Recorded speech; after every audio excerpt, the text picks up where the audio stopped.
Hi, everyone. We're coming to you live on 2K Sports, bringing you the NBA. I'm Kevin Harlan, joined courtside by Greg Anthony and Doris Burke. And it's Allie LaForce for us to... What a match...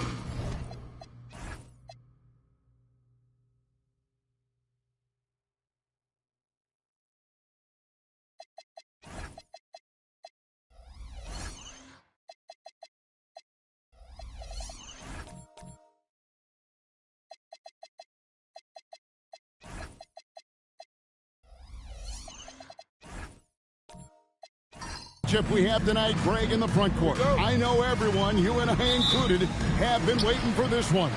And when you got two of the best bigs in the league going at it tonight, it's must-see TV.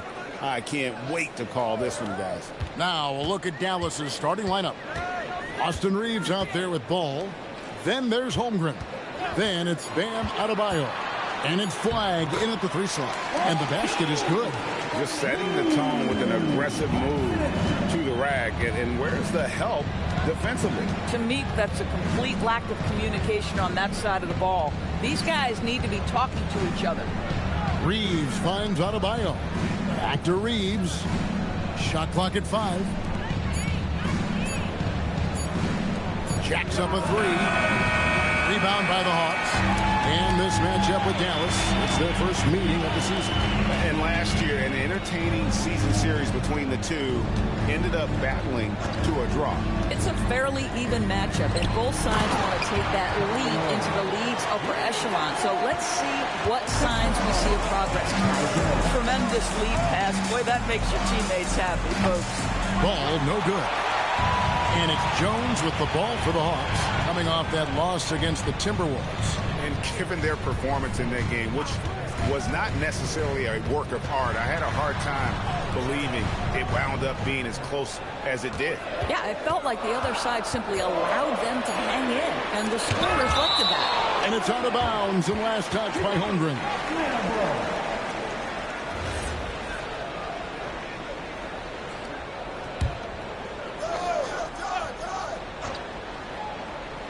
Here's Stockton. Boy, that's great defense from LaMelo Ball. He has the length and the agility to be an outstanding defender. It's about learning to give it every single night on that end. Basket good. Listen, we know this guy has got a solid offensive arsenal. You've got to stay on point defensively. DB all-world talent with LaMelo Ball. But health and win still a work in progress. Kevin, we know this. He is highly skilled with the ball in his hands. He's a fearless shooter. For LaMelo Ball, it's as much about entertainment as it is skill.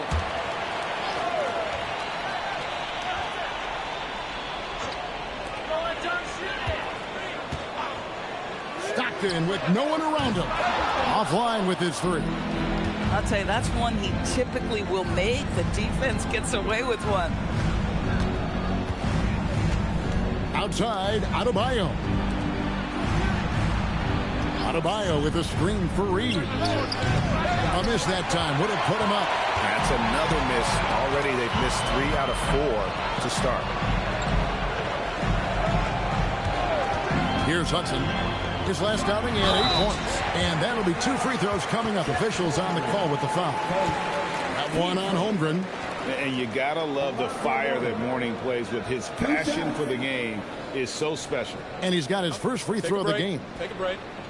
2 shots.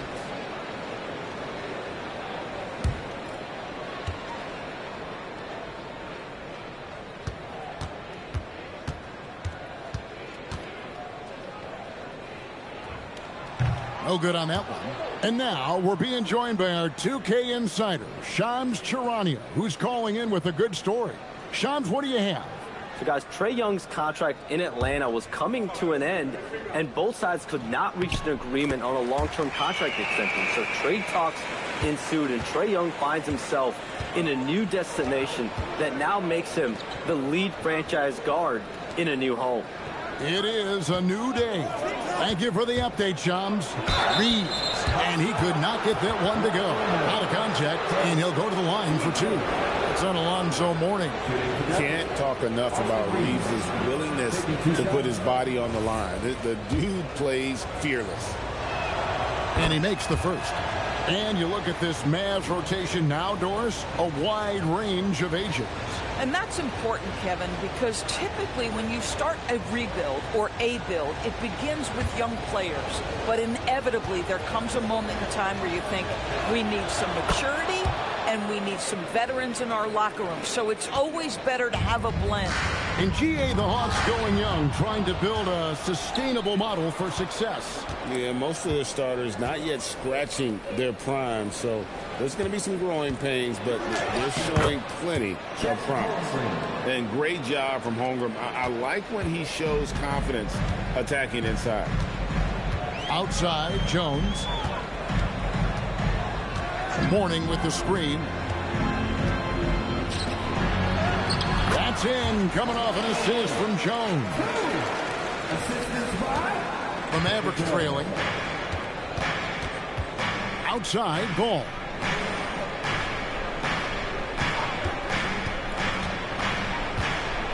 And Ball slams it in. Yeah, you can see the impressive vertical of LaMelo. This guy gets to the cup and slams it home. Pass to Hudson.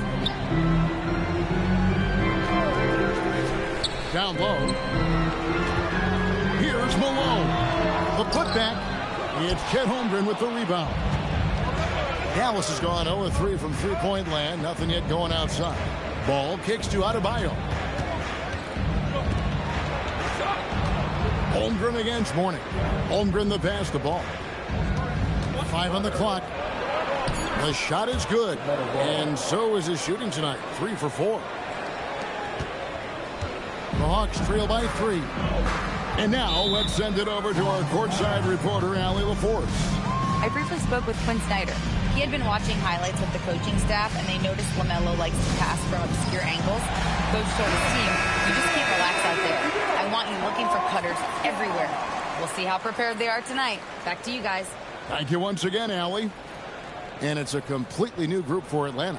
Then for the Mavericks, Daniel Gafford's checked in for Holmgren. Gordy comes in for Bam Adebayo. And it's Luke Kennard in for Austin Reeves.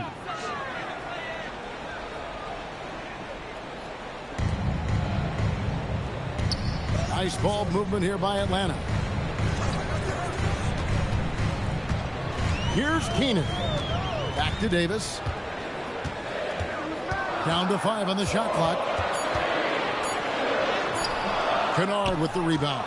Boy, he couldn't have asked for a better look. That's tough to take. Pass to Flag. Now Ball. Iverson covering. Ball feeling it out a bit. He gets that one. Ball's got 8 points. Yeah, they're going to have a nice little run here. And it's Davis with the ball for the Atlanta Hawks. It's a 5-point game.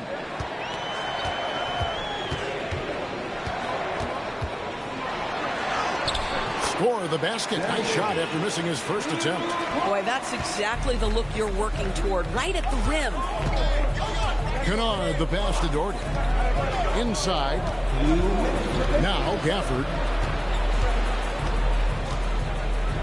And Gafford throws it down. Boy, if Daniel Gafford is near the rim, what a vertical threat. What a target for his teammates. Grant outside. Iverson outside. To the middle. Devonts gets the bucket. And they've done well at taking advantage of some late defensive rotations and getting the ball in the paint. Daniel Gafford is a vertical threat at the cup. Look out below. Greg, you talk about some players passing the eye test. LaMelo is one of those guys. I mean, everything he does looks so easy with how he moves. And the numbers back up what the eye sees. He raises the level of his team whenever he's on the court. Lobbed up there for Gafford. Unable to get that one. And the timing just not there on that attempted alley-oop. Just a missed connection, and it happens. I'm sure they will go back to it if given the opportunity. And it's Davis missing. Well, that's surprising. This guy is a good mid-range shooter, just can't get it to go. Pass the flag.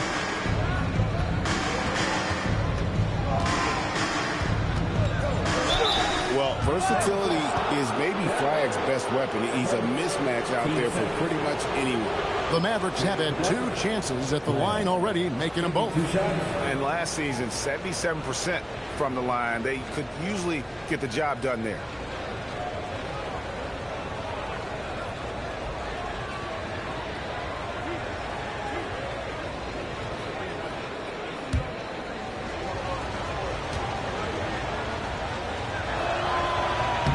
No good on the free throw. Talking about the first pick of the draft, rookie Cooper Flagg, he's got a diverse skill set and is so mature for a teenager. Looking at who's out there now for the Mavericks. English comes in for Daniel Gafford, and Freeze subbed in for Ball. And he's good on the second. About 3 seconds between shot and game clock. Iverson dishes to D-Box. Grant kicks to Iverson. There's 14 seconds left here in the opening quarter. Up and in on the layup. Iverson's got his second basket of the night. Kennard with the ball. Pass the flag. Dallas no good that time either. LaMelo Ball getting it done for the Dallas Mavericks. He notched 8 points in the quarter and has that terrific basketball instinct on display. We'll get right back to the action when we return.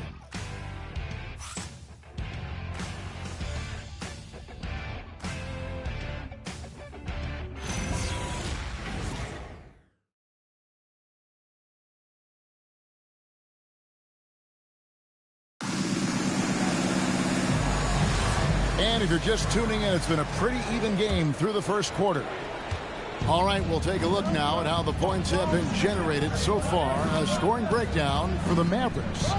A lot of high motor play from them in this one, allowing them to kind of charge through the defense and find good looks. And they've also shown dominance in the paint so far tonight, really putting the work in down low. On the court for the Mavericks, Adebayo is out there with Chet Holmgren. Then there's Free. Then there's English. And it's Reeves in at the 2. Back to Holmgren. Here's Free. Superb defense from Stockton. Good at just staying with shooters and making things difficult. Pass to Hudson. Here's Mourning. English covering. Mourning inside. English is there. Three-pointer on the way. Offensive rebound. Mourning kicks to Stockton. Good on the three-point shot. Stockton's got his first bucket of the game, and he's on the board for 3. Coaches love assisted buckets, boy. It just means the team is working well together.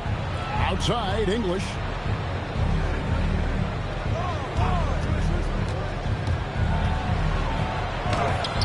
And Mourning sends it back. And you know Mourning excels at finding these shot blocking opportunities. It's like he sees the shot coming. Stockton outside to the paint. And Mourning throws it down. Oh, just solid on the one-handed slam. And guys, when it's a tight ball game like this, he's the guy they want with the ball. Now we'll hear from Allie LaForce, and she's got a story for us. An update. Allie? Thank you. Chet Holmgren checked some boxes. He said if you can play defense and shoot the ball, you can pretty much play on any court, anywhere. Those are 2 things that are always needed on the basketball court, and that's where the foundation of my game started. Guys? A unique talent. Thanks so much, Allie, for the report. Pass to Hudson. Well, Greg, you've had a long NBA career, so I'm curious, what's one of the biggest changes you've noticed since you've retired? Well, you know, one that doesn't get talked about enough, length. You know, players these days are just longer, especially in the backcourt at wing position. Feels like every team has a guy 6'9" or taller that is a pure perimeter player. And the Mavericks making a change here. Ball's checked in. Atlanta leading by 4. Stockton passes to Jones. Malone, a screen on Reeves. Here's Jones, and he didn't get quite enough under that one. For Dallas, they've gone 1 of 3 to start out the second quarter. Holmgren sets the screen for Ball. Right wing for 3. Rebounded by Malone. Atlanta's gone 1 of 2 on 3-pointers here in the second quarter so far. Hudson kicks to Morning. Outside, Jones. Nice ball movement here by Atlanta. Here's Malone. And Holmgren pulls it down. Holmgren's got his 4th rebound with that last one here tonight. Back to Ball. Holmgren with a screen on Stockton. Ball, no good. The Hawks have gone 50% from the floor in the second quarter, 3 of 6. When you talk about guys who just know how to play the game, Stockton at the top of that list. And a chance for just a second now to check out the scoring breakdown for the Hawks. Straight away, they've opened things up offensively with skillful passing, running smart plays, and just setting guys up for success. The other thing they're doing is making plays off the bounce. And, boy, once they get a step, they're getting all the way.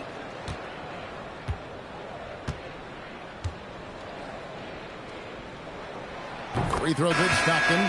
Stockton, just a remarkable point guard. Lights out shooter and an even better distributor. Daniel Gafford's checked in for Holmgren.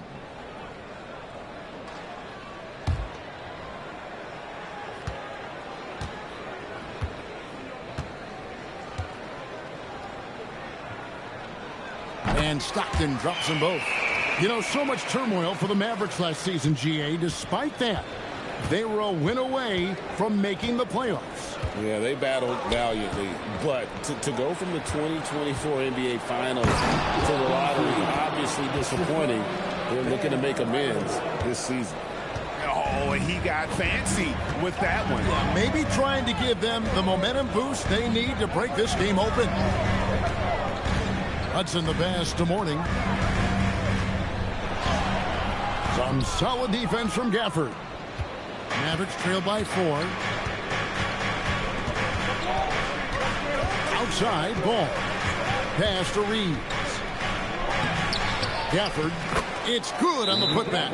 The scouting report will say Daniel Gafford is a dangerous offensive rebounder. Show him, DG. And Quinn Snyder wants a timeout.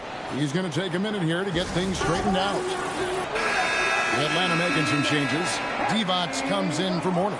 And Iverson's subbed in for Hudson. Then for the Mavericks, Brad Daugherty is checked in for Daniel Gafford. White comes in for Austin Reeves. And it's Luke Kennard in for Free. Here's Stockton. A beautiful reverse layup. Stockton's got 7 points for the quarter. Boy, a very quiet start, but looks like he's starting to find a little something out there. Here's Adebayo. And Adebayo throws it down. Don't take your eyes off Bam. When he comes off the floor, he gets up and the slams are just too good to miss. Oh, I dunk you very much. He can really fly, and you combine that, Greg, with some nice penetration, too, and you've got 2 points.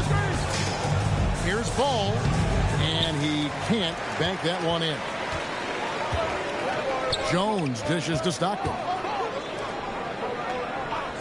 Pass to Malone. Now here's Divac. Slammed home, and he draws the foul. A chance for another point at the free throw line. It's going to be on Bam Adebayo. What a play there. The hoop plus the harm. Baron Davis, he's checked in for John Stockton. English, he's checked in for the Mavericks. Ball's knocked loose and stolen by Iverson.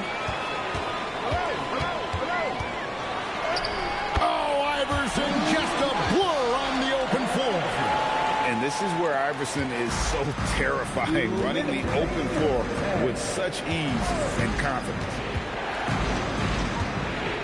Here's English, and he banks in the layup. English has got his second bucket. And, guys, they continue to put a lot of pressure on the interior defenders with their work down low. And Davis can't get it to go. Mavericks trail by 6. Loads it up for Adebayo. Throws down the alley-oop slam. With strong athleticism, Adebayo can finish just about any lob with his large catch radius. Jones kicks to Davis. English against Malone. Here's Divac. Oh, and the jam by Divac. Yeah, I mean, maybe could have tried for a more memorable dunk than that one. And we know he's capable of those memorable ones. Some nice passing here by Dallas. Here's the three. Rebound, Davis.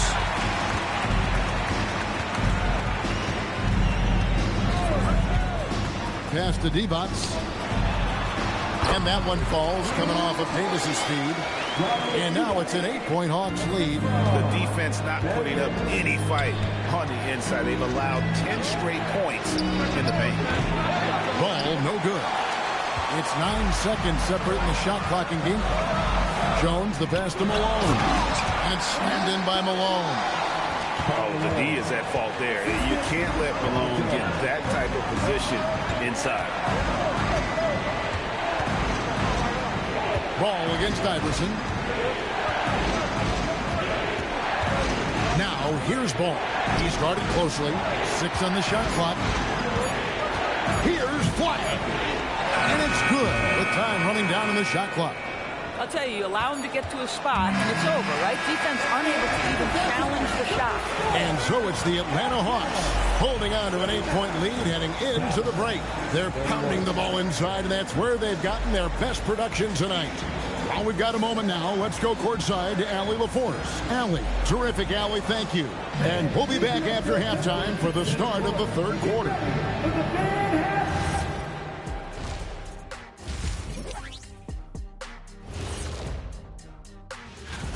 So they've got some firepower coming off that bench, man. And not just complimentary scorers. We're talking about and moving things along. And that concludes.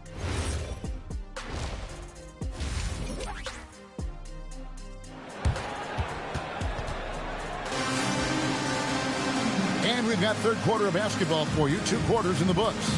A fantastic game from Vlade Divac in this one. In those first 2 quarters, he was pretty much an automatic bucket getter if he got it down low on the block. Well, you can see why they would continue to play through him. He was tough to stop, super assertive down low. Just great work. So with Johnson on the bench, here's the 5 for Quinn Snyder right now. Mourning is out there with Malone. Then it's Herbert Jones. Then there's Hudson. And it's Stockton in at the 5. Outside, Jones.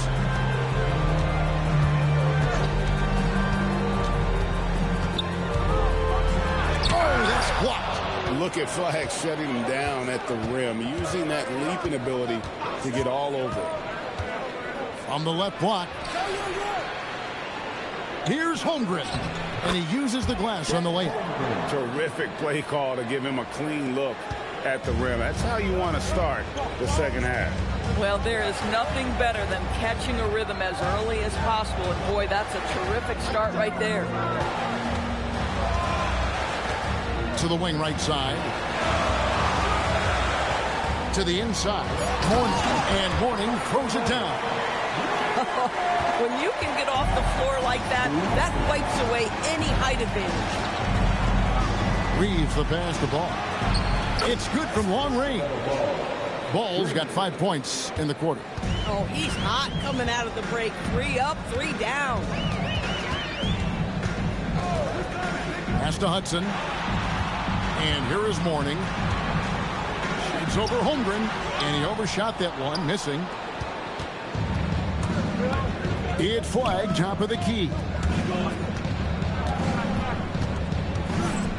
And now around 2 minutes gone by in this half. Here's Adebayo. Solid play on the low block, and that one's good. Adebayo's got 6. Brilliant second half start. 4 for 4 from the field. Can't ask for any better. Even after pivoting towards their youth, GA the Hawks last season had an improved record. Yeah, they traded away a bunch of rotation veterans, but the young fellas showed they were ready to step in, and this group didn't miss a beat. Reeves outside. Outside, Ball. doesn't go in. Had a chance, though, to take the lead. But only the first miss of the second half. They've come out here with authority. Here's Hudson. Wants to get it to Malone and does. Shooting foul as the whistle blows. He'll shoot 2 free throws. It's going to be on Bam Adebayo. And that's the last guy you want to defend inside. Malone is just too good near the hoop. And Quinn Snyder wants a timeout. He's going to make some adjustments to the game plan. Freeze checked in for Dallas. And now let's have a look at the teams that have had the quickest hands in the NBA during the past month. The Mavericks, number 1. What a month they've had defensively. I mean, they've really gotten after it on that end of the floor.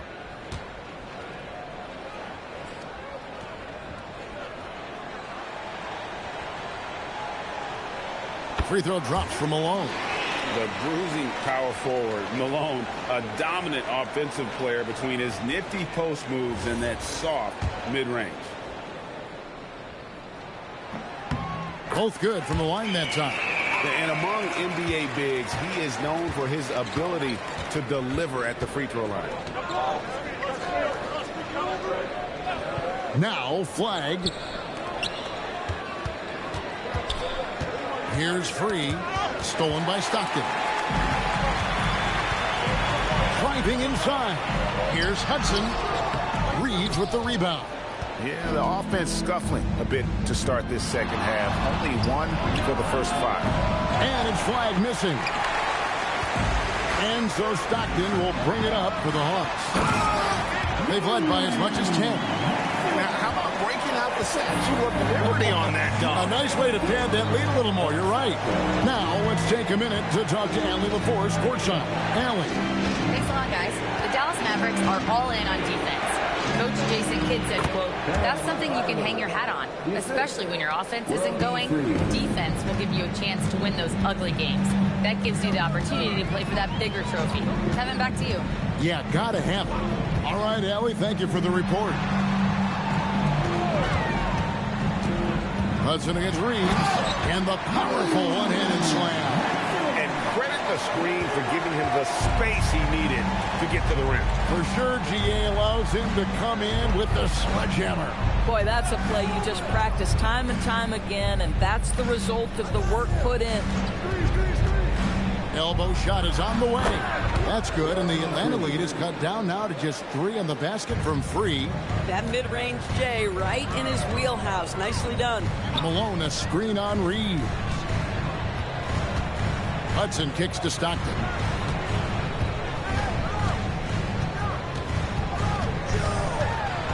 Kicks it out to Grant. Just 3 to shoot. Let's go. Misses off the left iron. Mavericks trail by 3. And that's a foul called on John Stockton. That is his first foul of the game. And so now a timeout called by Jason Kidd. Looking for a breather and maybe adjusting a thing or two.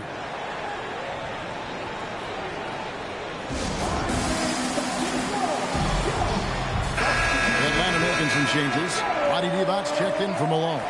Davis comes in for Hudson. And Allen Iverson is subbed in for Stockton. And Dallas also making a switch. Paul's checked in.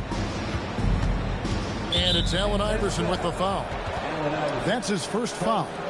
Team second.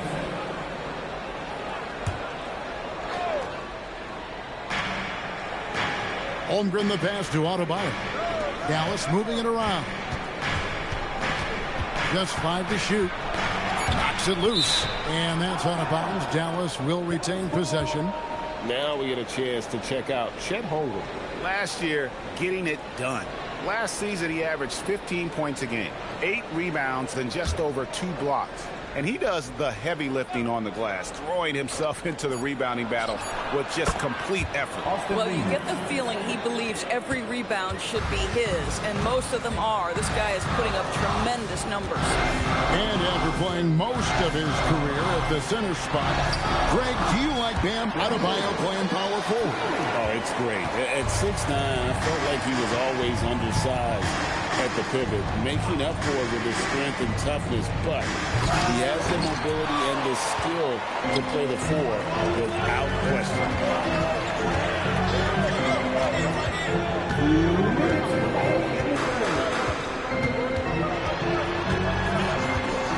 A fadeaway.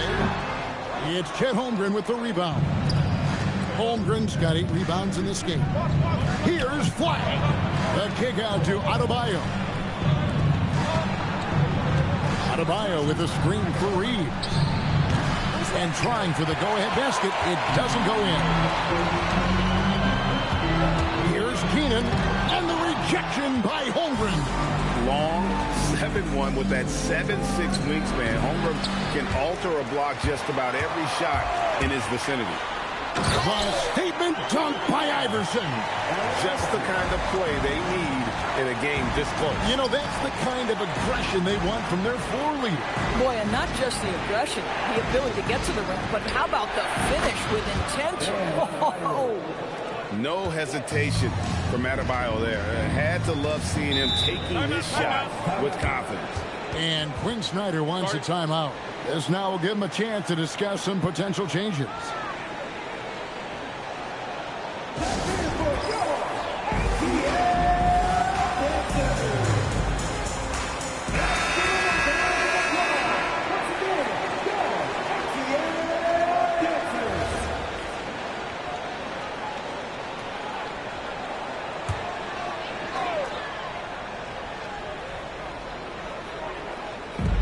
Outside, Malone.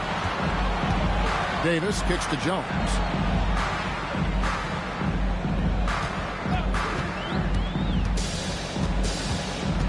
Five to shoot. Atlanta needs to get off a shot here. No good from Hudson.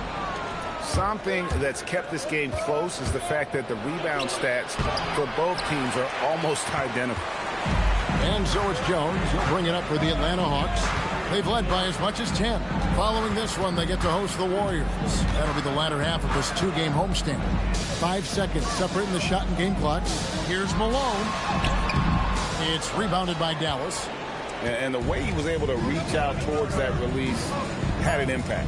Well, no question. He altered that shot, and most of the time, that's just as good as blocking it. Guys, close one here. No team getting a huge advantage. Yeah, tooth and nail fight so far, guys. These sides match up really well. LaMelo Ball getting it done for the Dallas Mavericks. What a quarter that saw them generate a great comeback effort and are now out in front with momentum behind them. And we'll be right back after this.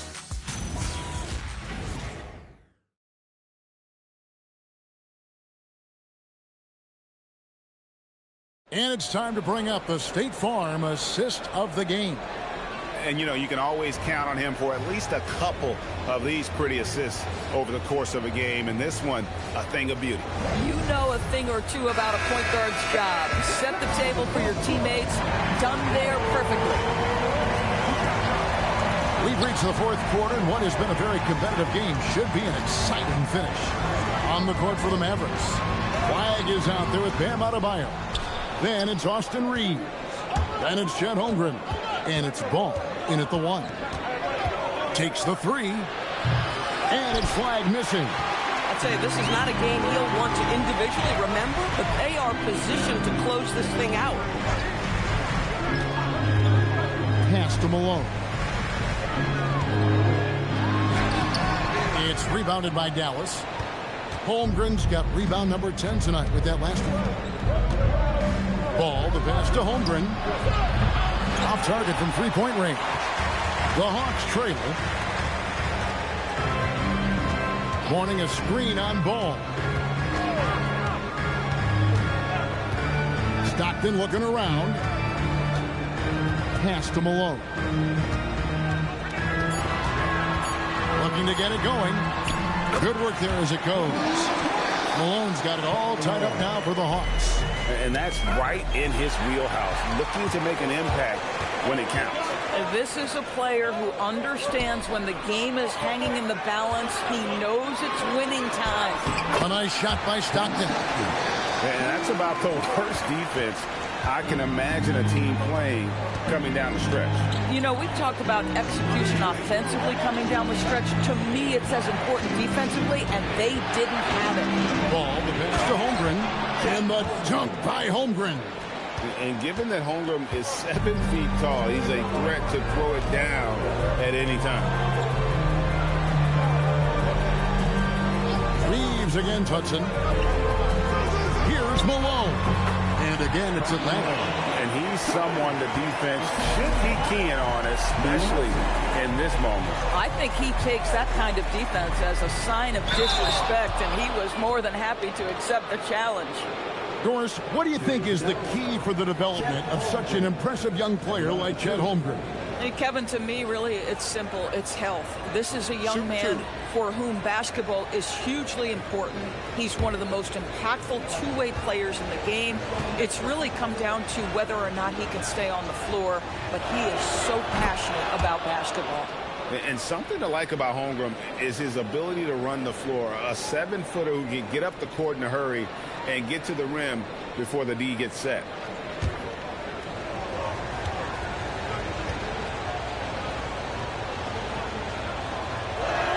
And that one goes in. 2 from the line that time. We're in the fourth quarter here, just under 2.5 minutes gone. Outside, Jones.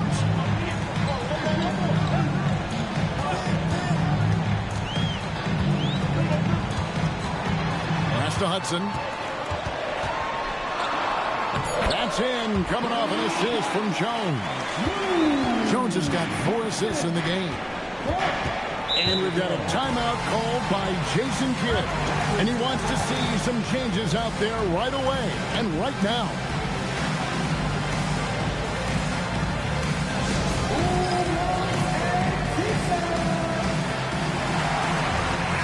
It's time to send it over now to our reporter, Allie LaForce. Hey guys, I was able to catch the message that Jason Kidd was giving to his team. Coach challenging the team to play faster. He emphasized the main focus is that first pass off a turnover or a rebound. Make it quicker to get the ball out and into transition. Let's see if those words actually work. All right, Allie, thank you.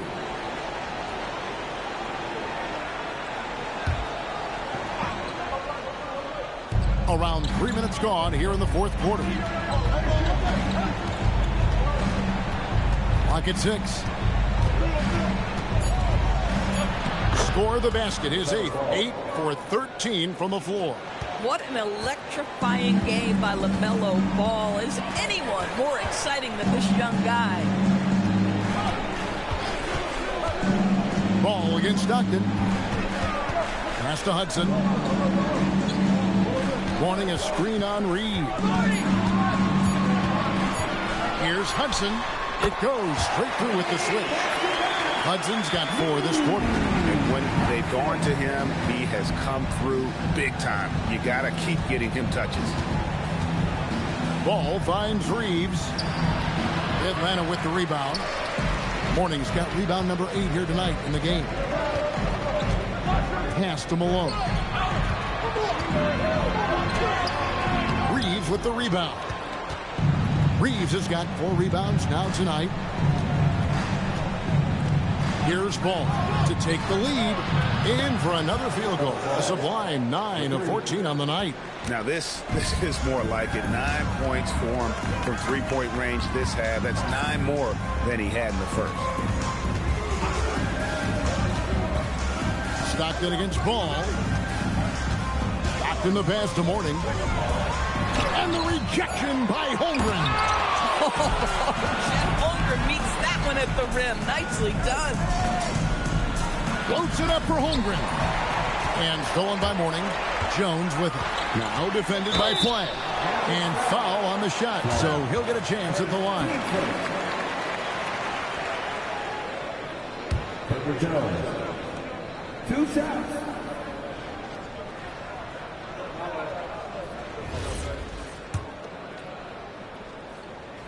That one is off.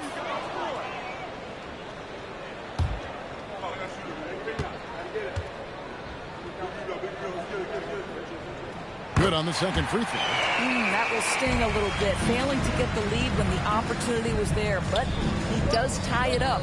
Flagg hits that one. Nice pass, leading him to the bucket. And the Mavericks lead by 2. Delivering on the high. Flagg proving he can be the guy in big moments. And so Stockton will bring it up for the Hawks. Jones outside.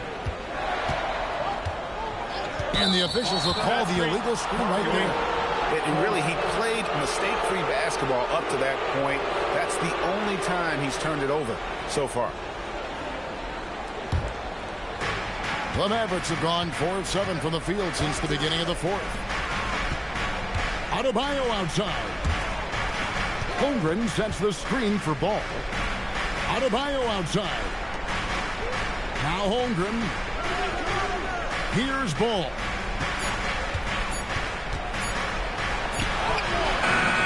That does not go. For Atlanta, they've gone 5 of 10, 50% from the field.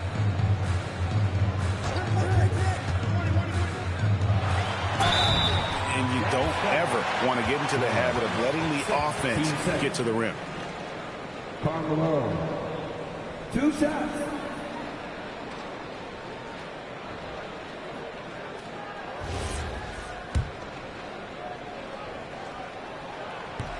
That free throw, no good.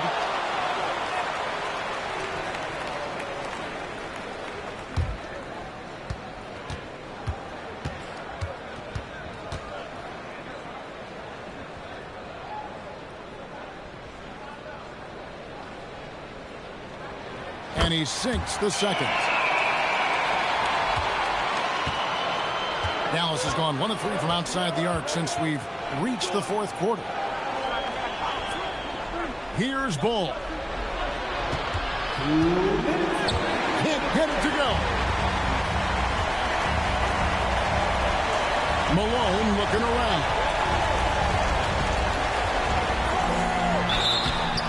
And put big fella Mourning using that massive size to draw contact inside. 2 shots. Good on the first, and that ties the game up. And so making both free throws, that'll give them the lead here. Some big-time stuff at the line. But, hey, listen, this is what we have come to expect from him. Ball. Here's Holmgren. Puts up the 3. The shot misses.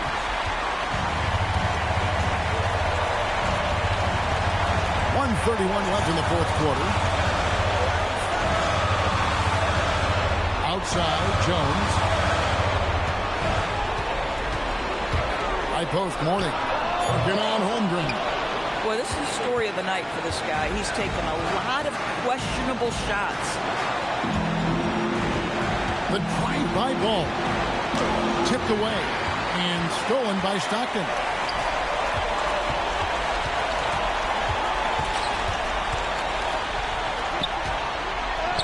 And he banks the layup in. And you can't get a bigger bucket than that. I'll tell you, it takes confidence to pull the trigger in that situation. You love guys who relish the moment. And Jason Kidd is called timeout. Coach clearly feeling the necessity to regroup with so much at stake here.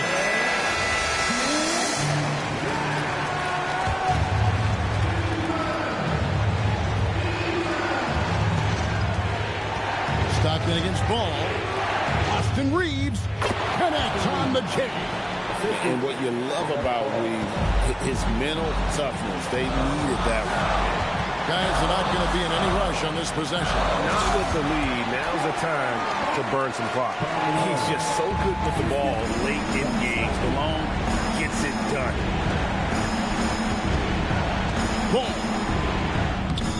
No good. When your big man is willing to go after those 50-50 boards, that is big time. Team 2 shots.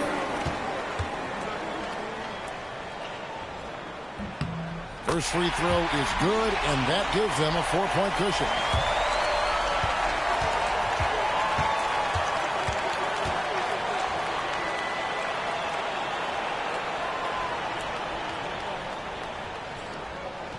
And so he drops them both. It's a 5-point game.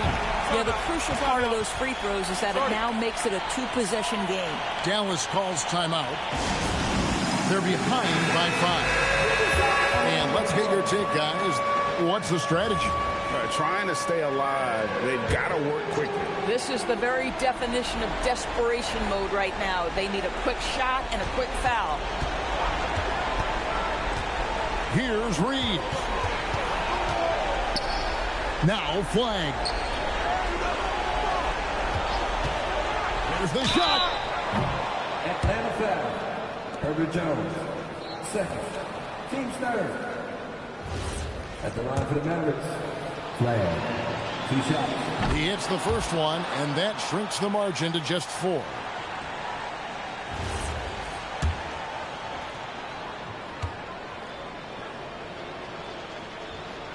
And he cannot convert on the second. That misses. Listen, they're still right in this thing. Missing that free throw, though, keeps this a 2-possession deficit. Honestly, just doing what they have to in order to get the basketball back.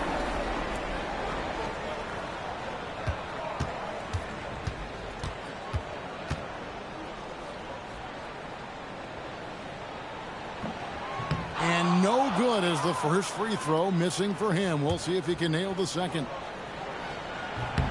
And the second of 2 is good. That puts them up by 5. Flag fires, and the 3 misses. And so the Hawks take the win. It was a fantastic ball game, and they did a great job making sure it didn't get away from them late. Yeah, I mean, they faced some challenges, but really held firm when they needed to. On both ends, just effective in terms of...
Up next, the Jazz. All right, Tim, when...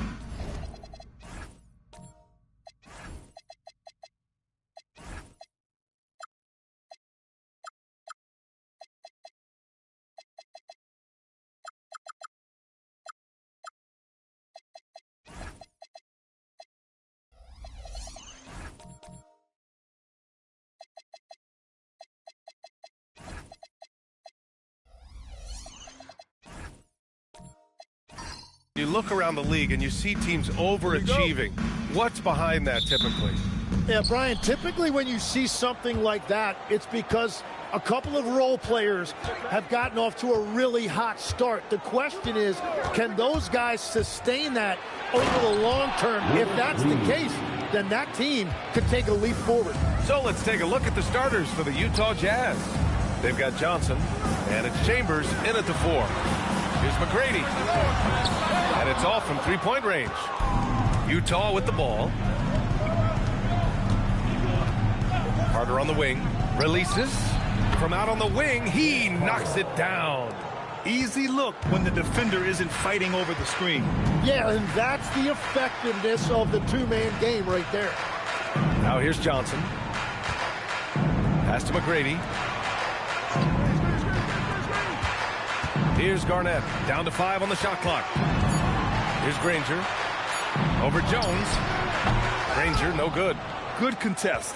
Can't let him have open shots from mid-range. Chambers, the pass to Johnson.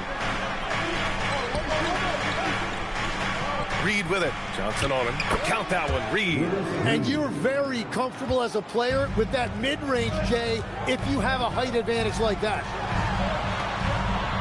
Some nice ball movement by Phoenix. Here's McGrady. Nails it from 3. He's consistent from out there, especially when you give him that kind of room. Outside Johnson. Right side Carter. The shake. And so he draws the foul, headed to the line to shoot a pair. The officials were right on top of that one. Utah shooting their first free throws tonight. Vince Carter, 2 shots. And that one falls for Carter.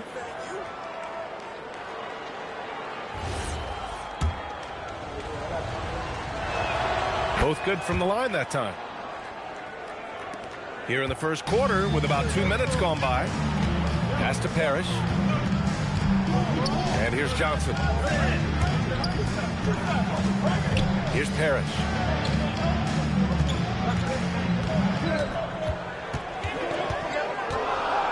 Phoenix needs to get off a shot here. McGrady. Granger, no good. Not exactly what they're looking for out of the gates. Just 1 of 4 shooting. Chambers, the pass to Johnson. Now here's Carter.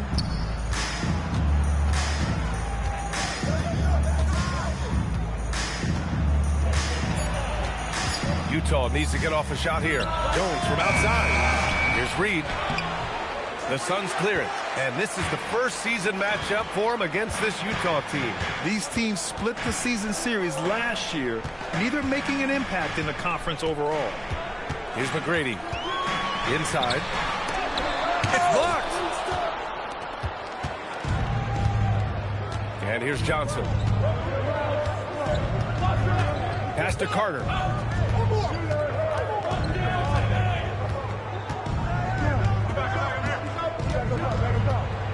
The kick out to Johnson. Shoots over Johnson. Tried to bank it in, but it misses. And so it's Johnson with it. He brings it up for the Phoenix Suns. Trailing by 5. They're coming off a win against the Nuggets. And in that one, the bench came to play. Gave the team a bunch of points and energy to put them over the top. Well, the bench changed the game. What a shot in the arm to this offense. That second unit was incredible. Now here's Jones. Hasn't gotten one to fall yet. Pass to Reed. Carter from outside. Parrish with a rebound. Phoenix has gone 1 of 4 from deep. McGrady. He buries it from 3. Well, what a steady presence offensively and a very difficult player to game plan for. Now Carter. And he drops it in from the low post. Carter's got 6. That's great use of the bounce pass in that situation to make sure the ball got there. And so the timeout by Jordan Ott here. He's going to take a moment to give him a breather and talk things over. So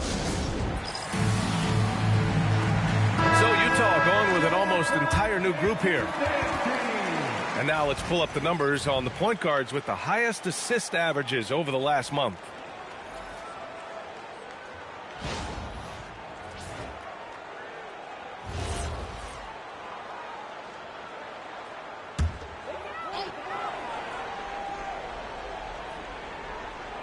On defense, the Jazz.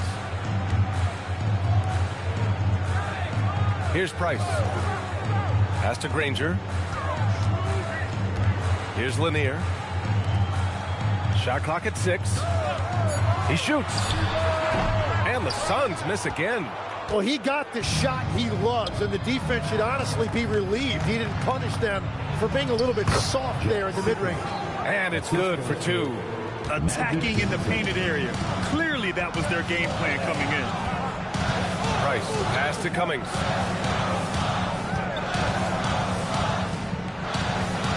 Pass to Price. There's the triple. That one goes. Now he's 1 for 2. That's a breakdown defensively. He is far too good of a shooter to leave that wide open. Johnson passes to Westfall. Here's Sigma. And here's Johnson.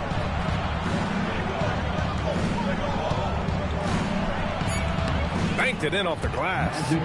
Once he breaks out the crossover, you just know something special is about to happen. Suns trail by 5. Pass to Cummings. 2 minutes remaining in the first. 2 minutes.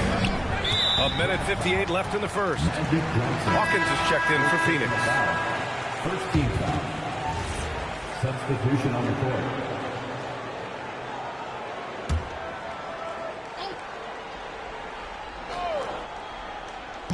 And so it's Phoenix with it. Lanier, the pass to Hawkins. 6 on the shot clock. Here's Price. Rebounded by the Jazz. They're moving on after the tough loss they took at the hands of the Hornets. That's a game they know they probably could have won. And had a few more things gone their way, they would have. Yeah, these games come down to making big plays in big spots, and they just didn't make enough of those. And Billups gets it to go. An outstanding first quarter from the field. Price, the pass to Lanier.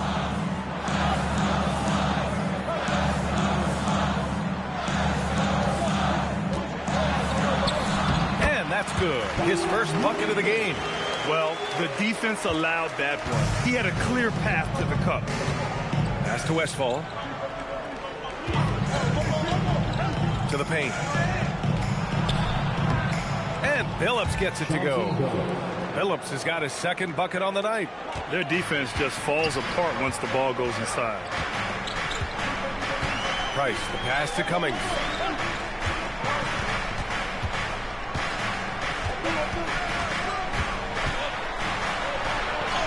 Uses the glass to finish the layup.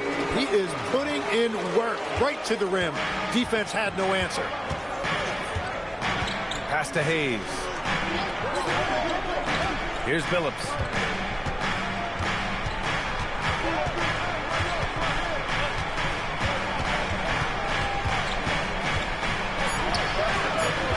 Here's Gervin. No points yet. The three-pointer off the mark.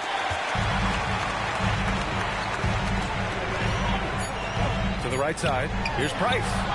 Drains the triple. And now it's just a 2-point Utah lead. Coaches loving the ball movement. So at the end of 1 quarter of play, still a close game. It's the Jazz. They're up by 2. And we'll get things started in the second quarter when we return.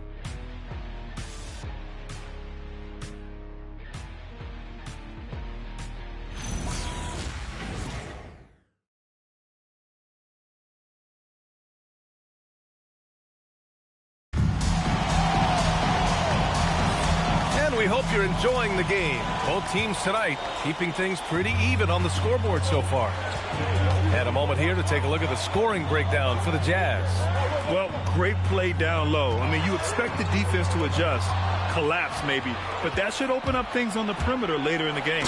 And their ball movement has been next level. When your team is playing unselfishly like this, that is tough to beat. They've got Johnson, and it's Parrish in at the center position. So that's the lineup on the floor for the Suns. Let's go now to the sideline and catch up with Allie LaForce. Hey, a big win here or there can really sustain a rebuilding team. And Utah coach Will Hardy said the results matter in order to keep belief in your process. Seeing the work pay off. The building of a team doesn't happen in one day. The players are staying with it, and they deserve all of the credit for that. Brian? Okay, Allie, thanks for the report. Now here's Johnson. To the middle. Here's Reed, and he jams it after taking the nice feed on the run. And that's exactly the type of pass we expect from a guy with his vision. And the call is going to be, yes, an illegal screen. And that's 2 fouls for him so far, but I still think he needs to stay aggressive. Jones, he's checked in for Utah. Bobby Jones. Jazz leading by 6. Outside Johnson. Pass to Carter. Here's the 3. It's hauled in by Garnett. And all the credit goes to the defender. Very hard to contest threes without fouling. Down low. And the layup is good after a nice lead pass. Beautiful look right there. Led his man perfectly. Picked by Reed. A shot from the high post. A shot by Johnson, no good. Phoenix has gone 4 of 8 from 3, a nice percentage. Pass to Granger. Here's McGrady. Fires from deep. Gets the 3 to fall. And it's now just a 1-point Jazz lead. Well, the defense needs to be better there. They gave way too much space. Back to Johnson. To the inside. Reed. And it's going to be a goaltending call here, so they will count the bucket. Yeah, it was just a little late. I mean, he thought he got there, but the ref saw it otherwise. Phoenix has gotten 5 of their 9 attempts from deep to go. And so the timeout by Jordan Ott here. He might have seen something and needs to review with his guys. All right, on the line, we've got our insider, Shams Charania. What do you have for us, Shams? Well, looking at the Eastern Conference this season, as much uncertainty as I can remember with regard to the pecking order. With injuries shifting the balance of power, things very much up in the air. And there's some up-and-coming teams seeming to sense an opportunity to make their move. Something to watch. All right, Shams, thanks for the report. And the whistle blows as the basket counts. Chance at a 3-point opportunity here. 1 free throw coming up. First trip to the free throw line for him tonight. At the line for 1, Kevin Garnett. That one drops. He ties it up. Here's Johnson. Quarter number 2 and around 3 minutes gone by. Picked by Reed. Pass to Carter.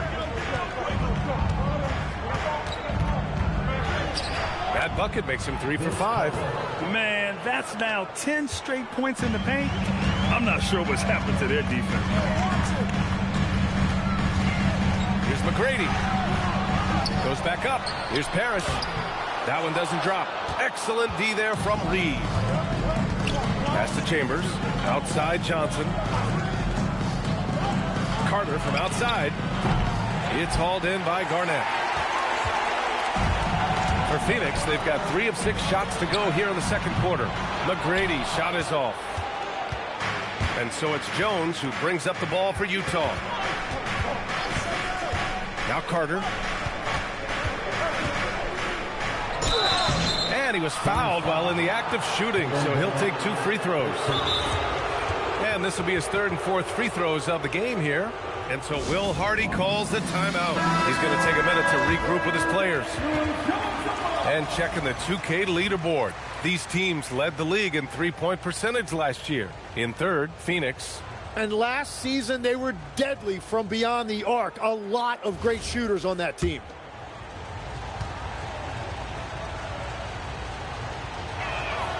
And that one falls for Carter.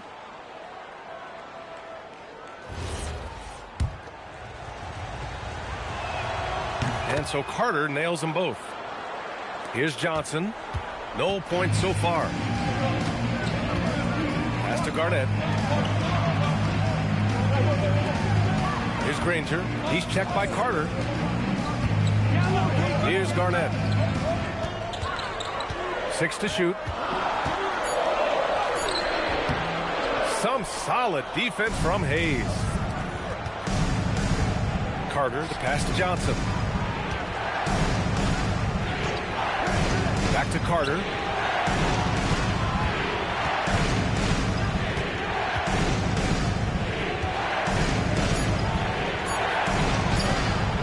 McGrady grabs a miss. Yeah, this quarter has just been a struggle for him offensively. Here's Garnett. Some solid defense from Hayes. Utah leading by 4. Pass to Johnson. The jumper from the wing off target. Phoenix has gone 1 for 3 from downtown here in the second. Granger passes to Garnett. Some nice ball movement by Phoenix. Knocks it down from distance. McGrady's got 6 here in the quarter. They're going to have to pay more attention to him on the perimeter. He's hit 4 3-pointers already today. Ooh, a good look from Carter. And all around the rim that time before dropping. And the Jazz lead by 3. And I love how he's pushing the tempo and creating for others. He does this game in and game out. Incredible. That is just beautiful ball movement. Unselfish basketball. McGrady shot is off. Yeah, and the defense has really got to tighten up on him. I mean, he's just too dangerous from the three-point line. Pass to Carter. Launches it. Lanier with the rebound. Phoenix has gone 2 of 5 from distance here in the second quarter. Here's McGrady. From downtown. Second shot opportunity. And the layup is up and in. Garnett's got his 3rd basket on the night right there. And after a scoreless first quarter, he's finding his offense. And so Will Hardy calls the timeout. We might see him looking to make some tweaks to the strategy.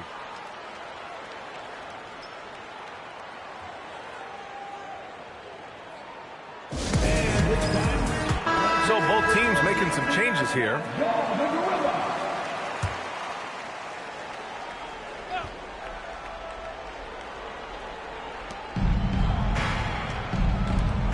Here's Gervin. He's coming off a 10-point game against Charlotte. And that one's good. Phillips has got 6. And once more this half, they find a way to get great position inside. Pass to Cummings. Oh, and makes it with the kiss. And you like the balance here. Not just falling in love with the 3-ball. Now here's Hayes. Here's Gervin.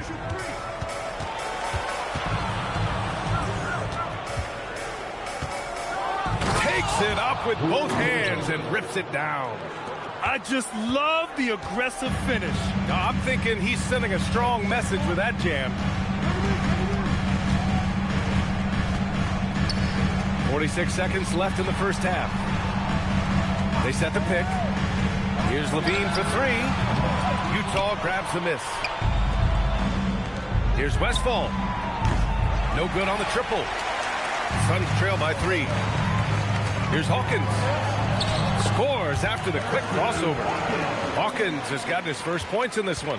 So you want those shots anytime you can get them. High percentage at the rim. Hayes, the pass to Sigma. Shot clock and game clock. 1 second differential. To the wing, right side. Clock at 6.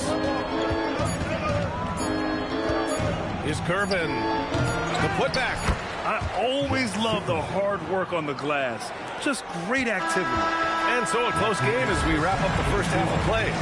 Utah ahead. They're up by 3. Don't go away. We'll be back momentarily.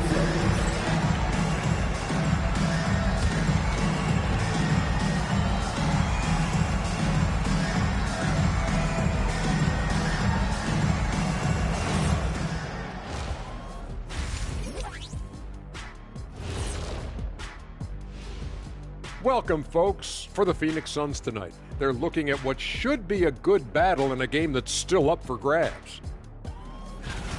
What a job they did from three-point land. I don't know if they can keep this up, though, Kenny. Yeah, it's hard to hit threes at this pace for a whole game, but hey, as long as you're hot, keep taking them. Taking a closer look at the first half matchups, these two guys have led the way for their teams. These two guys we thought they'd bring it tonight, it has been brought, playing with no... Appreciate you joining us. It's been our distinct pleasure, and I mean that. Let's now take you back over to the third quarter with Brian Anderson.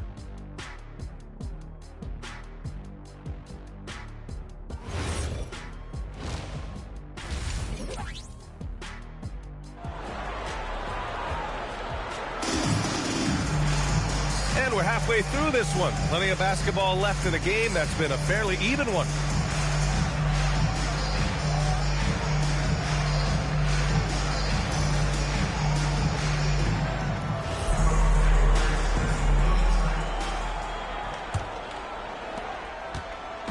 And so it's Johnson with it. He brings it up for Phoenix.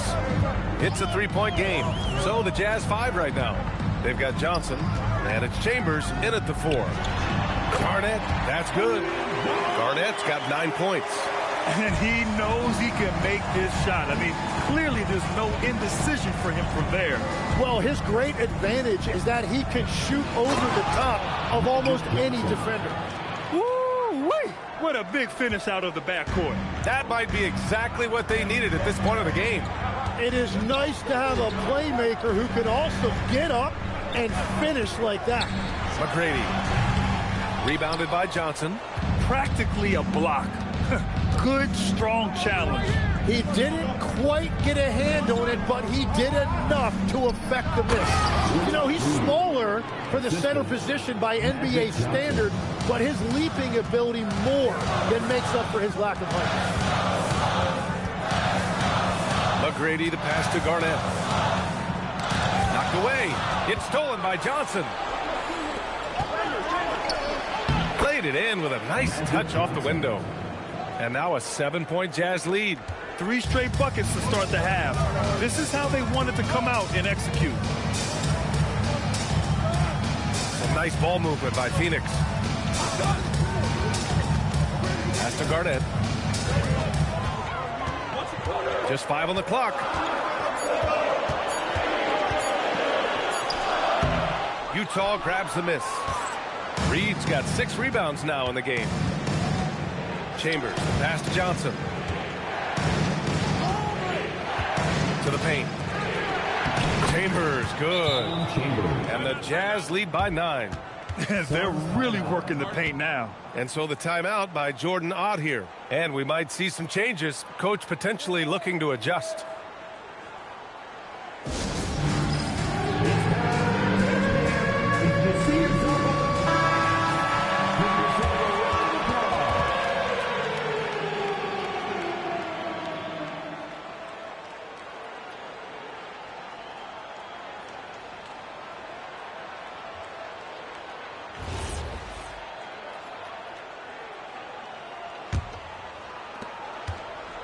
Suns trail by 9. McGrady, the pass to Garnett. Out to the wing. Here's Granger, defended by Jones. Jones with the block. I'll tell you what, they've been aggressive and they've been physical. Picked by Reed. On the wing, Jones. Pass to Chambers. And he got the whistle on the way up. So he'll be headed to the line for a pair. Legs, when you're watching a young team play, what are the things you're looking for? Well, look, a lot of teams have young players who are focused on making a name for themselves, but I like to see unselfishness. Those guys who can play with a team-first winning mindset, those are the guys that you keep long-term. Play D, do the dirty work, stay in the rotation. About sums it up. And that's why you don't want to foul a guy like him. He is going to make those free throws. They grab their own miss. Here's Granger. Connects on the 17-footer. Well, if he's going to be covered like that, he has to continue to take that shot. Outside Johnson. Pass to Carter. Lets it go from the wing. Parrish with a rebound. Parrish has got his 5th rebound in this one. Shot from the mid-range. Garnett no good. Utah leading by 9. Here's Jones. Shot from the low post is good. Jones has got his first basket. Their ball movement on this run has been tremendous. It's led to a lot of good, clean, open looks. Hey, kept it simple. No reason to get fancy right now, PA. Yeah, he's just looking to find shots and produce for his team. Now here's Johnson. Give him 8.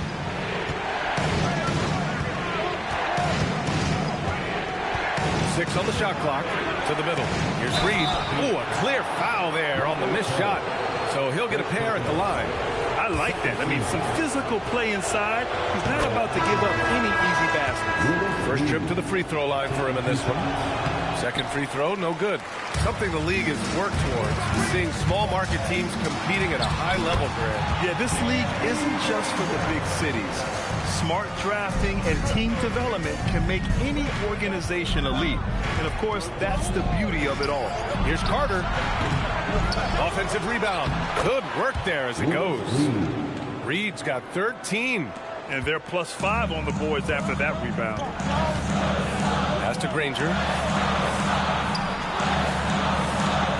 Here's Cummings. It's deflected. And they'll keep possession. Count it.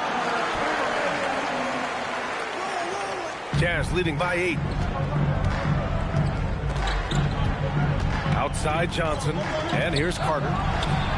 Gets a very good look and converts. He's got 14. And a chance to catch up on some numbers here. The hustle stats for the Jazz. Well, you have to like what you've seen from them defensively. They've done well contesting shots and have managed to come away with some blocks, too. I really like their effort in transition tonight, constantly pushing the pace and then turning that into points. Out of bounds. It'll be Utah's ball. Well, you can't let that happen. That seems like a mental mistake. Dunks it hard with one hand. Wow, he makes it look easy. And you can't leave the basket unprotected. Bad things will happen to you. Yeah, that was just way too easy. And now this offense feels like they can just do whatever they want. And that's become a more comfortable shot for Levine as his career has gone on. Let's check in with our reporter, Allie LaForce. Thanks a lot, Brian.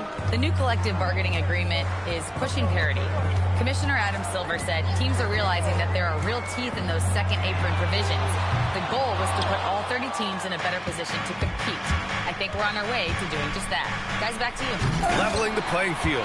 Thanks for the update, Alex. Looking for the spectacular and coming up empty. Yeah, the timing was a little bit off and it forced them in. Here's Cummings. Uses the glass on the layup. Cummings has got 6. Soft interior D, and they've exploited it. Pass to Billups.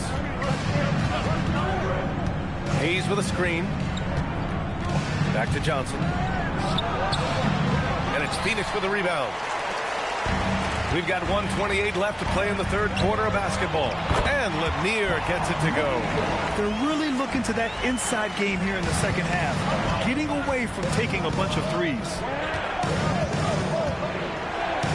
Over to the left wing. Pass to Gervin. That's tipped. Here's Hawkins. Sinks the tray. And now it's just a 4-point Jazz lead. They've been pretty lax with their perimeter defense, giving up a lot of three-pointers. Hayes, the pass to Gervin. Here's Billups. Lets it go from deep. Lanier with the rebound. There's 38 seconds left in the third. Oh, and Johnson with a block.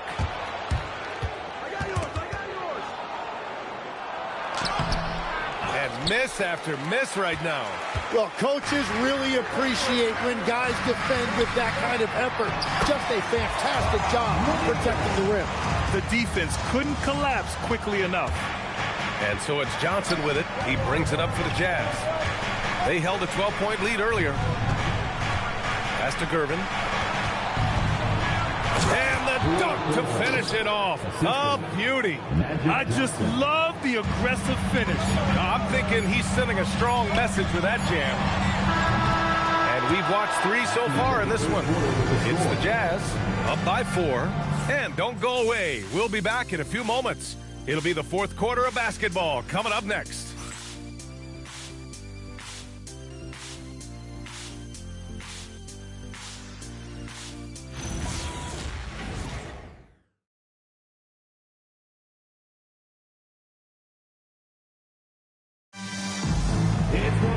Well, this has been a great contest so far. I imagine the 4th quarter could have more action in store for us. Utah leading by 4. And it's Garnett in at power forward. That's who's out there for Phoenix. Carter, the pass to Chambers. Shot clock at 6. Blocked! And they'll get another chance. And Phoenix shooting about 48% from the floor. Pretty good. Pass to Garnett. Here's McGrady. Over Carter. Off the window. It's good. And just great intensity down the stretch. I mean, he really wants to rock with the game on the line. And that is great leadership. Man! Look out below. And what a comeback. Do they have enough left to maintain this energy and get the win? Well, right now they have the momentum, but you've got to watch it. This league has big swings. That's his first 3 of the night. Maybe something to build on. Launches a 3. Here's Garnett. Look it again. 7 for 12 and going at the defense. At this stage of the game, the offensive rebounding and putback is massive. It feels like a 4-point swing. Well, hustle points can really energize your team, and they also demoralize your opponent. Here's Chambers. Pass to Westfall. Marked it down low that time. Got hit with the 3-second call. And here's what the Utah Jazz schedule looks like. On Monday, they continue the road trip, heading out to Detroit to take on the Pistons. And then Friday, they'll be facing Jaylen Brown and the Denver Nuggets. The road is never the highlight of your schedule for any team. But for these guys, it is a chance to go out there, test themselves, and see how well they gel out. Wow, with some power! Wow, going to the top floor. Oh, man, he got fancy with that finish. He may be trying to provide the spark they need to break this one open. And we've got a timeout called by Will Hardy. Coach clearly has something he wants to say to his team right now. And from the sideline, let's catch up with Allie. Over that last break, I got a chance to hear what Will Hardy said to the team. He told his team, once you grab the rebound, run with the ball. Don't give them a single second to catch their breath. We control the pace of this game, not them. Guys, expect the pace to pick up. Great work, Allie. Thanks. Outside Carter. The 3-ball. And he drains it, making him 7 for 15 for the day. Back-to-back threes, making their defense work on the perimeter a bit. And that one's good. Parrish. Smart play call to get him something at the rim. He is in attack mode every time up the floor, every single night. Here's Carter. And again, it's Utah. The Suns have gotten 5 of 6 shots to go in the 4th. Here's McGrady. Garnett controls the rebound and the putback. And now, almost all their points coming from the paint. Utah's gone 2 of 2 from outside so far in the 4th. Picked by Reed. Westfall, pass to Carter. And the layup is good off the glass. Carter's got 10 points now, just in this quarter. And another bucket for him. What a quarter he has had. Back to Johnson. Some nice ball movement by Phoenix. Johnson a screen on Jones. Ranger, no good. And you just can't afford to give up that kind of look very often. Pass to Carter.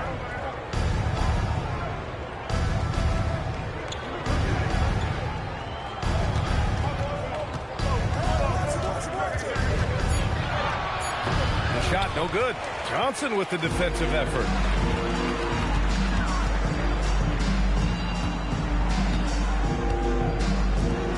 Here's Granger. Here's Garnett, guarded by Reed. Ooh, plenty of contact on that shot. Officials call the foul, and he'll take 2 free throws now. First team foul. At the line for your Suns, Kevin Garnett. 2 shots. And he drops the first. All right, the Jazz making a change here. Johnson's checked in.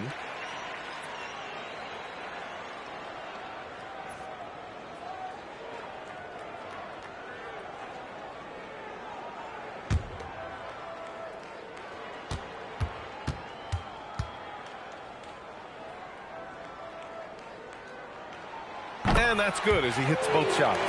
And having a big man like him who's efficient from the line used to be a luxury, but it's becoming more and more common. Pass to Carter. Now here's Jones. Outside Carter. Puts up a 3. The Suns clear it. Great job on the closeout and taking away space against a good shooter. Granger. And the go-ahead bucket, no good. And so it's Johnson with it. He brings it up for Utah. Pass to Chambers. Carter on the wing. Johnson with it. Back to Carter. Shot from 12. No good. The Suns have gotten 6 of 10 attempts to drop in the fourth quarter. PA, I'm not sure he should be flaunting around the rim like that with this game so close. Oh, it's risky, but it sure did look good. Picked by Reed. Johnson. Shot blocked. They recover it. Carter can't hit it. Just enough of a shot contest to bother him. Now Johnson. From 18 feet. Johnson with the rebound. Utah trailing here.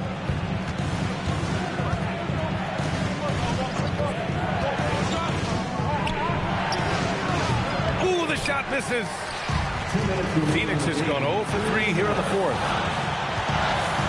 Now Johnson. 1:51 left in the fourth quarter here. The 15-footer. Yes, sir! Sticks the J. How huge is that bucket? When in doubt, get it to the big fella. He recognized the situation, saw an advantage there, and he didn't hesitate to capitalize. Here's Chambers. Carter on the wing. Finishes it up. Oh, the miss in the face of great defense. Here's Johnson. Bucket! Straight in. And that's exactly how you attack length. I love how he doesn't lack assertiveness. Well, the best approach against a bigger defender is to go right into their chest. On the attack. Oh, man. He got fancy with that finish. He may be trying to provide the spark they need to break this one open.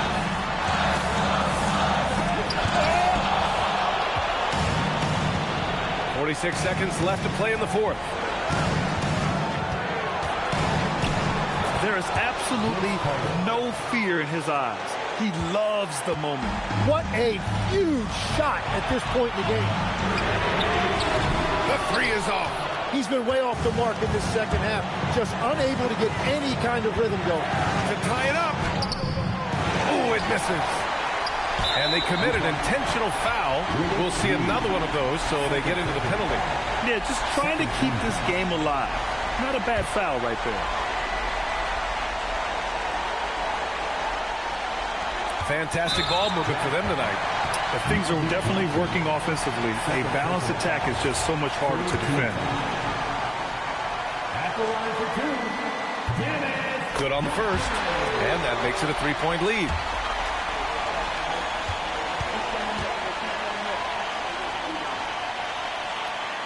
And he hits both free throws here. And it's a 4-point ball game. Making it a 2-possession game is critical right here. Nice work coming through and doing exactly that. And Utah calls time here. 19 seconds left in the fourth. Given the situation here, what sort of strategy needs to be top of mind? Score quick, then foul. Then you have to hope for some missed free throws. Well, at this point, everything has to go your way to extend this game. Now here's Carter. Buries it! This dude is capable of some memorable moves. He's showing off and having a little fun. And an intentional foul there stops the clock.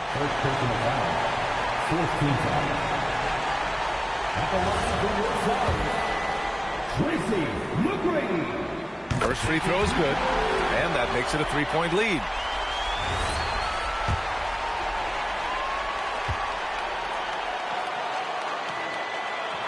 And he's unable to get the second one.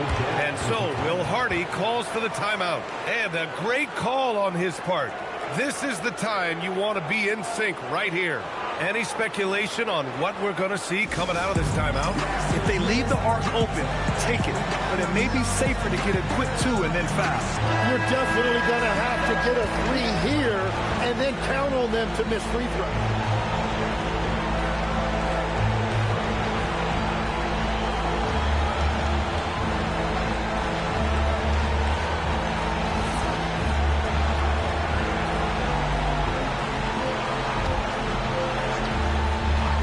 There's only one option. They need a triple.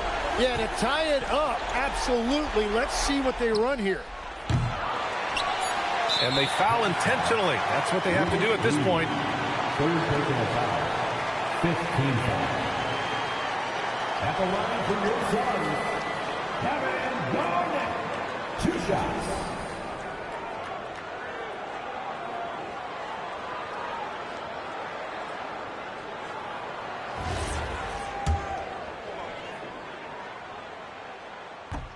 And he misses the first one. Boy, he wanted that one to go.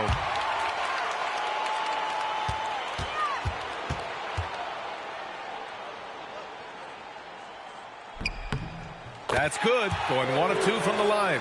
And that gives him a 4-point cushion. So a close game sees Phoenix taking this one. This one was in the balance right until the final seconds. NBA, they showed their character when it mattered most.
And when you look at these two teams tonight, GA, both have a number of veterans on their roster.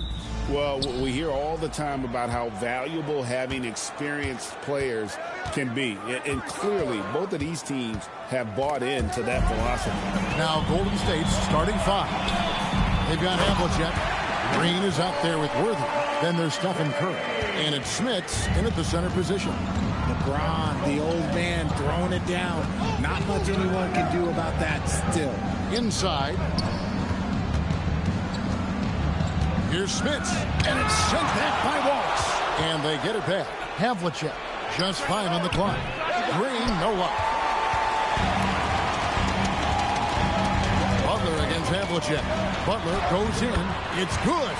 An assertive penetrator. Love watching Butler use that athleticism to drive and finish inside. Out to the right wing. Smits passes to Green and taken away by Wallace. And here we go. Fast break. LeBron's got it. Smith, no luck. That's not the type of opportunity he fails to convert very often. Havlicek outside.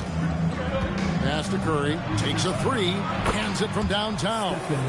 Honestly, guys, Curry is the best three-point shooter I've ever seen. And in the first, a little over a minute and a half in. James. That's his second shot and his second basket. He's 2 for 2. Well, he is looking confident. Love how they're using him so far. Yeah, when he gets engaged this early in the game, it's bad news for the defense. He can roll this start throughout the rest of the game. Now, here is Smith following the miss by James Worthy. Outside, Green. Lets the three fly. Curry shot is off. Still very early, but that's not the start they want. 1 for 5 shooting. Butler kicks to Smith. Back to Butler. From deep LeBron. Warriors with the rebound. Last game matched up with the Magic. A tough loss there.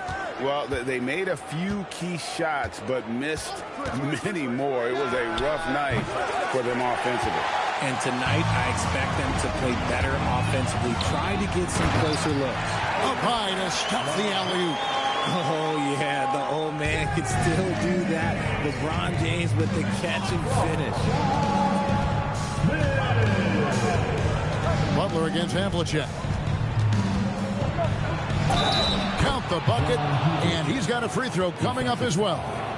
And once he got to the 10, I think he was surprised to find himself that wide open. Easy possessions like that literally are just a gift. You just dream of them. He'll gladly take those.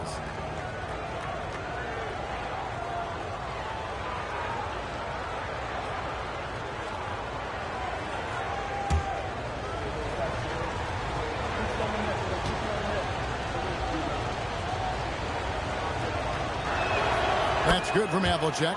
Yeah, and among the many things to like about Hondo, he is strictly about the team. Willing to take on any role.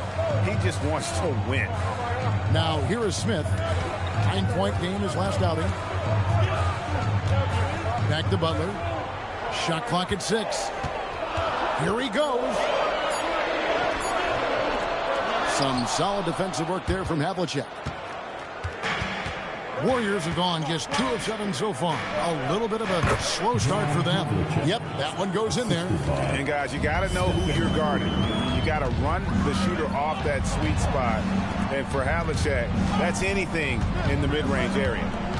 Now here's James. He has 6. Oh, he changed it right over Draymond Green. Wow.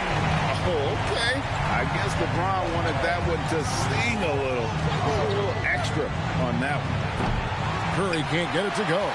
See, what a rough quarter for him. Nothing seemingly going his way. James in the post. Curry meets him. Wallace with the screen on Havlicek. Butler pass to Wallace, and a jam by Wallace. There's the all-around game of Butler. A nice assist to cash in on that possession. And so Steve Kerr decides to call a timeout. Coach is going to take a few minutes to regroup and go over the strategy. And the Warriors with a completely new 5 on the floor. Warriors trail by 4. Pass to Allen. Now Young fires the 3. And a great assist by Allen as that one goes in. And defensively, you have to stay connected to Young at all times. Here's Beck. Capella with a screen on Allen. Down low. And the dunk by Capella. It really does make the game easy for your teammates when you can lead them to the rim that well with the pass. And now let's swing it over to Allie LaForce on the sideline. Eric Spoelstra and I got a chance to catch up for a bit. He knows they're in for a tough matchup against Trae Young. Coach told me Trae is an offensive savant, but we have to find a way to disrupt his game. We're going to throw some length at him, pick him up once he crosses half court, and pound him on every possession. Guys? Great work as always, Allie. Thank you. And Miami making a change here. Maxi's checked in. And as we are working our way towards the middle of the season, RJ, we have seen some surprises as well as our share of disappointments.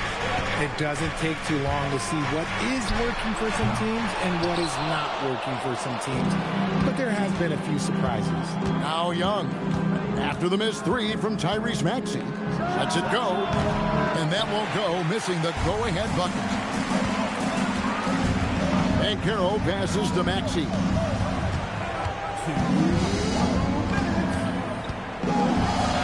And the layup's good off the glass. Maxey just completely disregarding the defense because he can. Now, here is Young, and he lobs it up toward the rim, and Kessler throws it down. And how sweet a play was that? As sweet as it gets, an exquisite pass to set up the powerful alley-oop dunk. Now, here's Maxey. Ben Carroll a screen on Young. Pass to Winters. Lets it go from deep. Hits it from three-point range. And the Heat lead by 3. And he likes to get in a rhythm early. Nice triple.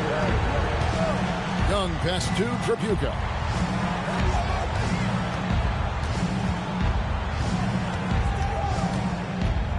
The 11-footer.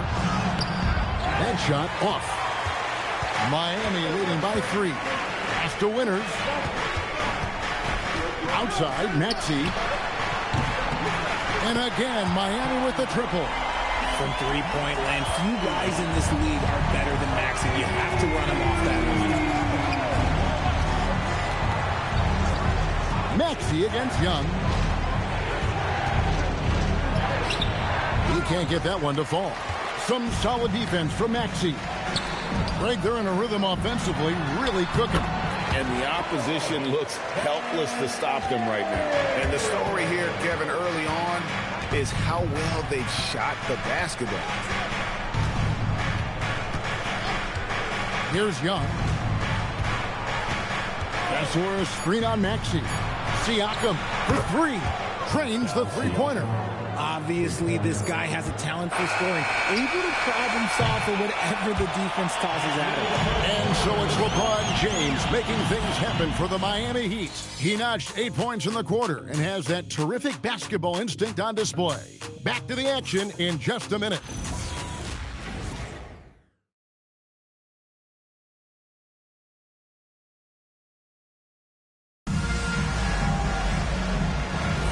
And hope you've enjoyed the broadcast so far. Halfway through the first half in this one. And let's quickly break down the game we've been seeing from the Heat, guys. Just a terrific first quarter, sparked really by their unselfishness.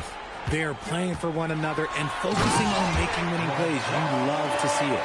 Setting the floor for the Warriors. We've got Draymond Green. Havlicek is out there with Stephen Curry. Then it's Worthy. And it's Smits in at the pivot spot, manning the middle. Now here's James. Last game, 26 points. Strong inside. What a move by James. honestly, I feel so fortunate to be able to sit here and watch this because there are not many vintage performances by LeBron James left to go in his career. And it's the Heat with the ball after the missed three from Stephen Curry. See, that miss right there, it's why teams try to avoid the mid-range jumper these days. Pass to Smith. And a great assist by Curry as that one goes in. An absolute superb facilitator because Curry is such a lights-out shooter, it opens up passing lanes for him. Smith outside. Back to James. Over Green. James, no good. Warriors trail by 7. Green dishes to Curry. Here's Smith, and he stuffs it. What a pass to set him up. One of the most unselfish superstars out there, Curry is always looking to make his teammates better. They set the pick. Ron right side. And again, it's the Heat missing. And here's Curry who brings it up for the Warriors. Pass to Green. Outside Worthy. Green with a screen for Worthy.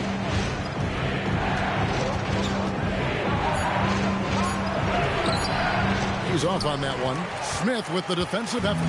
Miami leading by 5. Now here's LeBron. Wallace outside. Pass to Smith. And here is LeBron. Miami needs to get a shot off. Here's Theus. James Worthy comes up with a rebound. Warriors trail by 5. Havlicek outside.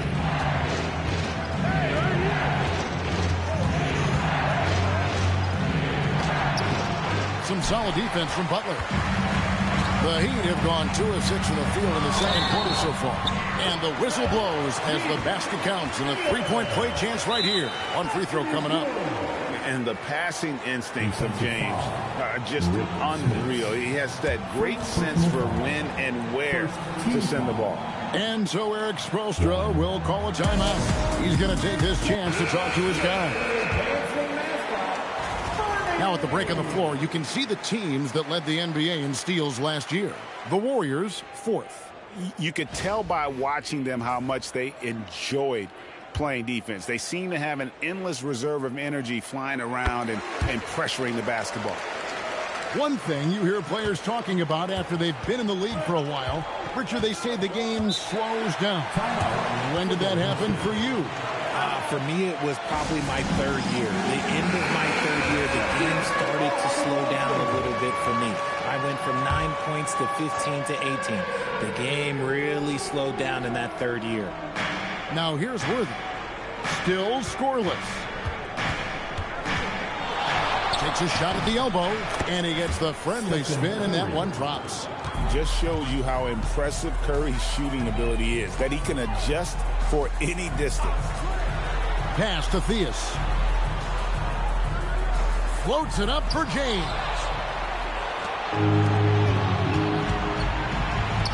Here's Worthy. And the rejection by Smith. Always a talented defender, Smith, staying active and isn't scared to go after the tough blocks. And it's Butler missing. Last outing for Miami, it was a loss to the Suns. Worthy with the bounce pass. Havlicek the pass to Curry. Off target with his 3.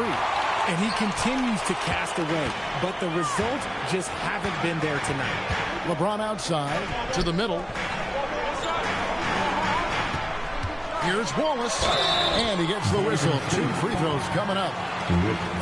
And the bruising nature of Wallace's game, terrific at just seeking out contact. The Heat have shot just 1 free throw earlier, 1 for 1 in the game. And look back a season ago, they did a solid job at the line, about 79% of their free throws.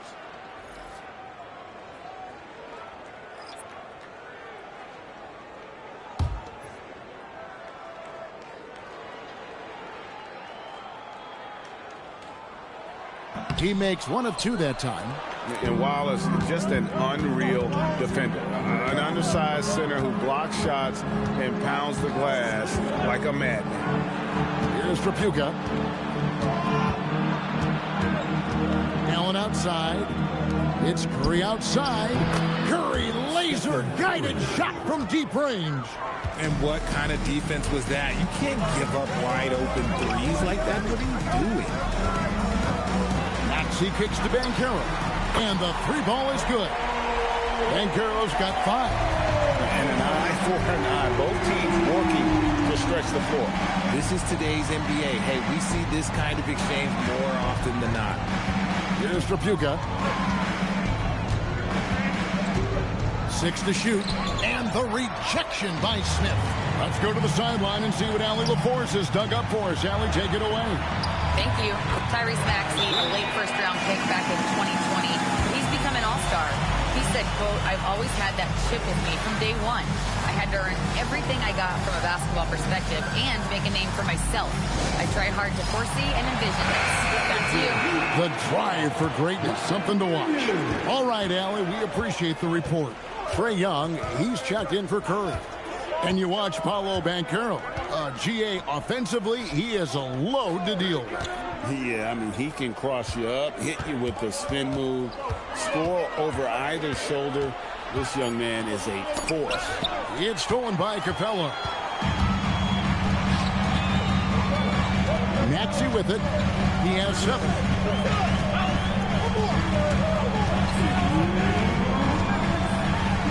Up and in for the basket. Number 4. That makes him 4 for 5 now. And a breakdown here, guys. The hustle stats for the Heat. From the tip, they are not making things easy on them. Lots of steals, playing disruptive basketball. And also, given the game is more fast-paced nowadays, I like the way they've capitalized in transition, keeping their foot on the gas. And so here is Miami, following the score by Golden State. Banchero outside. Good ball movement here by Miami. 4 on the clock. From deep, Maxey. Good defensive work there by Young.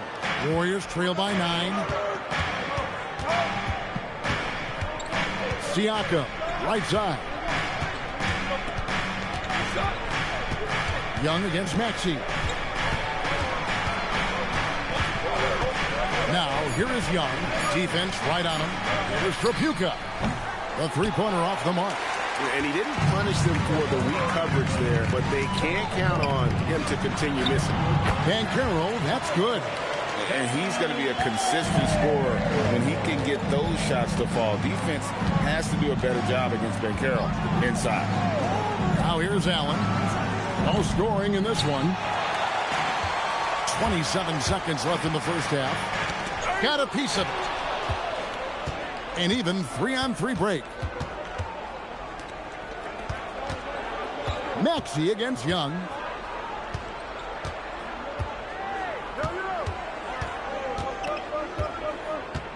Kessler, a screen on Maxey. To the paint. Kessler with the bucket. Kessler's got 4 this quarter. And they've repeatedly probed inside in the first half, guys, and it's paid off. The clock runs out, and we're heading to halftime. Heat lead by 9. Now let's check in with Allie LaForce on the sideline. What do you have for us, Allie? Thank you, Allie, for that. And, folks, we'll be back with you after this short halftime break. So don't go away.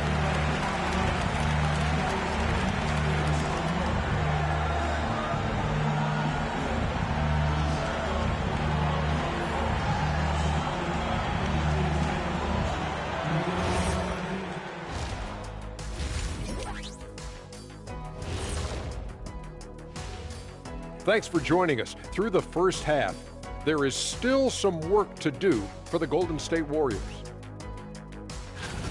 It's not a huge deficit on the boards, but enough to where they're giving away possessions, and that adds up, guys. Yeah, if they're planning a comeback, better rebounding is where they need to start. And moving along, and that concludes halftime. Now time to send it over to Kevin Harlan as the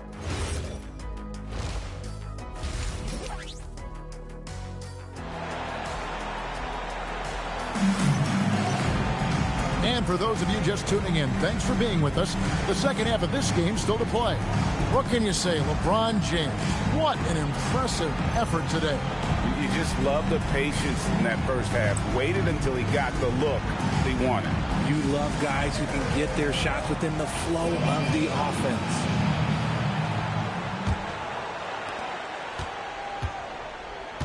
LeBron James is out there with Smith. Then it's Wallace. Then there's Jimmy Butler. And it's Theus in at the point guard. So that's who Eric Spoelstra starts the second half with. And look, a coach is going to trust LeBron James to just put up monster numbers because that's who he is. But it is nice to see him get into a nice groove like this. Now, here is Havlicek. 2 points. That one goes. Smits has got 6. It's a great move, and he catches the defense completely off guard. Yeah, taking it right to the rim. One imagines that might be discussed at halftime. That's going to be on the film. Here's Wallace. 5 on the clock. Here's Theus. And it's out of bounds. The Heat able to retain possession here. And a moment here to check out who the Golden State Warriors have coming up. On Monday, they'll continue the road trip heading out to Atlanta to take on the Hawks. And then on Saturday, they'll be playing against Victor Wembanyama and the Los Angeles Lakers. And that game against the Cavaliers, that one's going to be game number 9 of the year for them. Really starting to get towards the meat of things by then. First personal foul. First team foul.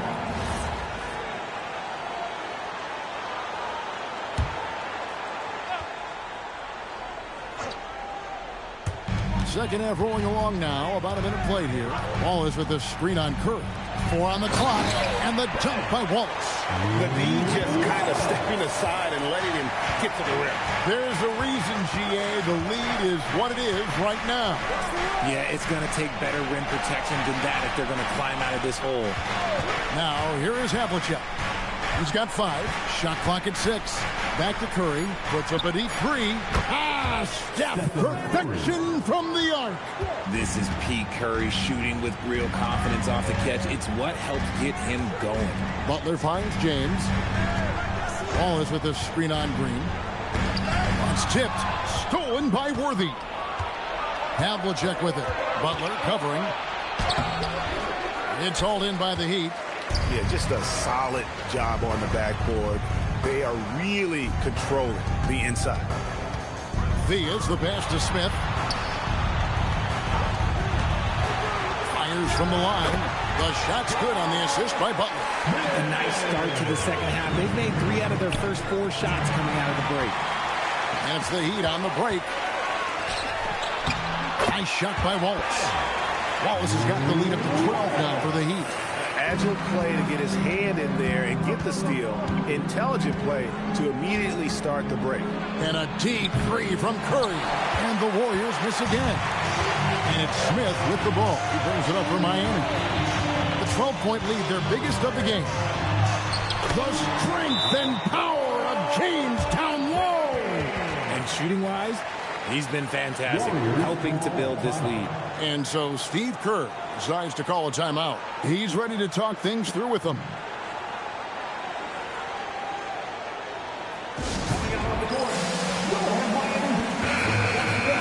And let's quickly jump to the 2K leaderboard to find out which point guards have been the highest scorers over the last month. Number 1, Stephen Curry. And you can't say enough about the value of a player like him. I mean, who can attack a defense in so many different ways from the point. It's a trend in the NBA these days. Point guards whose number 1 job is to score the basketball, and he's the best of all right now. Havlicek kicks to Curry. Sinks the triple. Curry's got 6 here in this quarter. Their 3-point percentage has taken a big leap here in this second half. And so Eric Spoelstra will call a timeout. Coach is going to talk some things over with the team. Might be seeing something to adjust.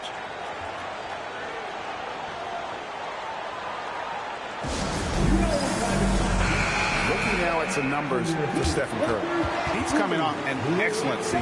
He averaged about 24 points a game last year, 6 assists and 4 rebounds. And the phrase stats don't lie absolutely applies here. He's been a monster on the court for this team.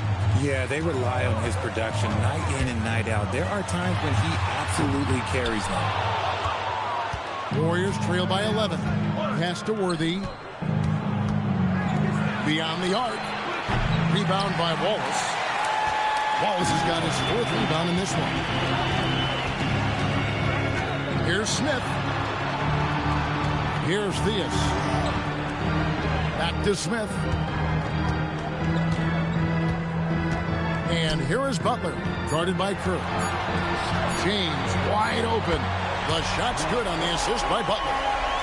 Butler's got 4 assists in the game. Warriors have gone 3 of 6 in the third quarter, 50% from the field. Now here's Curry. Havlicek kicks to Green. Some nice passing by Golden State. Curry can't get it to go. Miami leading by 14. Smith on the wing, covered by Worthy. To the middle.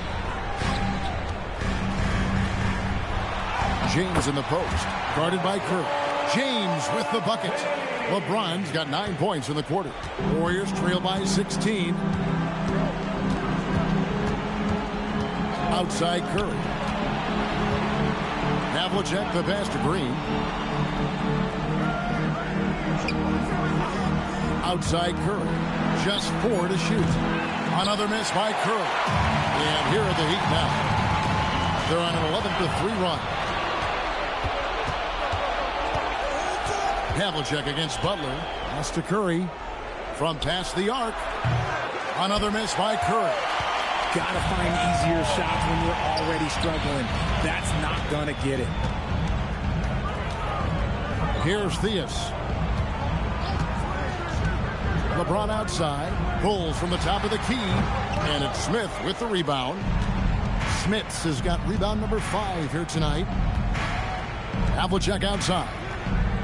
There's the pick.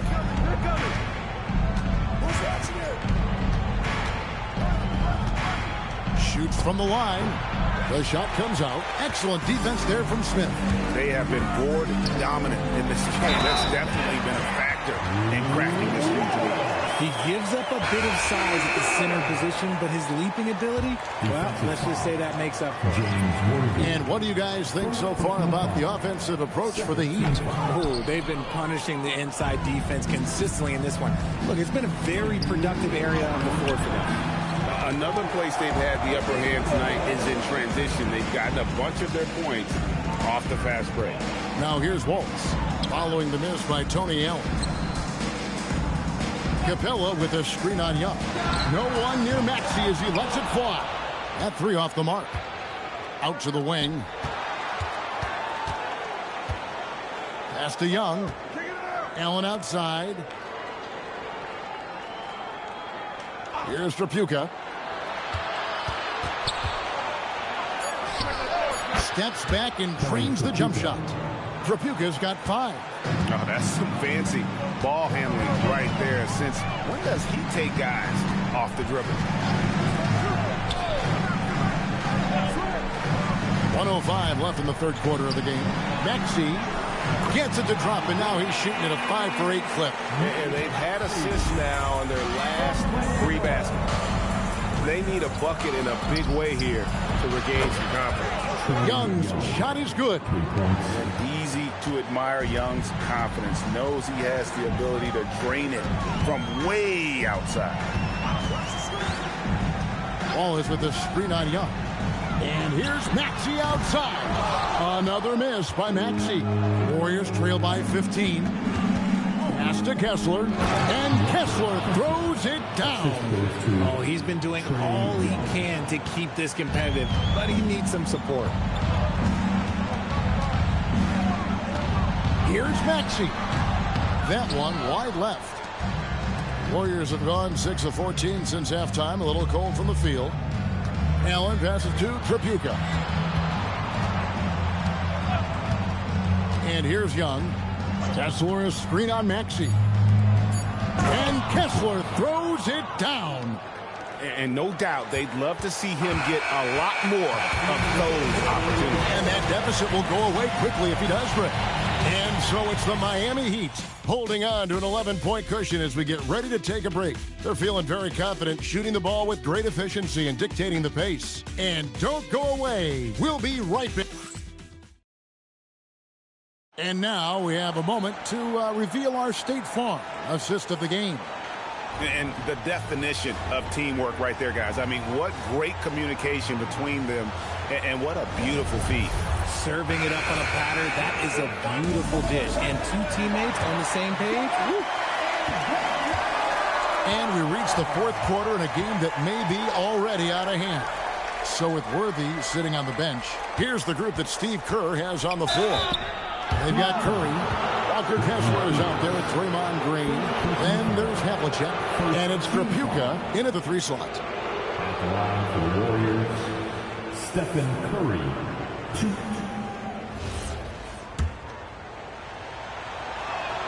Free throw good by Curry. A multiple-time champion and relentless competitor. Curry's drive to be an all-time great, well, he's pretty much there. Butler from outside. And the rebound goes to the Warriors. Kessler's got 6 rebounds here tonight. It hasn't been his best game, but his team is still doing just enough to be up. Curry wide open, and it's off from 3-point range. Just a solid performance on the interior. The rebounding has been off the charts. Smith finds James. Great focus from LeBron. Hits it and still gets it to go. Like, at this point in time, like, you have to understand that if LeBron James is on the inside, he has so many ways to beat you. A little contact's not going to do anything. Yeah, it feels like he's forcing things, which will happen. He's trying to help his team. Pass to Wallace. Kessler with the rebound. And not allowing the shooter even an inch of breathing room on that one. I'm sure they'll think twice about shooting against him next time. On its way from Curry for 2, and that's good for 2. Just over a minute and a half played here in the 4th. Shot from 16. That's good on the jump shot. LeBron's got 13 points here in the second half alone. Warriors trail by 12. That's to Curry. Curry through traffic. Count it! Oh! He's a magician inside. Curry always finds a window. And timeout is called by Eric Spoelstra. There was no hesitating. He wants to talk to the team right now. And now, Allie LaForce has something for us from the sideline. Well, over the break, I listened in on Eric Spoelstra's huddle, and Coach reminded his team that leads can disappear quickly in the NBA. He said if we get loose and they make a few shots in a row, then this is a ball game again. Do not let that happen, he implored. Guys. Terrific, Allie. We appreciate the report. Wallace misses. Warriors trail by 10. Pass to Curry. They kick it out to Green. Back to Curry. Again, Curry missing. They say it's a make or miss league, and there's sometimes that you miss. In the corner, it's James. And the rebound goes to the Warriors. Smith has got 7 rebounds in the game. Now Curry. And foul on the shot. He'll shoot 2 at the free throw line. You never want to foul Curry. He's pretty much the best free throw shooter ever. So, Greg, in 2021, the NBA creating the Kareem Abdul-Jabbar Social Justice Champion Award. It's so great to recognize the work that's being done by so many NBA players. It does, Kevin. And these players who are not just giving back, but giving a voice to the less fortunate and trying to shape policy towards justice and equality. Outside, James. Some nice ball movement here by the Heat.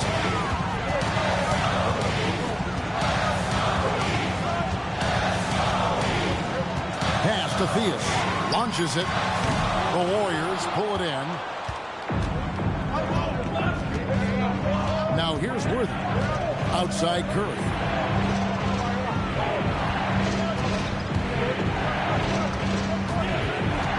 Over Theus. Curry can't get it to go. And hard work on the glass. Once again, guys, they put a lot of effort and focus on the backboard. And so Curry will bring it up for the Warriors. Here in the fourth, they've allowed just 4 points. This one for three. Buries it from three-point range. Curry's got 10 points in the quarter. And he has been on fire this quarter in terms of his scoring. Hopefully, that fire spreads to his other guys and they can rally. Outside, James. Trying to end the drought and finished off by LeBron. Getting inside positioning is what he wants. Like once that man gets in there and gets moving, oh, he's going to finish that dunk. It's blocked. Here's Theus. And contact on the shot, so he'll be shooting free throws here. And it's on John Havlicek. Just a very creative player. Theus has the skill set to score in so many ways, and if that means using his body to draw contact to get to the line, then so be it. Allen's checked in for Havlicek.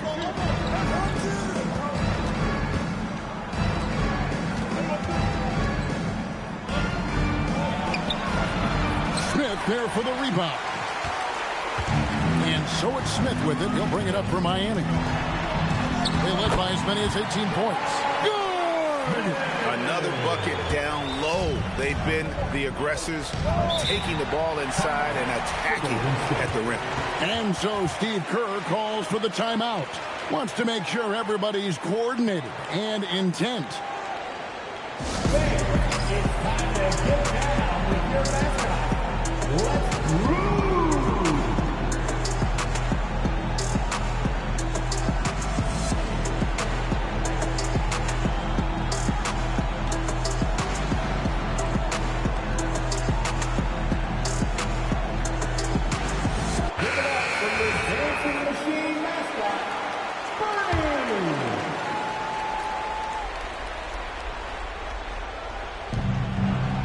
It's Allen. Stephen Curry. Smith there for the rebound. That is not the shot they needed there. You got to work it around and get a better look. And he wasn't about to do anything that would get him in trouble there. Nope, up and in with a one-hand finish, the most basic possible. And looks like the illegal pick was set. Yep, that's right. That'll get their attention. That's going to draw a whistle every time down the floor. Not even close to being a legal screen. That's a very avoidable turnover. You got to focus on the details. Oh, the layup finish off an excellent lead pass. Boy, you have to be impressed with the offensive production. They have got it firing on all cylinders. They've had great execution, and what stands out is that they're just taking what the defense gives them, not forcing anything. James in the post, working on Green. Now here's Butler. Allen defending. Richard, do you see such an influx of foreign players? Any concern that American-born players will fall behind? 100%. We have to change our development. We have to change our approach to youth basketball because right now the Europeans, one, hungrier. Two, they have a greater approach for skill and technique at an early age.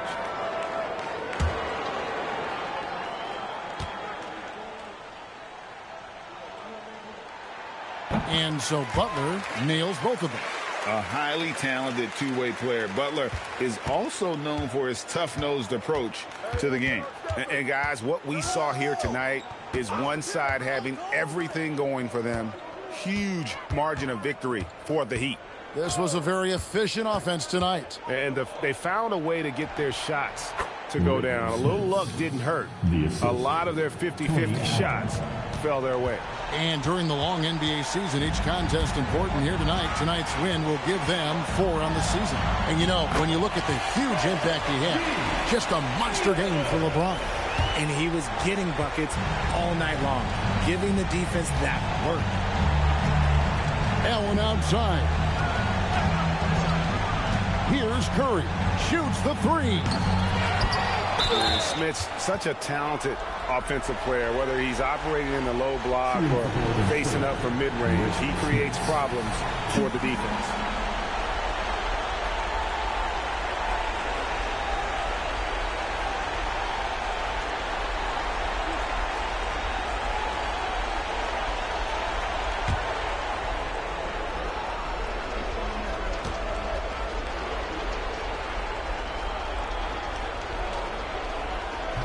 And he can't get the first one.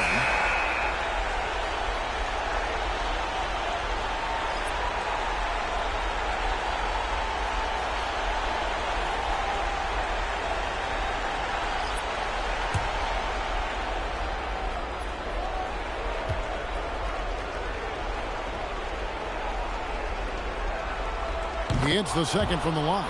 They need everything they can get right now, but can't leave points on the table. Now James. Here's Maxey.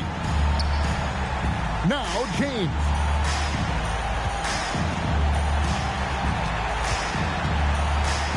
And he gets the whistle for the 3-second call. 3 seconds. Golden State ball. Substitution on the court.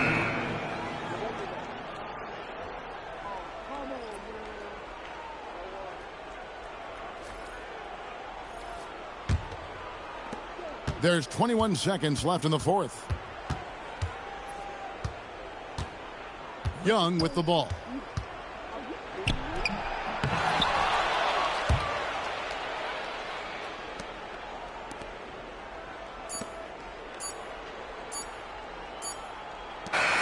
And so Miami takes this one by a big margin. A confident win and one where they clearly showed the greater effort. Yeah, I mean, it was a solid.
And welcome to 2K Sports for another edition of NBA basketball.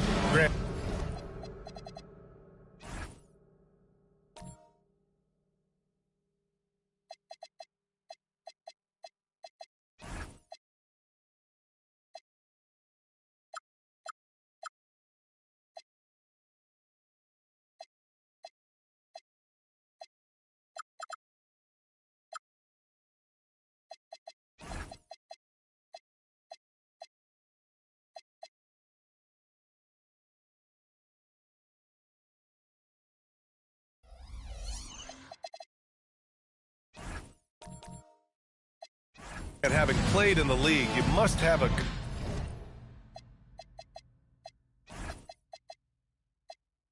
good idea of how these guys are feeling this deep into the year. No, BA, it's hard to describe. There's such a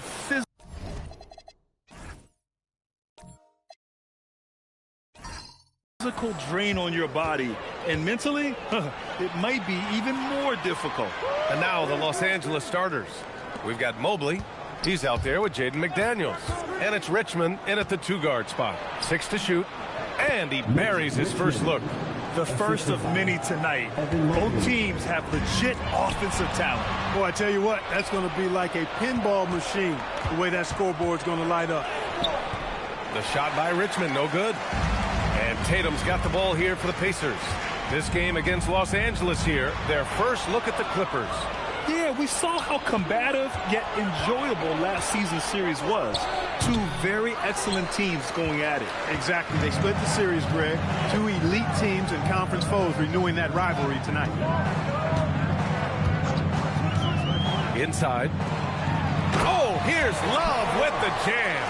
He knew exactly where his man was going to be. Outstanding lead pass. Kidd, the pass to Mutombo.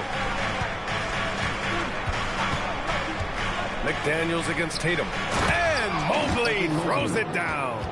Easy does it. Mobley is such a fluid athlete for his size. Wallace, the pass to Love. Just over a minute and a half played here in this one. Edwards finds Love. Wallace outside. Launches it from deep. Mutombo with a rebound. The Clippers have gone just 2 for 4 from the floor. Grant, the Clippers were finally healthy in the playoffs last season, but it still wasn't quite enough. Yeah, but they gave us a dramatic 7-game series against the Nuggets, who then went on to push OKC to 7 games. So even if it wasn't the outcome the Clips wanted, still a heck of a season. Edwards gets the bucket. Edwards loves those long-range bombs. He's a confident shooter. Mobley on a screen. Down low. And Mobley throws it down. He's just an aggressive finisher there inside. Hey, when you got bounce like that, you feel like you can take on anybody. Fellas, that's exactly why they look to get him the ball around the rim. I mean, it's either a dunk or free throws every time. The Clippers lead by 3. A chance here to catch up with Allie from the sideline. Rick Carlisle and I got a chance to talk for a bit. We discussed Evan Mobley and how we wanted to defend him coming into this matchup. He said, quote, to make him settle for jumpers, we don't want him getting easy buckets or deep inside positioning. That's when you get into trouble. We'll see how good the resilience is against him tonight. Ryan, back to you. Allie, thank you. Allen always a threat, especially when you give him room to run. He's capable of banging it home. Pass to Mutombo. Here's Kidd. Back to Daniels. Mobley, a screen on Tatum. McDaniels from long range. The Pacers pull it in. Wallace outside. Outside Edwards. Oh, sweet move. Oh, and there's the whistle on the shot. So 2 free throws for him coming up. Well, it's no surprise Edwards has a football background, Clark. Just look at him. Yeah, he is well put together, B.A. No question he could handle himself on the gridiron. You know, early on, he thought that would be his path. He's mentioned playing it professionally someday. How about that? I don't think it's a great idea, but interesting that he would even broach it. But if anybody could pull it off, He might be the guy. Ties it up, and his next one could give him the lead. The 2025 playoffs had some incredible comebacks, Clark. Indiana had some all-timers. Yeah, it was absolutely unreal. The excitement, the drama, the close finishes. I mean, unbelievable. How about these wins for the Pacers? Down by 7 with less than 40 seconds against the Bucks. Got it done. Also trailed by 7 with under a minute versus the Cavs. Won that one.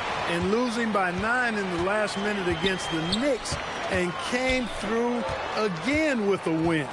And even in the finals, they made some miraculous comeback wins against OKC. Had at least one miraculous comeback win. So an amazing clutch playoff performance by the Indiana Pacers. Outside Booker. Outside Love. Let's go with a 3, and that's good. Devin Booker for 3. And I like how Booker is selective taking threes. It makes it count when he does take one. Pass to Kidd. McDaniels up top, looking to end the run, and he lays it in. Pick works well there, but the defense left a lot to be desired. Yeah, that's not the defense you need. You got to be tougher defensively. Now Booker. His last outing, we saw him score 13. It's rebounded by Sabonis. Los Angeles has gone 0 for 2 from outside. Nice ball movement by Los Angeles. Ooh, had a nice open look right there. Richmond's got 5 now. Boy, Mitch Richmond, a great shooter from outside the arc. Really measures those shots well. Back to Tatum. Fires the 3. And again, it's Indiana with a 3. It's turned into a showdown here. Dueling from distance. Looks to me like there could be something personal taking place here. And so Ty Lue calls a timeout. He's going to talk it over with his guys.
For this break, let's take a look at the teams that were the toughest to score against last year.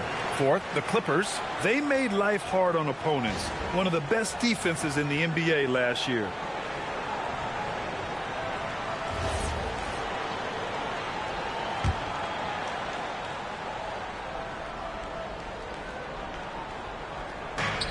Sarr passes to Harper.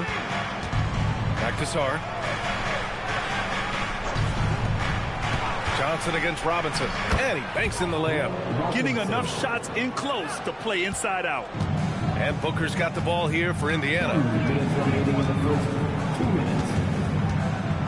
With the drive. And he drops in the layup off the glass. Booker's got 5. Incredible balance to convert the tough basket.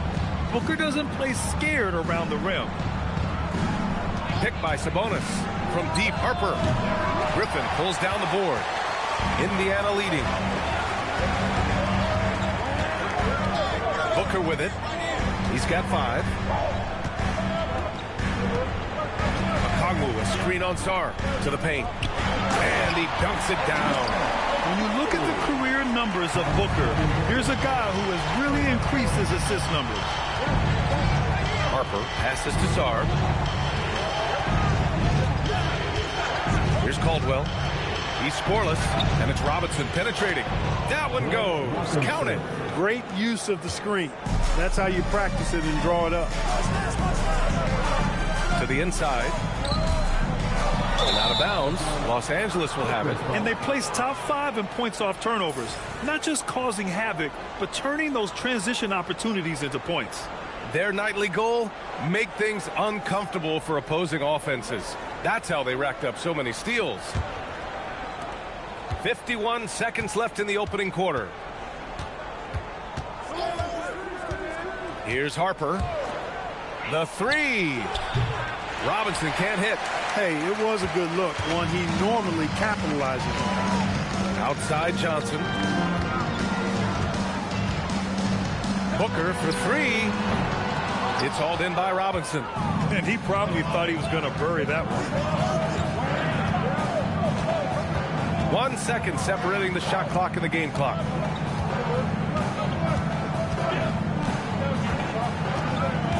Shot clock at 6. Count it. Good. Robinson's got his 3rd bucket of the night. Oh, he has a lot of tools in the toolkit. That right there was just one of them. It's a tie game in Indiana. And the second quarter about to get started. We'll be back in a moment.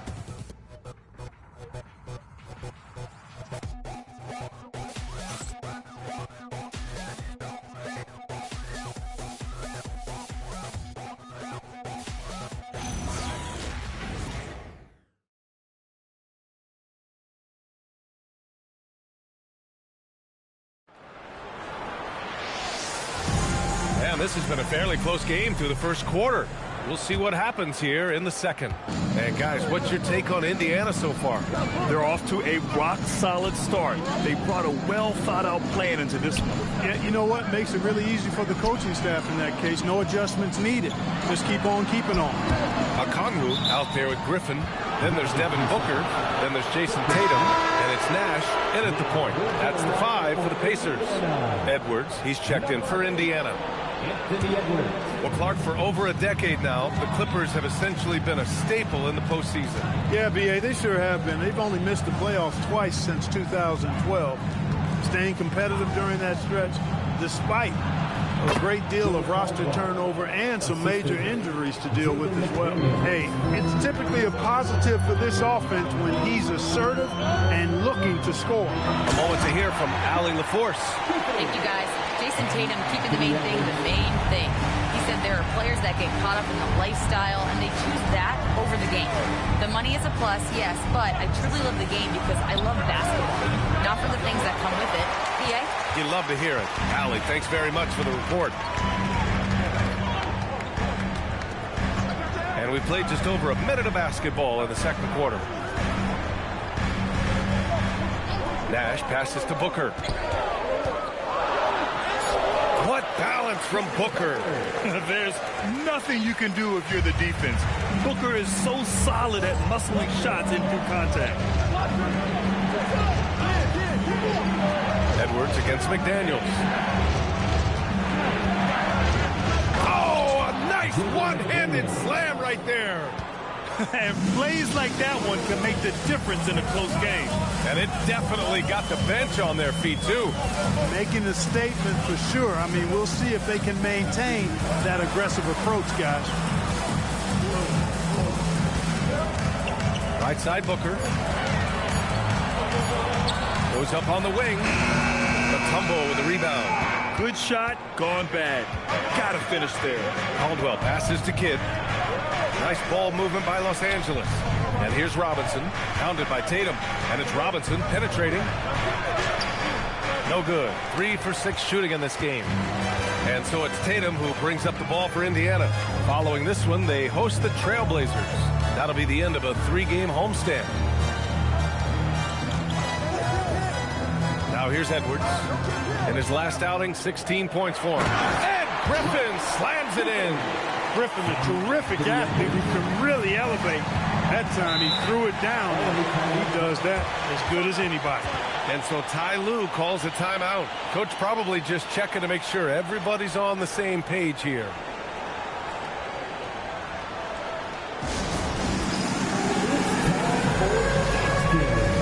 see yourself on the big screen, then you know what to do.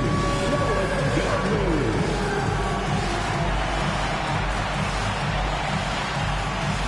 You have the fighter on you.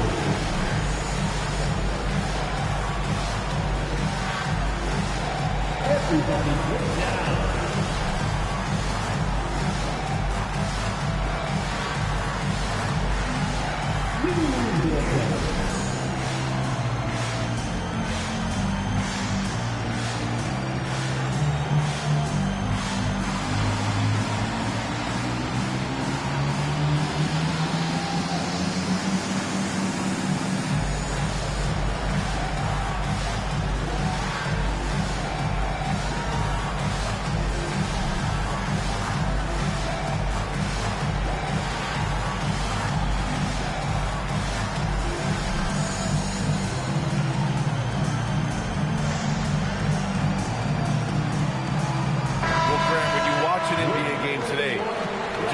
You played in this era? Oh, no doubt. It's a lot more open, and there's a greater emphasis on skill and player health.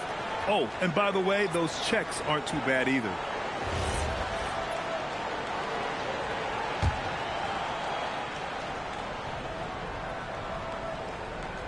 Three minutes of action thus far in the second.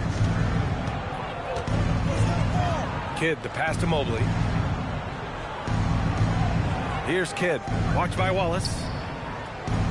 5 to shoot. Pass to Caldwell. Lets it go. Indiana with a rebound. You gotta love how they've been crashing the boards, fighting hard for every miss. I certainly do. You know, I like to see guys do their work inside. Their rebounding has been excellent, and that's always important in a close game. Oh, explosive crossover. How's that for a move? Kidd, the pass to McDaniels. Here's Richmond, guarded by Edwards. The shot by Richmond, no good. Got what he wanted, but then blew the lay-in. He tricked that one. Wallace outside. Back to Love. Right side Edwards. From deep. Mobley grabs the board. Clippers trail by 4. Caldwell passes to Kidd. Now here's McDaniels. Pass to Richmond. From behind the arc. The whistle blows. It's going to be on Anthony Edwards. That's his first foul. Gotta fight harder to get over those screens. Well, I'm going to credit the screen. I mean, that's a good, strong pick he lays there. Johnson, he's checked in for Edwards.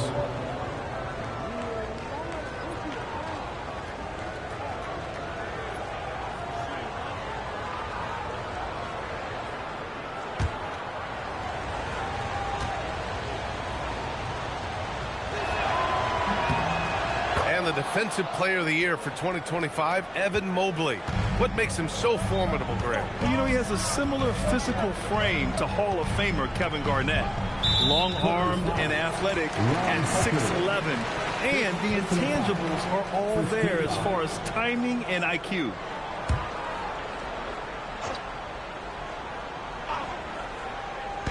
On defense, Los Angeles. Wallace outside. Back to Allen. 4 on the clock. There's Tatum with the 3. It's rebounded by Los Angeles. Sarr down low. Allen defending. Caldwell misses. Indiana's gone 0 for 2 from outside in the second quarter. Outside Tatum. Tatum on the drive. Finds the net with the inside leaner. Tatum's got 5 points.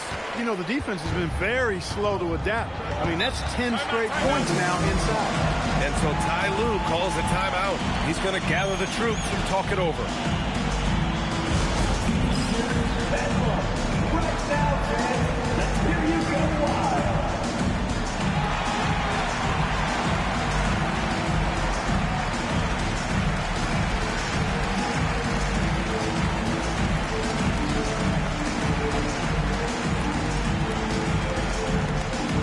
This timeout is for everyone, except you kids. We're very sure.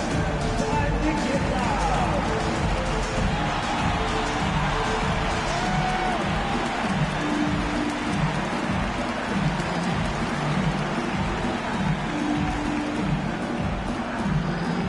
loud acceptance your t-shirts.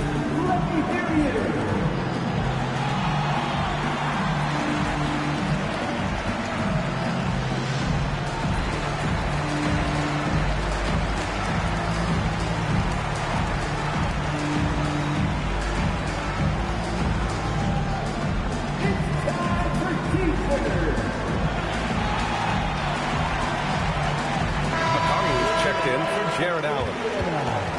Let's take a look at the point guards who have been on fire from deep over the past month.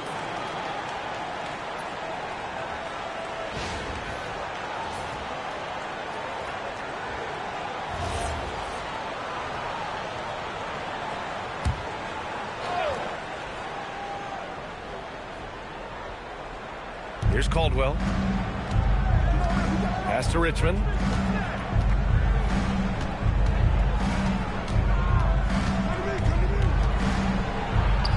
Counted. His fourth bucket in 8 shots. There's some mass and density to Richmond, not the guy you want backing you down inside. Tatum passes to Okongwu. You know, Clark, despite winning 3 championships prior to the NBA days, the Pacers are still looking for their first NBA title. Yeah, they've been close a couple of times in the history of the NBA, 2000 and 2025. They've had some really great teams over the years in the 90s and 2010s, and they came close last year, and I think they'll continue to knock and one day kick that door in. The first one falls.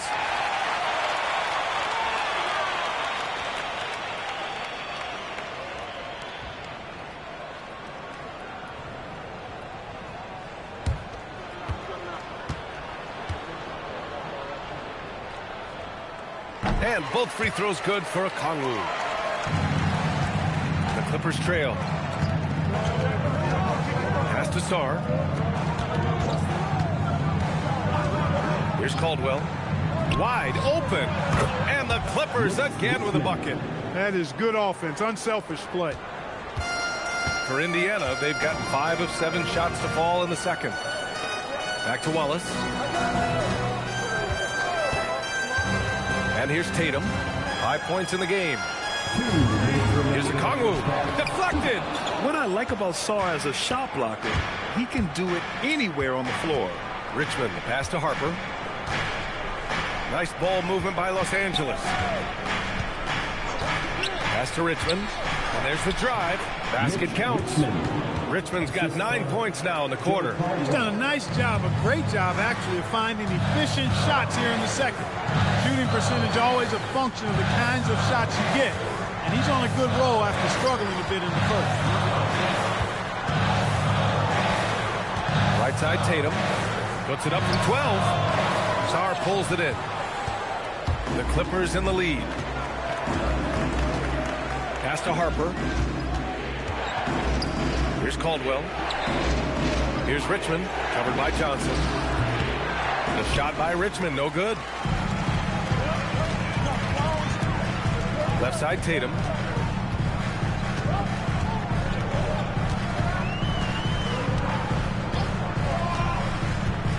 46 seconds left in the second quarter. And they call an illegal screen here.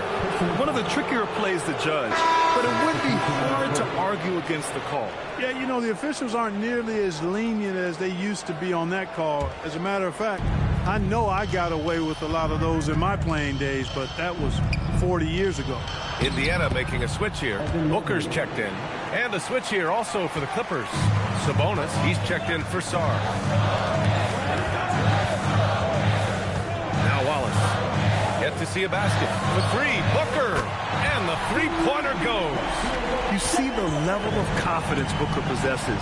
Outstanding off the catch. 2-second difference between shot and game clock.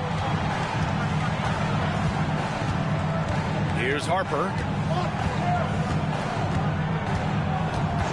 Clock at 6.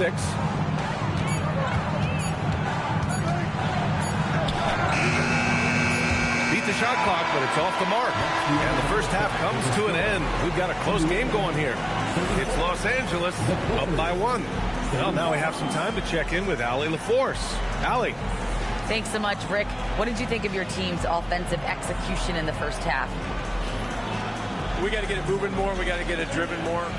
They're very physical.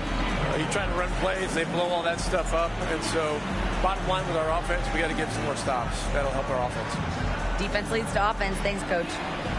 Thanks very much, Allie. We'll be back soon to start the second half of basketball.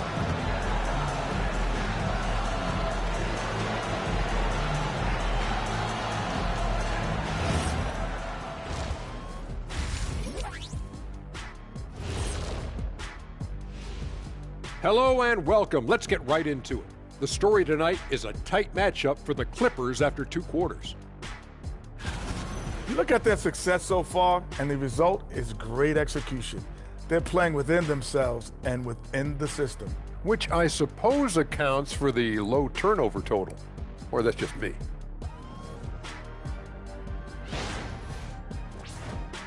New topic.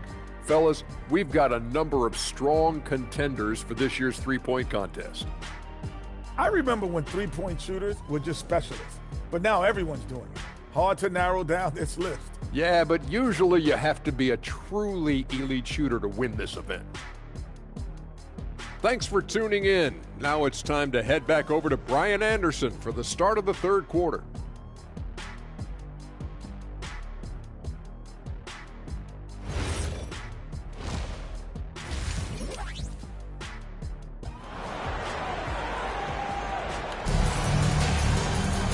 And we've got second half action for you. Thus far, a pretty evenly contested game.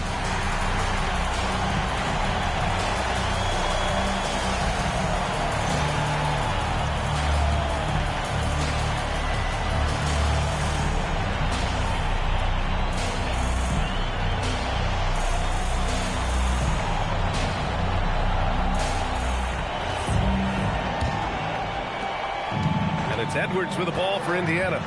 They trail by 1 on the floor for the Clippers. Evan Mobley out there with Jaden McDaniels. And it's Kidd in at the point. Oh, that's good. Love's ability to play off the ball is what makes him such a versatile option at the offensive end. You know, Grant, for all his competitive nature, Tatum has a pretty calm demeanor. Do you appreciate that? Yes, indeed. As a team leader, a father, a role model, and a professional, you can't ask for much better than Jason Tatum. He is the real deal. Tatum passes to Love. And here's Edwards from the arc. It's not going to go for him. Here's Kidd. Still no points. Pass to Mutombo. Here's Kidd. 5 on the clock. Here's Richmond. Got it off in time to beat the shot clock, but it's no good. Edwards for 3. And it's the Clippers with the rebound. Mobley's got 4 rebounds in the game.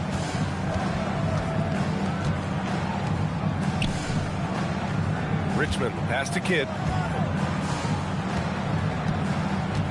Mobley, a screen on Edwards to the middle. And Mobley throws it down. Oh, the hammer. Mobley, a powerful dude out there. McDaniels against Tatum. Driving inside. Oh, Tatum commits on the drive. Bad idea leaving him open. He needs more defensive attention, not less. And so Ty Lue calls a timeout. He'll take the opportunity to regroup. And Grant, while most didn't expect it, last season the Pacers made the second NBA Finals appearance in their franchise's history. Yeah, B.A., there's so much belief right now in that locker room. They never feel like they're out of a game, and that makes them dangerous.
teams making substitutions here. And always interesting to look back at last season. These were the NBA's best transition teams. 5th, the Pacers. They would just push the ball at every opportunity, even when defenders had already gotten back.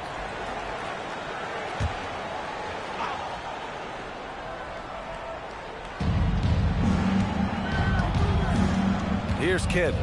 No made baskets yet. Pass to Richmond.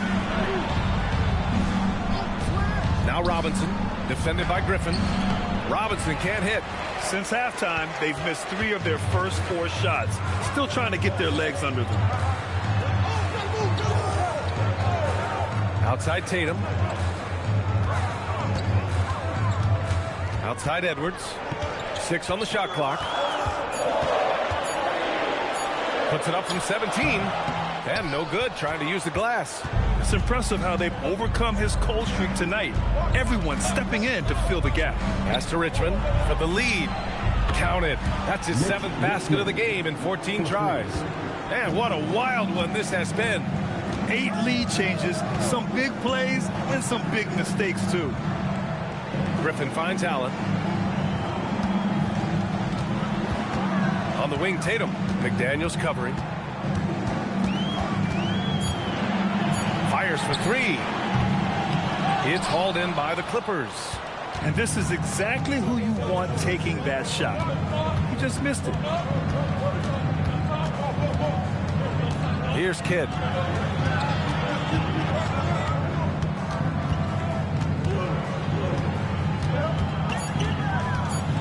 The Clippers got to hurry. Late clock here. And the basket by Mutombo.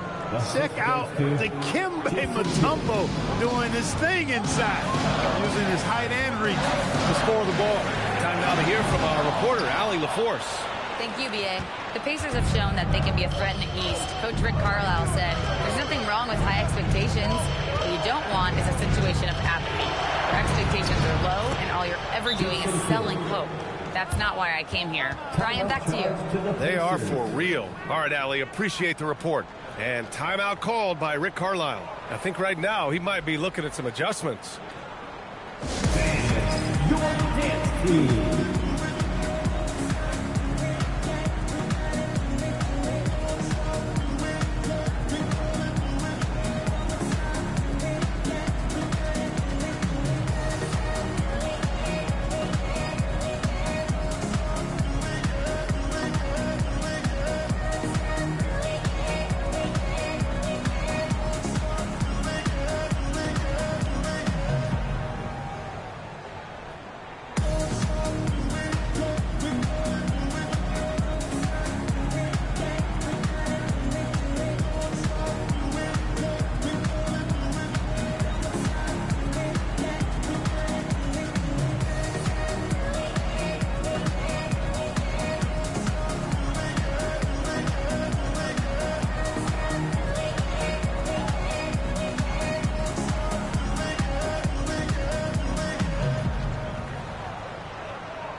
Booker comes in for Jason Tatum.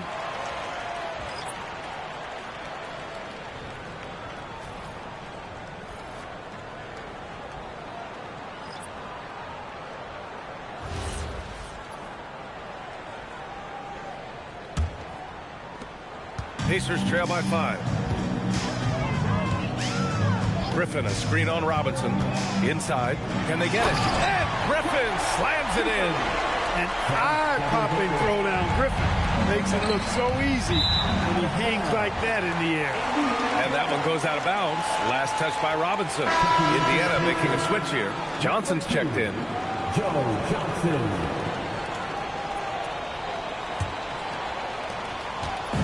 And Booker's got the ball here for Indiana.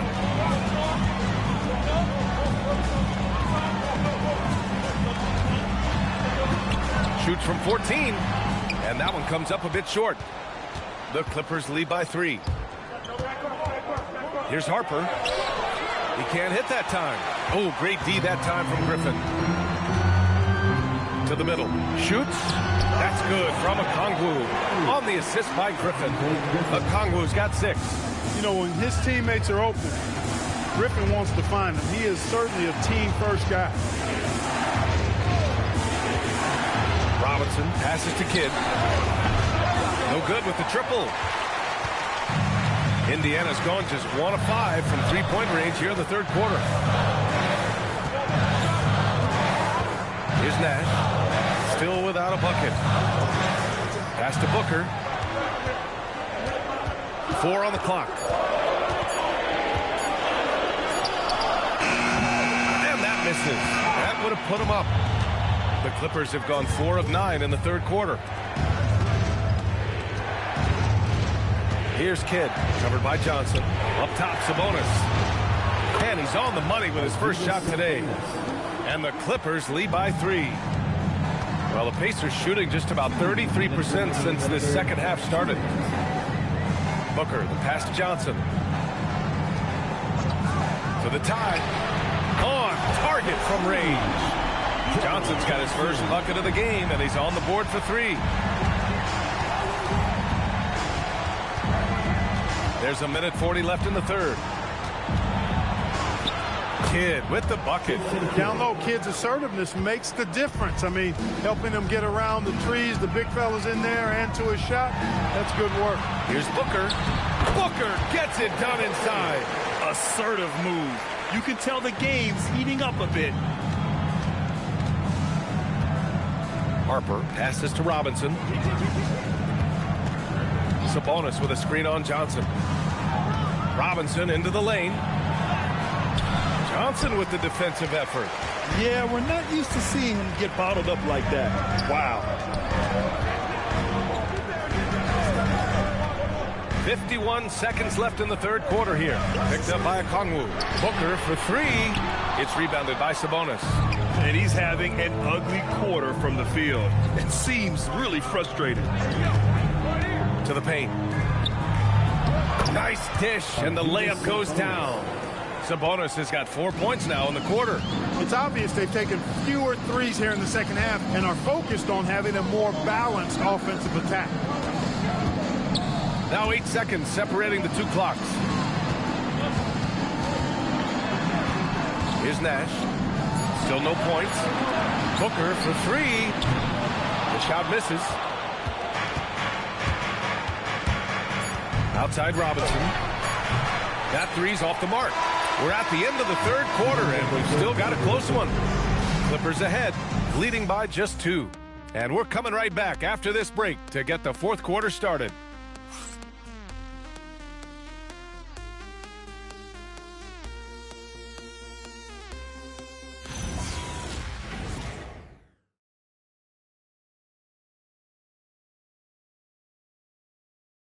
Rick Carlisle had some advice for his team. Let's hear what he had to say. Hold your ground. Hold your ground. Your job is just to stay in front of this guy. No blow-bys. And Coach Carlisle preaching strong defense there. The basic fundamentals. Doesn't want to see anyone on his team get burned on this end. We've reached the fourth quarter in what has been a very competitive game. Should be an exciting finish. Jason Tatum out there with Kevin Love. Then there's Devin Booker. Then there's Edwards. And it's Allen in at the pivot spot, manning the middle. That's the 5 for the Pacers. Wallace, he's checked in for Indiana. Here's Edwards. Wallace outside. Love for 3. Mutombo with the rebound. Mutombo's got 5 rebounds in the game. Here's Kidd, watched by Wallace, and it's Jared Allen with the foul. That's his first foul of the game.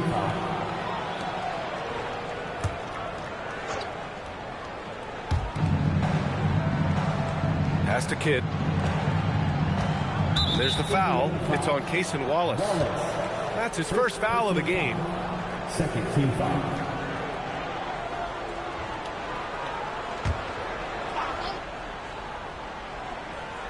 And so here are the Clippers. 2-point game. Here's Richmond. And he's going to the line for two. The official saw contact while he was going up. So easy to appreciate Richmond. I mean, he's an elite scorer who's really comfortable getting buckets from anywhere and everywhere.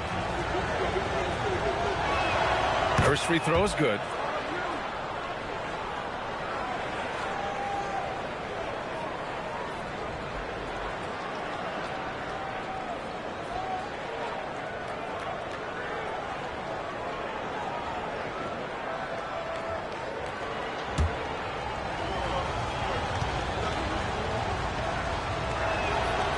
Good on the second, so he makes them both.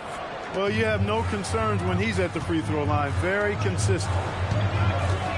Outside Love. It's a nice passing by Indiana here. Edwards for three. Sinks it from distance. That's a second-made three, first of this half. Tipped.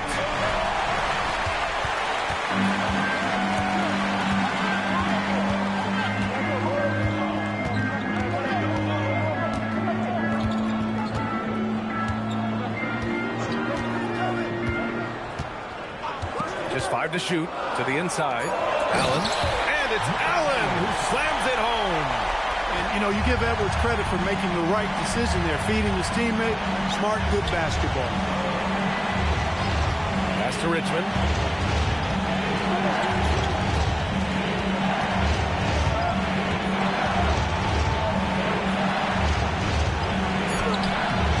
The rebound by Allen. Allen's got his 6th rebound on the night. Edwards, a pass to Wallace. And there's the slam. Dunk to finish it off. You know, the defense locks so much into Edwards that it creates opportunities for others. Pass to Mutombo. Here's Kidd. Watched by Wallace.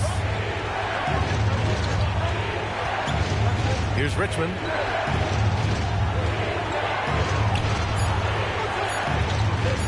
Here's Mutombo. He hits the back iron and sinks it. This has been the story of the game. A battle fought on offense. Any lull in the action so far has been short-lived because there have been nothing but buckets in this one. Tatum inside. Working on McDaniels. And it's Love missing. The Clippers have gotten just 1 shot to fall out of 3 attempts in the 4th. Pass to Mutombo. Here's Richmond. McDaniels up top. Yep, that one's good. Strong work inside by the 6'9" Jaden McDaniels, showing how effective he can be down there. On the wing, Tatum.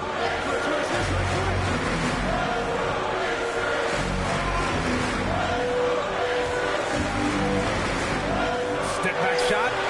And yep, it's good. And the Pacers lead by 1. Tatum's got a nice jump shot. When he's in rhythm, you feel like he's going to make it every time he shoots. Pass to Kidd. Lets the 3 fly. Oh, almost had a 4-point play right there. But he'll go to the line with a chance for 3. You know, not the smartest play a defender can make there. Yeah, unnecessary. I mean, make him earn those points from deep. Don't give them to him free at the line. 3 shots. 3 shots.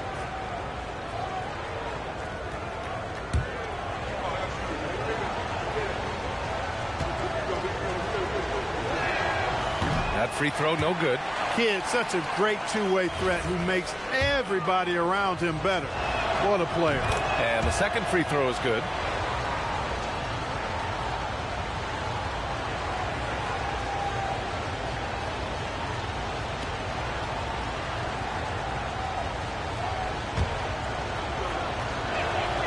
And he nails the 3rd. Not an A-plus trip to the line, but he did get them the lead. Tatum with it. Over to the wing. Pass to Allen. And it's blocked. He keeps control of the ball. Richmond pass to Kidd. Here's Mutombo. This one for 3. It's rebounded by Anthony Edwards. Man, that's his shot. Maybe he was too wide open. Now here's Tatum. The 3 is up. Rebound by the Clippers. Mobley's got his 6th rebound on the night.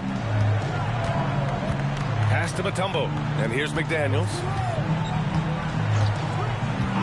Here's Richmond. Love grabs the miss. Love's got 6 rebounds now in the game. Down low. You know, as a big guy who can stretch the floor, Kevin Love has a lot of utility. I mean, guys who can make an impact down low and help you space the floor to free up others, that's a nice addition.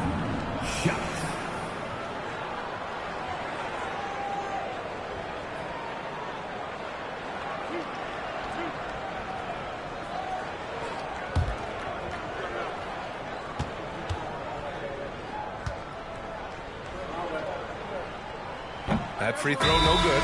Griffin, he's checked in for Jared Allen. And it's Rick Carlisle calling timeout here. He was quite emphatic, demanding the timeout, clearly wanting to address strategy with his team.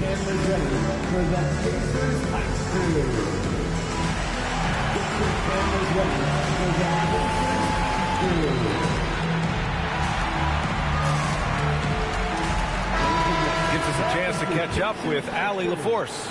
Well, over the break, I listened in on Rick Carlisle's huddle. He isn't liking what he's seeing out there on the perimeter, saying to his guys, defensively, we're too lax, and they're getting any 3 they want.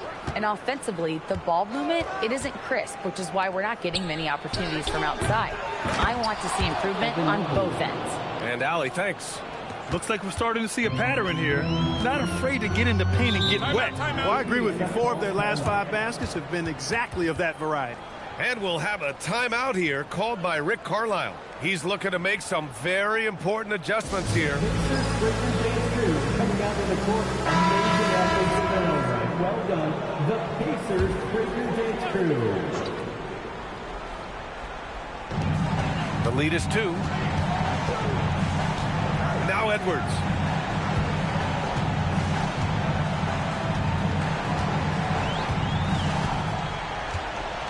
Shot clock at 5.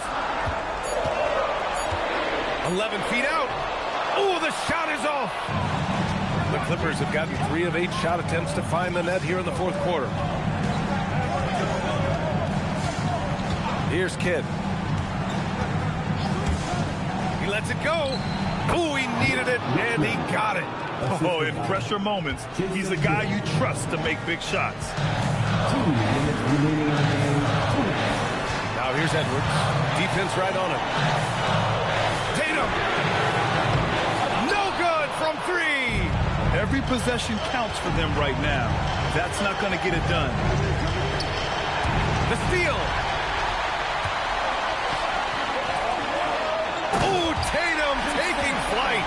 And Tatum has been in these situations before. He's reliable when it comes to stepping up in big moments. Oh, it's stolen. And here they come. Edwards. And that's an easy 2. Gotta love the breakaway opportunity there. Edwards is who you want to go to in the clutch when you need points, and will usually find a way to get them for you. Here's Richmond.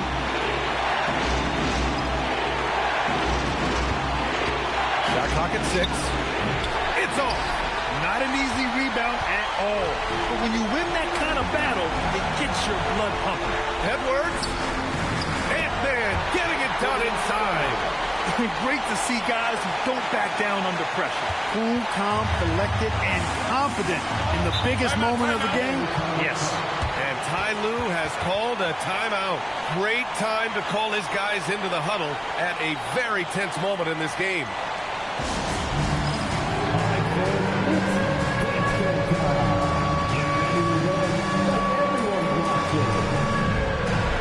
Indiana making a switch here. Allen's checked in.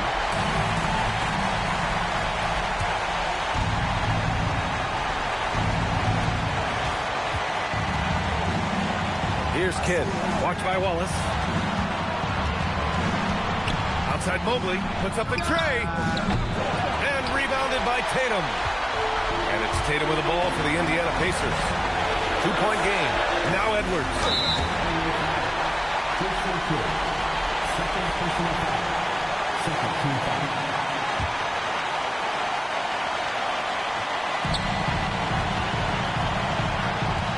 Outside Edwards. Oh, it's off! And timeout called by Ty Lue. The pressure is on, and he's got a plan to share with his guys. What's the best strategy for him? A chance to tie it up here. A critical possession, no doubt. We'll see what they draw up.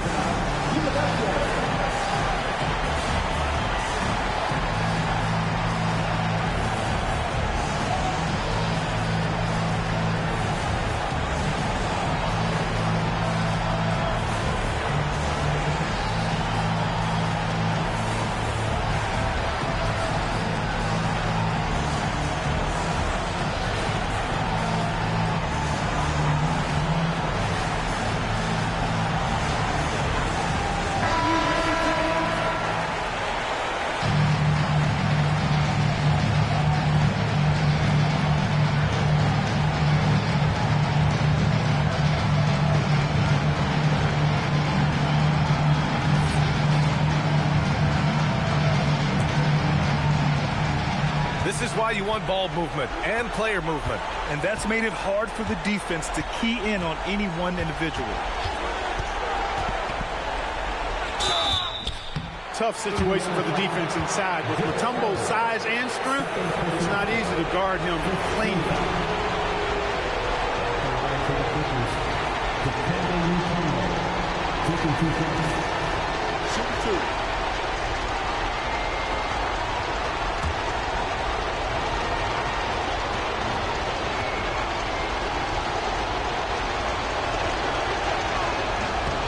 So the first one drops, and that narrows the gap to 1.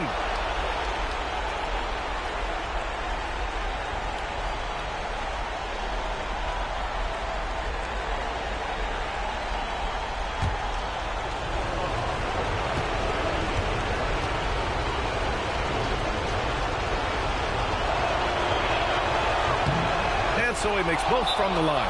Excellent composure at the line there to tie things up and give them a shot at overtime. And it's Rick Carlisle calling timeout here. Critical moment here. He's not taking any chances.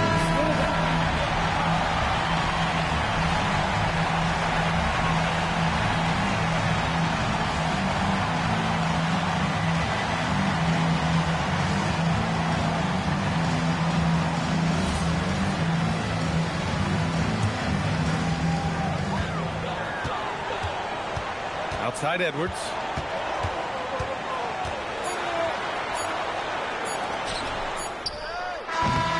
Time expires. We're going to overtime. We've got more hoops coming your way in just a minute.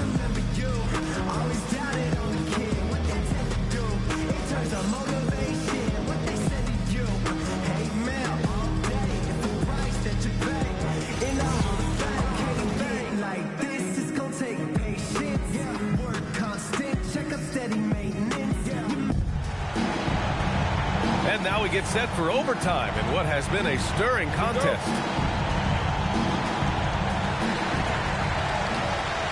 We've got Jaden McDaniels. He's out there with Mobley.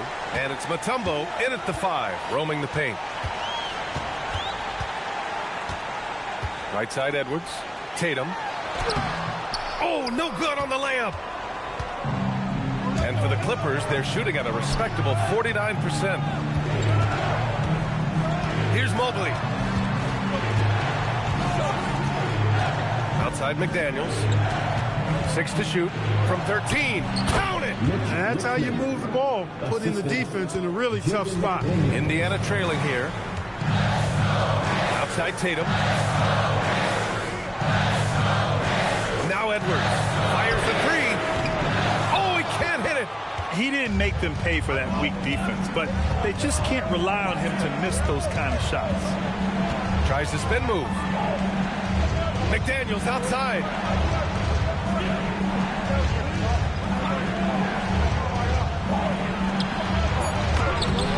Rebounded by Love.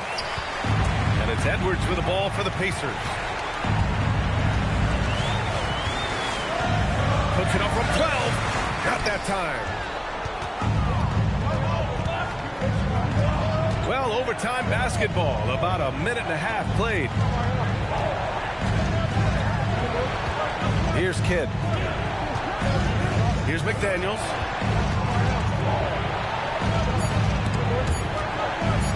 Puts it up from 17.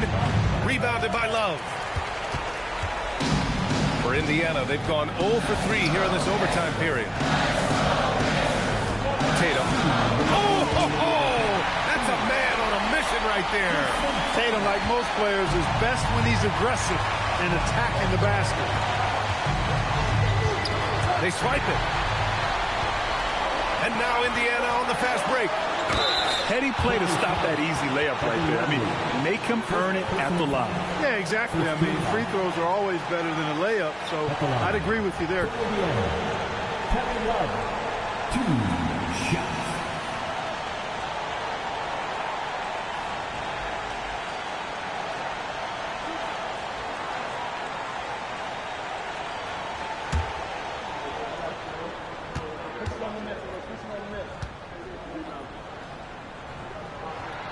He drops the first one, and that gives him a lead.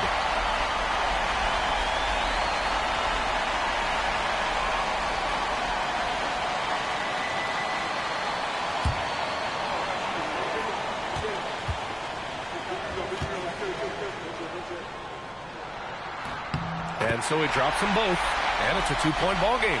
Free throw shooting comes into focus in tight games. As usual, he's up to the task. McDaniels. Here's Mutombo. Down to 5 on the shot clock. Can't get the 3. The Pacers have gone only 1 for 4 in OT so far. Here's Edwards. Allen. Oh, no good on the layup.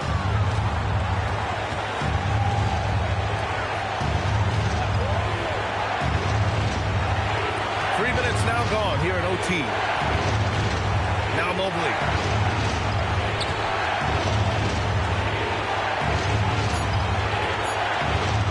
Beyond the arc. Allen rips down the board. Important possession here. Yeah, we'll see how they execute under pressure. Love.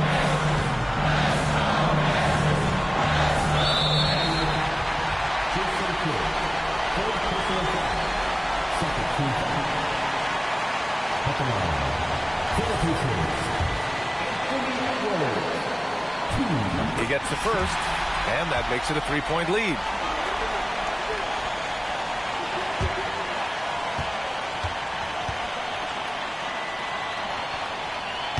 So he gets them both, and it's a 4-point ball game. That makes it a 2-possession game now. Those could turn out to be vital free throws. And Ty Lue has called a timeout. There is a lot on the line, and he is determined to make sure everyone's on the same page.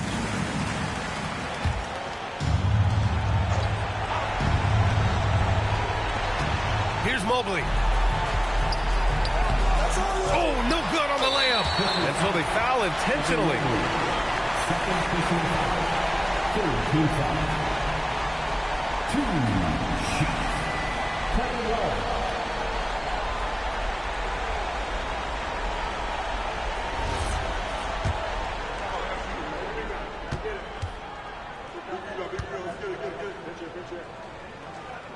He hits the first one, and that puts him up 5.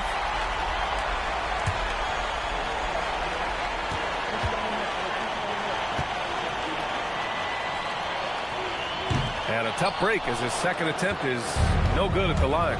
And right here, they can't waste any time. No, you need a quick bucket and then a quick foul. Oh, nice move. Here's Mobley. He launches. Oh, it misses. And now they decide to foul intentionally.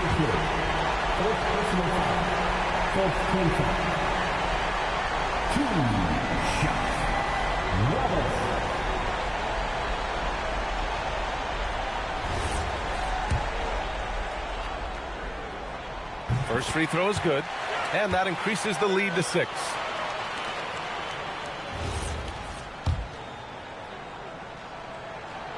Second one is good, getting both at the line, and it's a 7-point game. Boy, those were big free throws right there. It's exactly how you want to close out a game. Time called here. Los Angeles decides to talk it over. They're trailing by 7. Guys, your thoughts? Trying to extend this one, but it seems futile. You know what? I'm sure crazier things have happened, or maybe not. It's a long shot, though.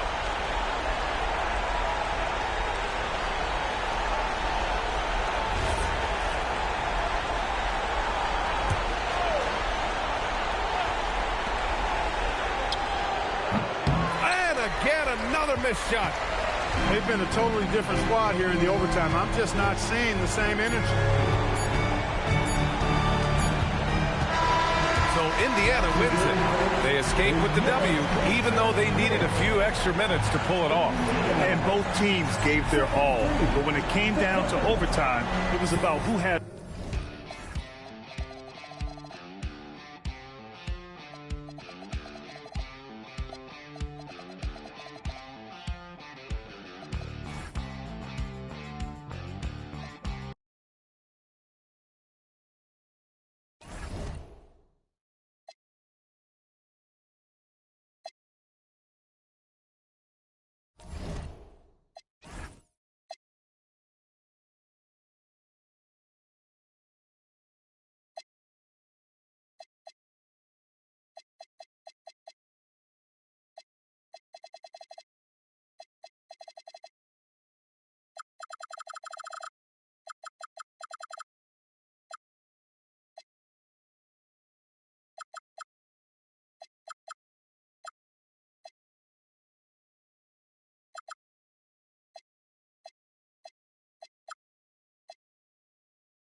Welcome, fans, to 2K Sports Tuesday night presentation. So, Coach.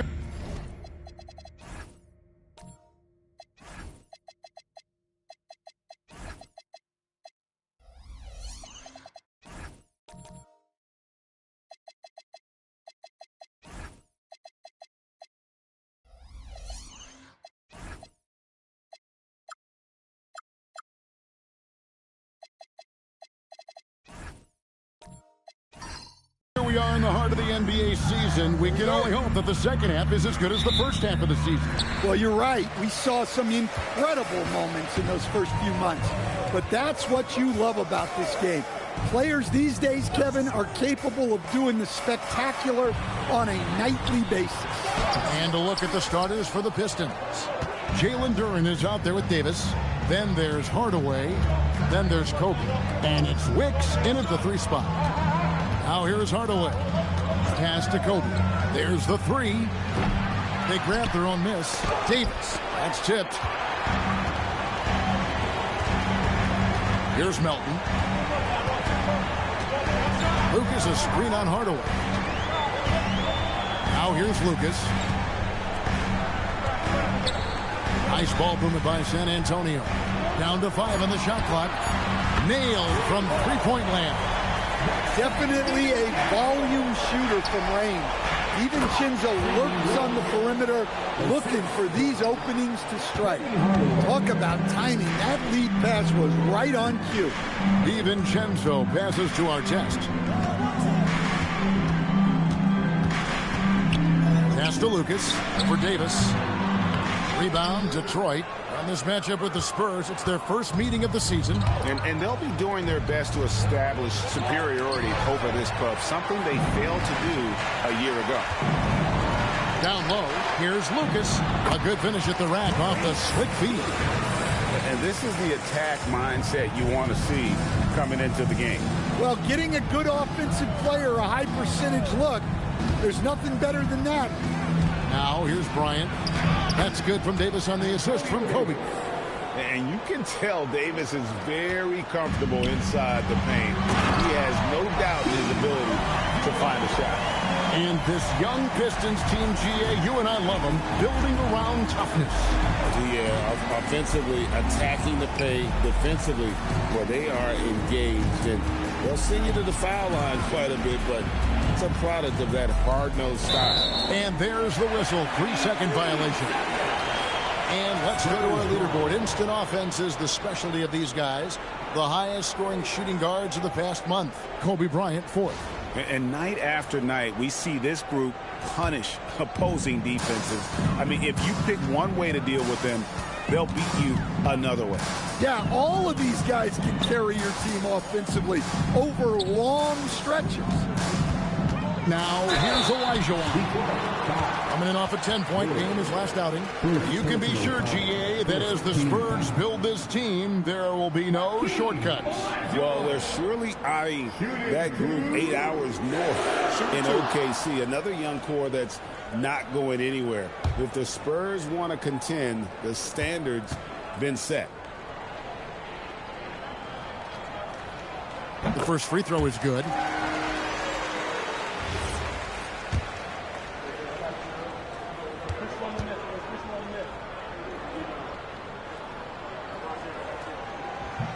He doesn't get the second one.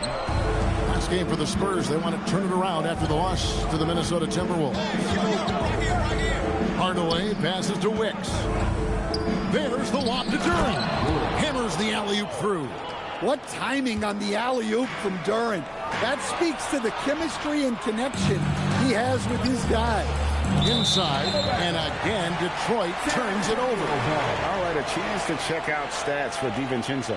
Some last season stats for him. Averaged about 11 points a game, 3 assists, and 3 rebounds. And most of all, you have to love the defensive grit he brings to games when he comes off the bench. Yeah, I love having options like him off the bench. Guys who bring effort. They can change the attitude of the team. Wow. We are going to remember that one for a while. I know I will, Greg. That was special. That was really special. And so the timeout here by J.B. Bickerstaff. He made the decision to huddle up with his guys and talk about strategy.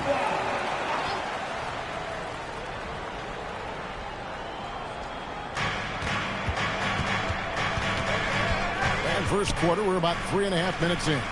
Back to Bryant. Pass to Wicks. 6 on the shot clock. Here is Davis. Kobe, that's for 2. And Hakeem Olajuwon pulls it down. In the corner, it's Melton. And here's Lucas. Artest on the way. Pass to Melton. Now DiVincenzo drains it from beyond the arc. DiVincenzo's got 6. And their offense already in a flow. Some stellar shooting to jump out to this lead. Physical play by Duren at the rim, which doesn't allow much room for interference. Now here's DiVincenzo. He's got 6. And I love the way he uses his size there to make sure he gets that board. Hardaway. And Davis now top of the key. Pass to Wicks. Duren with the screen on Lucas. And it's blocked. Now Melton. He has yet to score. Now here's Olajuwon. Rebounded by Hardaway. Pistons trail by 5. Outside, Davis. Olajuwon over with the double team. Nice ball movement by Detroit. Duren a screen. Really left alone that time. And showing the range there. Bryant is confident pulling from deep. And so Mitch Johnson decides to call timeout. Coach needs a moment to talk things over. Coming off that loss against the Timberwolves. Rough game defensively. I mean, they lost a lot of the individual matchups, and the help was slow to rotate. And being slow on your rotations is a killer. There's not a team in the league that won't punish you for that.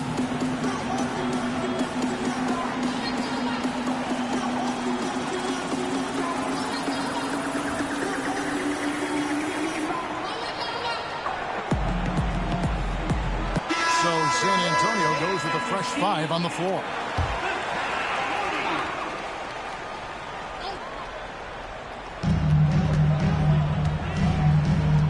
Lever with it.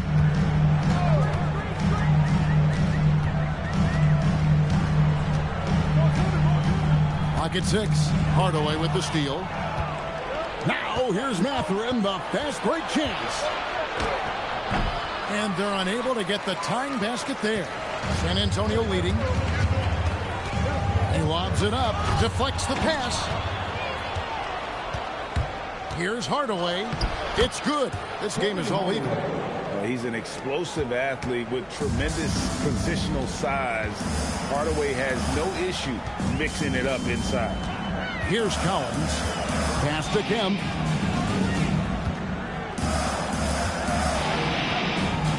Six on the shot clock. And Wagner has it in the corner. Again, the miss by the Spurs. The Pistons have gone 6 of 12 from the field here in the first quarter. To Stan, you don't see a whole lot of players, 6'10", with the perimeter skills of a Franz Wagner. Oh, you sure don't, Kevin. And not a guy with his size, strength, and skill. And he can create shots for himself. He can finish through contact. And he will also create shots for his teammates. Now Hardaway following Franz Wagner's three-point attempt. No luck that time in the shot that would have put them on top.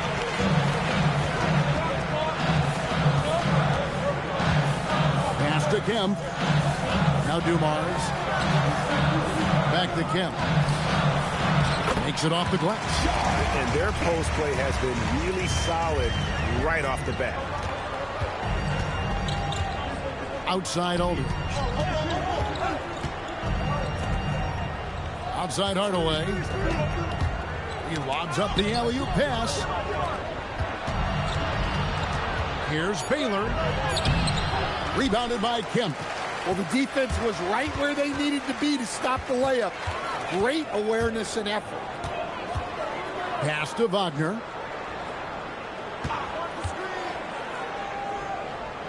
On the wing, Dumars. Detroit with the rebound. Outside Hardaway. Now here's Baylor. 1 quarter in the books, and it's been a close one so far. Spurs lead by 2. And don't go away. We'll be back momentarily.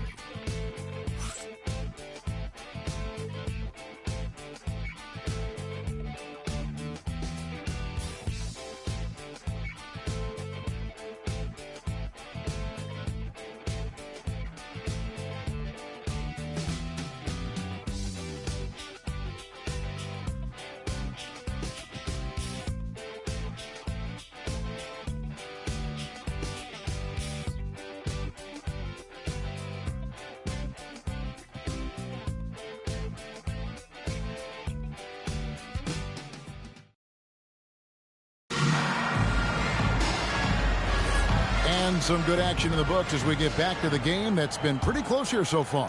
And taking a look at San Antonio's performance here. What do you think they've been doing or not doing? I love their effort, contesting shots, trying to intimidate here early on.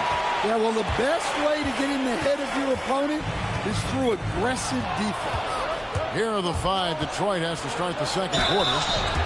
We've got Durham. Davis is out there with Denny Avdia. Then there's Hardaway. And it's Bryant in at the 2.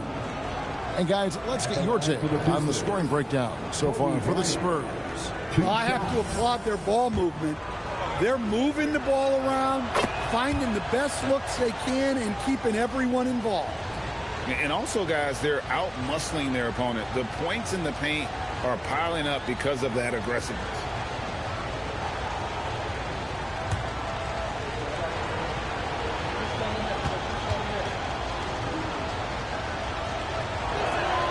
And Kobe drops them both. So, Stan, when it comes to preparing your team for a game, as a coach, what are the main things you're trying to get across? Well, look, Kevin, I think the main things is you've got to decide what the main things are. And when you've got maybe an hour to prepare a team for a game, they're not going to be able to go through everything you would like them to know. But you got to decide. You got to prioritize. These are the 2 or 3 things we've got to get done tonight, and you've got to have a clear understanding of those. Now here is Hardaway, following the miss by Sean Kemp. And Hardaway gets it to go. Hardaway has got the lead up to 2 now for the Pistons. Well, when you have a scorer as skilled as he is, you do everything you can to get him the looks he needs. Pass to Kemp. Over Davis. Kemp's shot is off.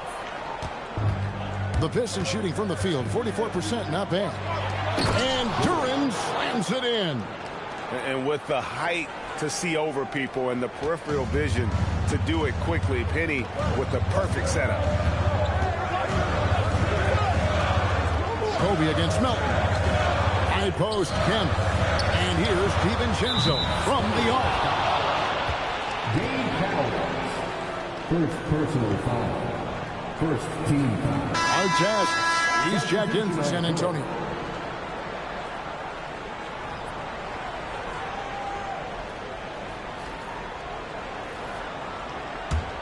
Detroit leading by 4.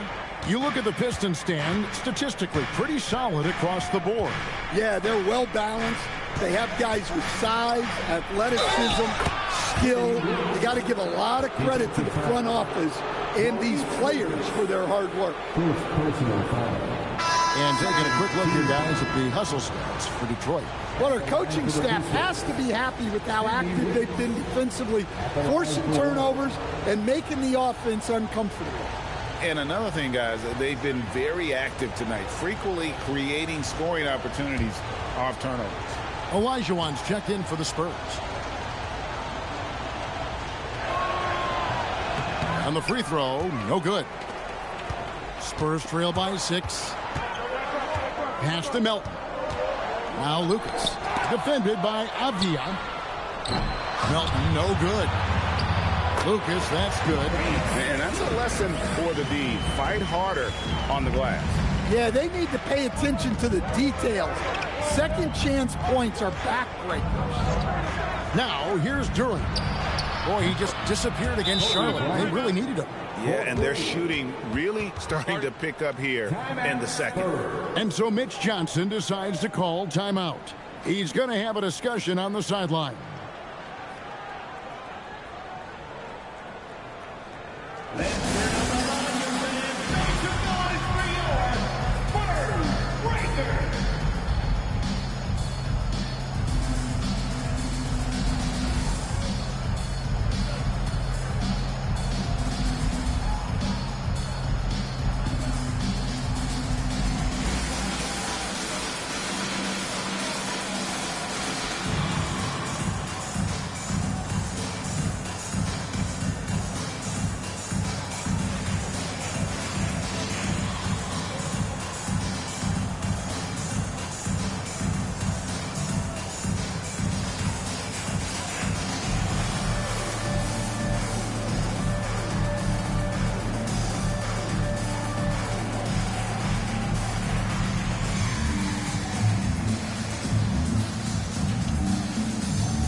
And let's take a peek at the players contending for a spot in the dunk contest this year. Each and every one of these guys can do amazing things around the bucket.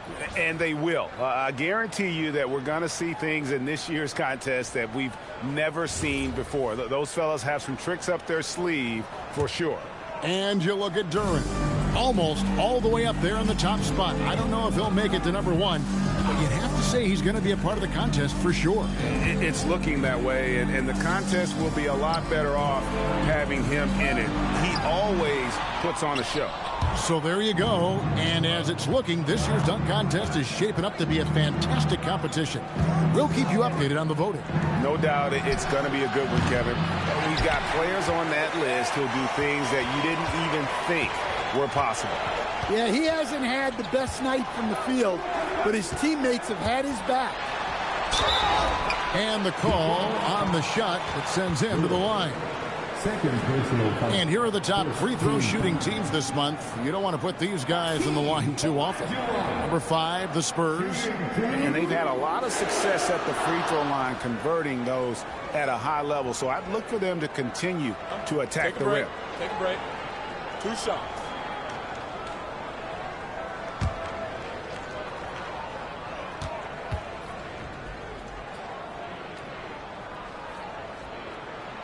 The first one falls.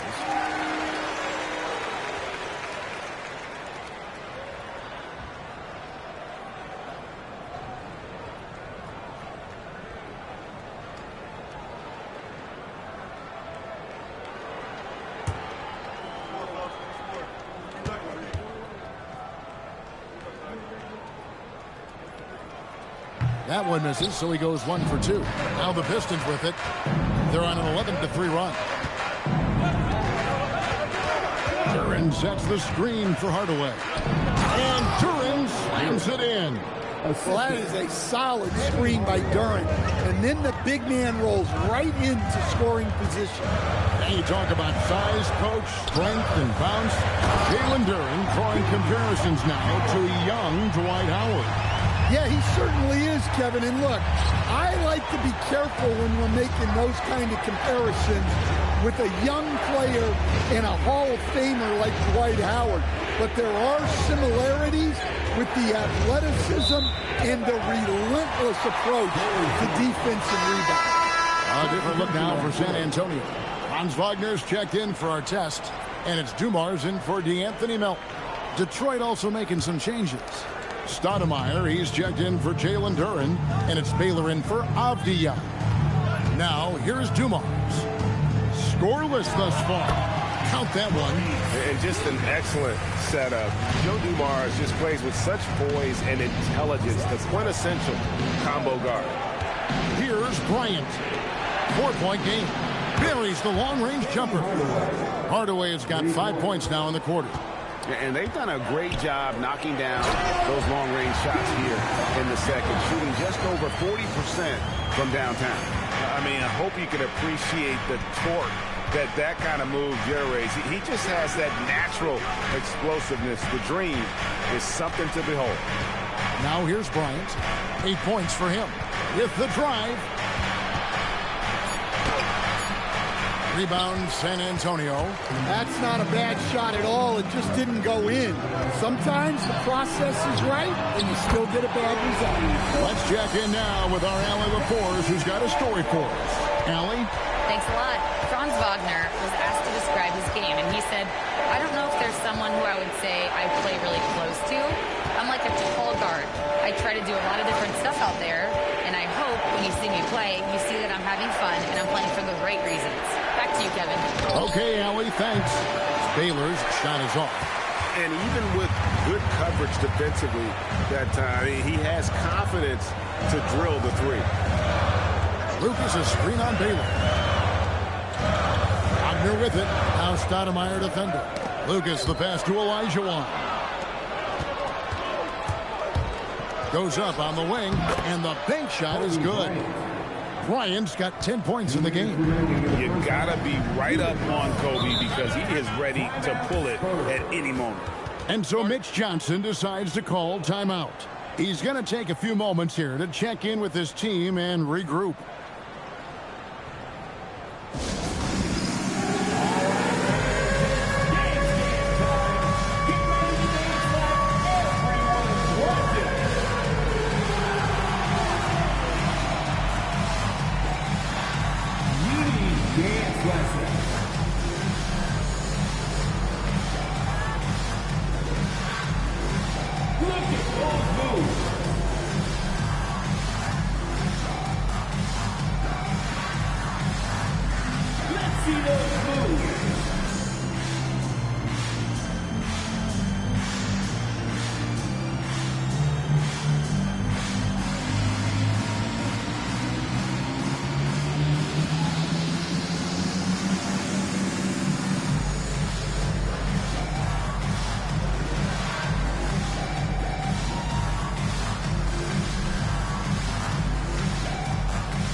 Aldridge is checked in for Detroit. Benedict Mathurin comes in for Kobe. Substitution on the court.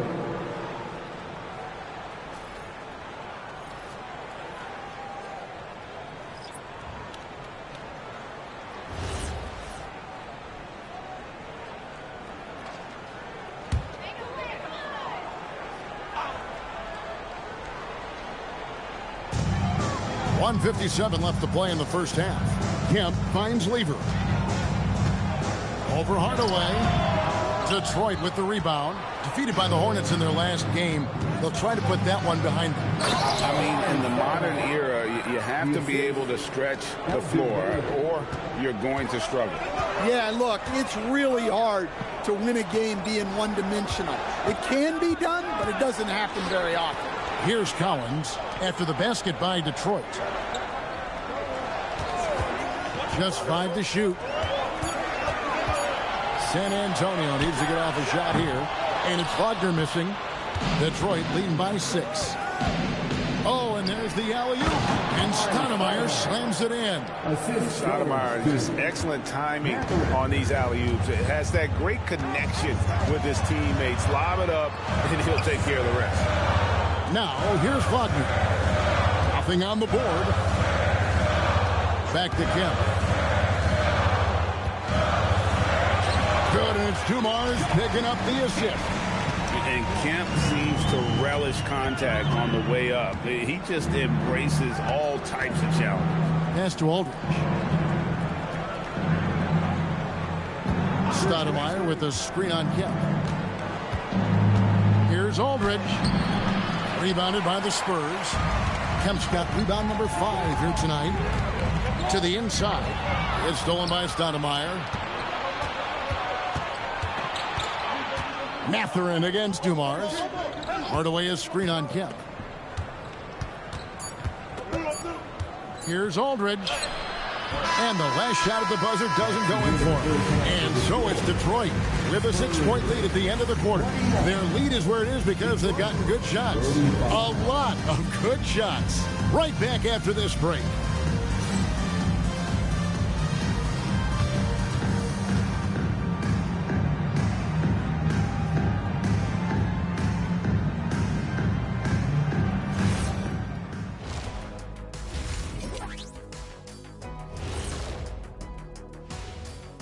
With All-Star Weekend around the corner, let's see who's looking to bring down the rims at the dunk contest this year.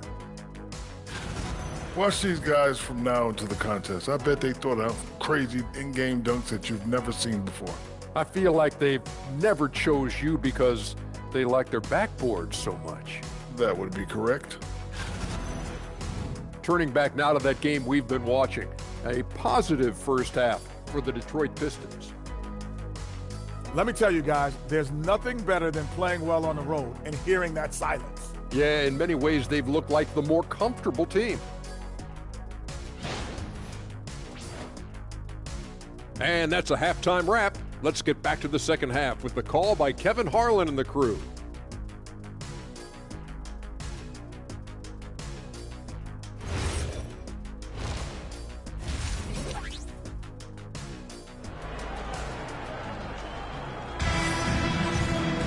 And in that first half, we saw a pretty tight battle. We'll soon find out what sort of adjustments were discussed during the half.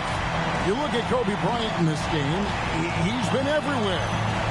Well, we'll find out if they were able to find an answer for him over the break. He was scoring with ease in that first half. Yeah, I'd love to see what they drew up in the locker room because you're right. He's the problem right now. Detroit with the ball. 6-point game. They've got Dante DiVincenzo. Olajuwon is out there with Lucas. Then it's Artest, and it's Melton in at the 2-guard. And that's the 5 to begin the second half for Mitch Johnson. Personal foul. First team foul.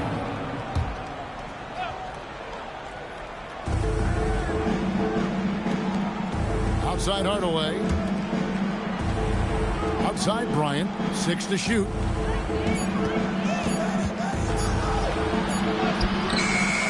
He can't hit that time. Great D that time from Artest. DiVincenzo passes to Lucas. Here's Melton.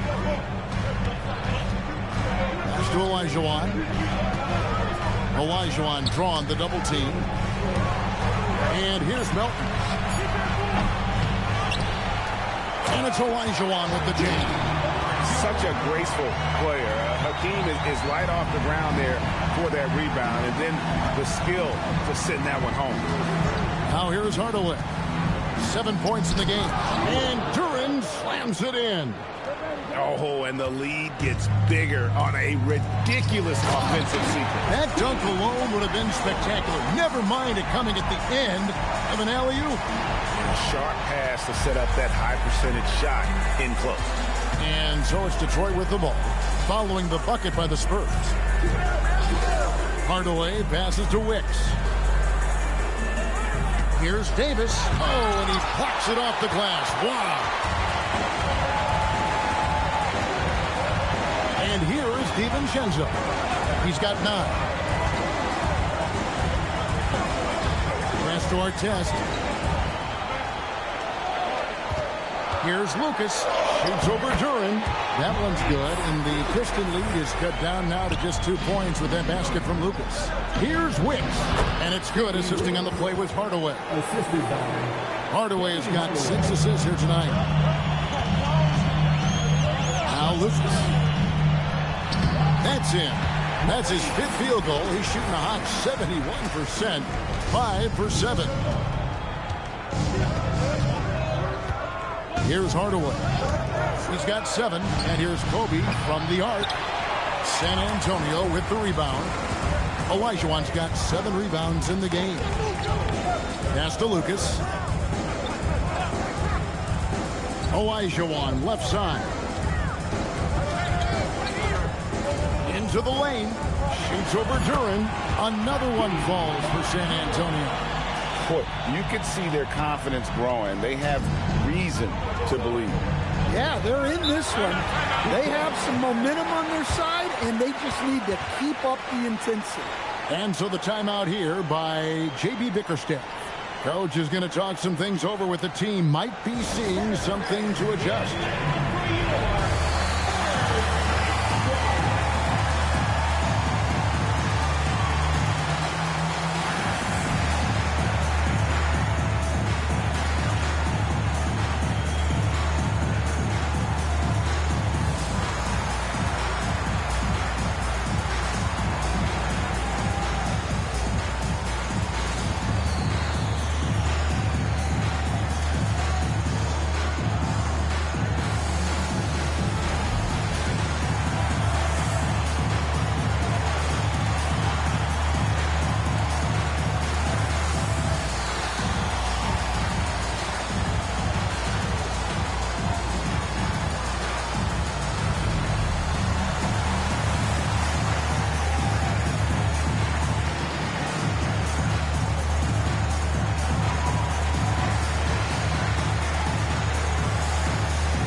Diaz checked in for Detroit. And now it's a look at the 2K leaderboard with the list of the NBA's best fast break teams from a season ago. The Pistons second. I mean, this is such a tough team to deal with. You see the numbers. They would just push the ball at every opportunity.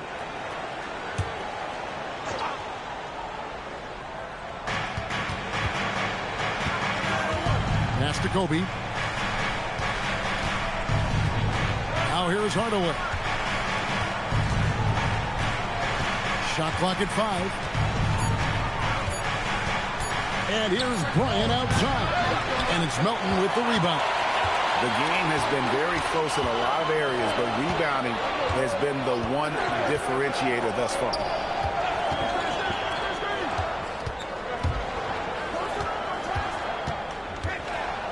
Olajuwon inside. Duran's on him. Well, just doing an excellent job defensively. Using his body to disrupt the shot and then get control of the loose ball. Spurs have gone 5 of 7 from the field in the third quarter. Let's see if they can keep it up. DiVincenzo passes to Olajuwon. Over Davis. A nice shot by Olajuwon. Olajuwon's got 18 points. He's been reliable from the floor, and that's reflected on the scoreboard. Hardaway with the bounce pass. Bryant. Yes, and it's Hardaway picking up the assist. Hardaway has got his 7th assist of the game with that last one.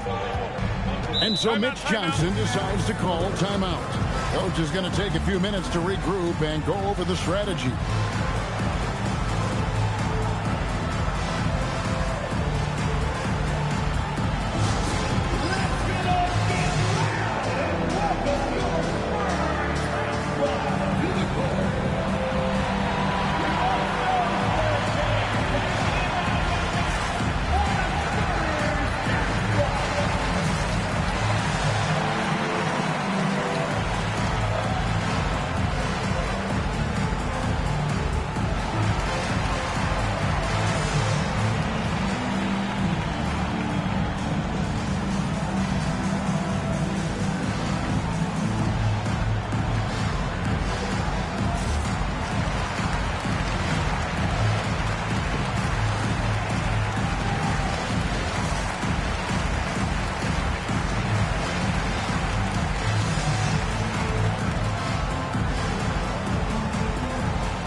So it's both teams making substitutions here.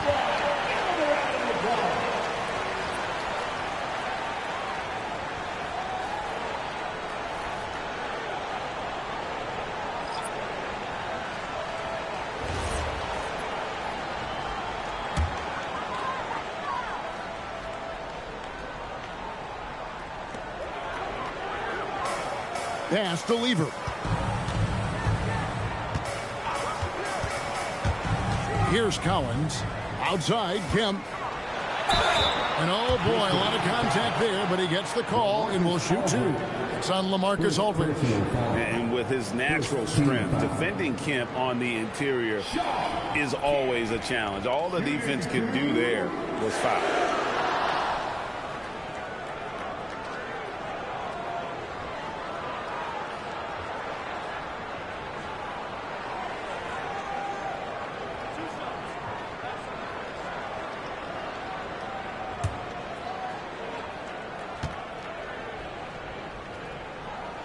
And that one falls for Kemp. And this is the guy, Shawn Kemp, all the talent in the world, could be a perennial double-double machine, just a matter of staying focused. And so Kemp nails both of them. Here's Hardaway. 7 points in the game. Duran sets the screen for Hardaway. A three-pointer, no good. Well defended that time. He's a shooter that the D has to close down on quickly when he's ready to pull the trigger. The shot's good from Collins. That's the kind of aggressive and assertive play they need as we get closer and closer to crunch time. And there's the whistle. Illegal screen. Here's a look at what's coming up for the Pistons. On Monday, they'll head home to take on the Utah Jazz. And then on Saturday, it'll be the Atlanta Hawks coming into town. And for that game against Miami, that's number 9 on the season for them. They should start feeling good about themselves at that point. Now here's Kemp. He's got 6. And Wagner has it in the corner. That's in there. Lever with the assist. Now it's a 7-point Spurs lead. Look, that's just easy picking for Wagner in the corner. Right in his wheelhouse. Here's Kobe. And he can't stop the run as he misses. He is really scuffling this quarter offensively. Perhaps a little frustration setting in. And they pick up 2. Lever's got the lead up to 9 now for the Spurs. They are just killing them on the interior. Duran with the screen on Lever. They swipe it. Wagner looking it over. And the layup is good. Wagner's got 5 points now this quarter.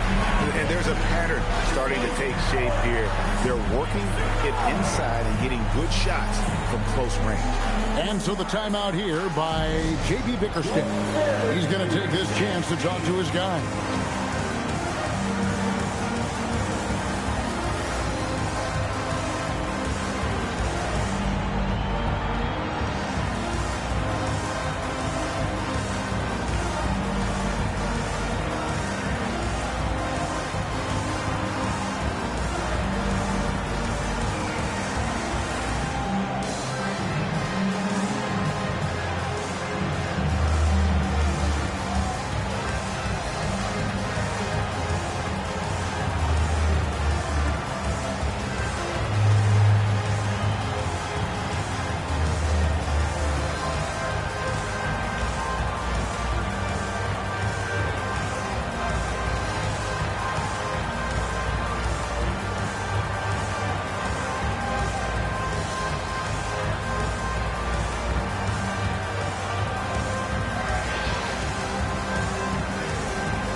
Take a look at the most efficient scorers in the NBA from last year's campaign.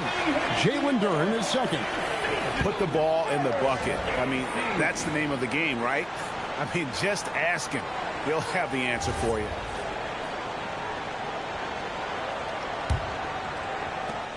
.143 left in the third. Outside Hardaway. Dumars against Kobe. Pass to Duran. And again, unable to change momentum here.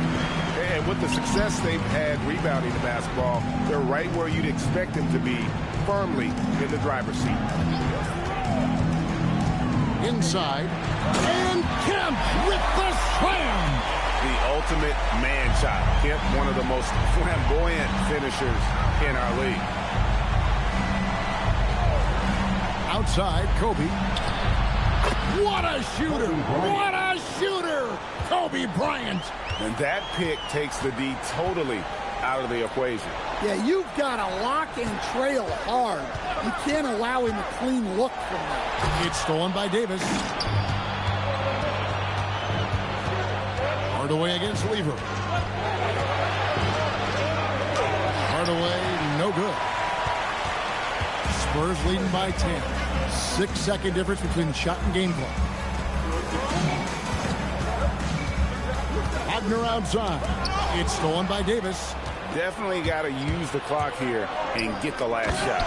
Yeah, but if you get an open look, you got to think about taking it no matter how much time is left on the clock. And hard to decide which is better, the pass, the catch, or the slam. Well, there's no wrong answer. Sensational alley-oop. Hakeem Olajuwon has been leading the charge for the Spurs. Scoring, rebounding, he was all over the place during that quarter. They are riding his performance right now. We come back right after this.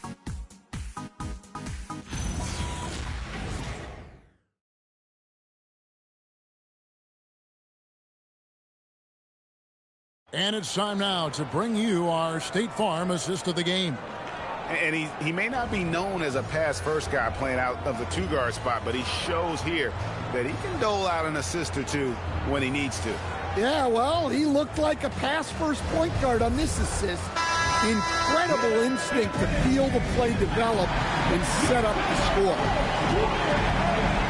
And this is it. Glad to have you along for this fourth and final quarter.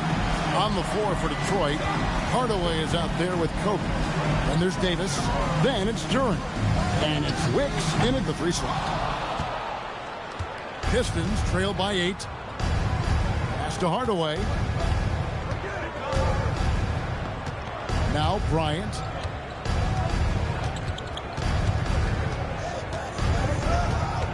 Five to shoot. A strong finish inside by Kobe Bryant. Hey, how about that high release Bryant has? Really helps him inside when the D there is attempting to smother him. Duren against Olajuwon. 2 free throws coming up, and they call the shooting foul. And a chance to catch up on some numbers here. The scoring breakdown for the Spurs. Well, they've really been sharing the basketball. All coaches talk about that, try to get their teams to do it. It's really great when you see it in action. And they've been working things through the post tonight, flexing their strength on the block.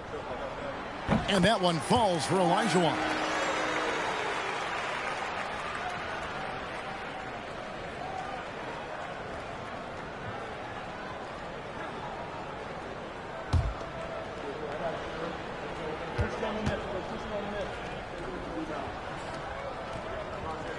That's also good. So he hits both free throws. We're still waiting for that first miss from the line this half. And timeout called by J.B. Bickerstaff. It's a chance for them to regroup and refocus.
take a second to catch up with Allie LaForce on the sideline.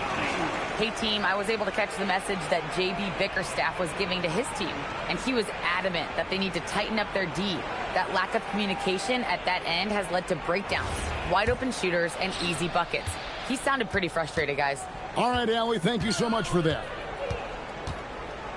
Duran with a screen on DiVincenzo. Hardaway kicks to Bryant. No good with the triple. Spurs leading by 8. Pass to Lucas. Screened by Lucas. Artest. They get it back. Lucas, that's good. And they've got a big lead, not just on the scoreboard, but really in the rebounding numbers as well. Hardaway against DiVincenzo. Here's Wicks. It's over Melton. And it's Wicks missing.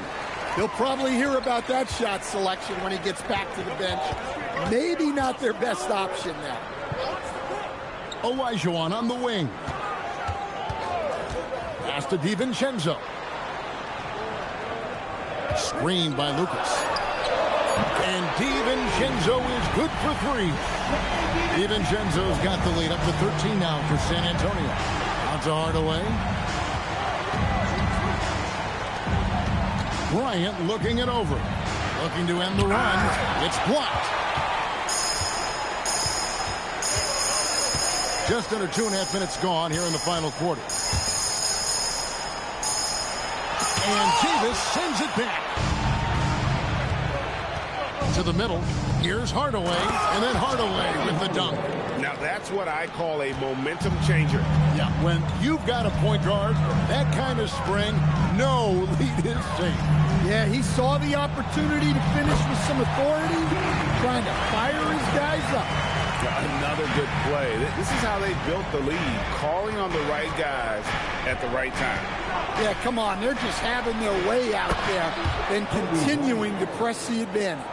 Well, when you move the ball, you open up the defense. Great job to make the unselfish play. DiVincenzo finds Olajuwon. Can't hit that one. Great defense that time from Duran. Hardaway against DiVincenzo. Now here's Hardaway. He's covered closely. The lead now in single digits. Hardaway has got 4 this quarter. Yeah, this is when they need to lean on him more. Get him the ball and let him build some momentum. Pass to Artest. And here's Lucas. He started by Davis. Shoots a fader. No good from Lucas. Well, the defense was giving him that one, but he made the shot more difficult than it needed to be. You got to play smart. Now here is Davis. He's guarded by Melton. And the shot is good. The Spurs lead has been cut down to 7 on the bucket from Davis. Well, it doesn't get any easier than this. They'll take these shots every time. Pass to Olajuwon.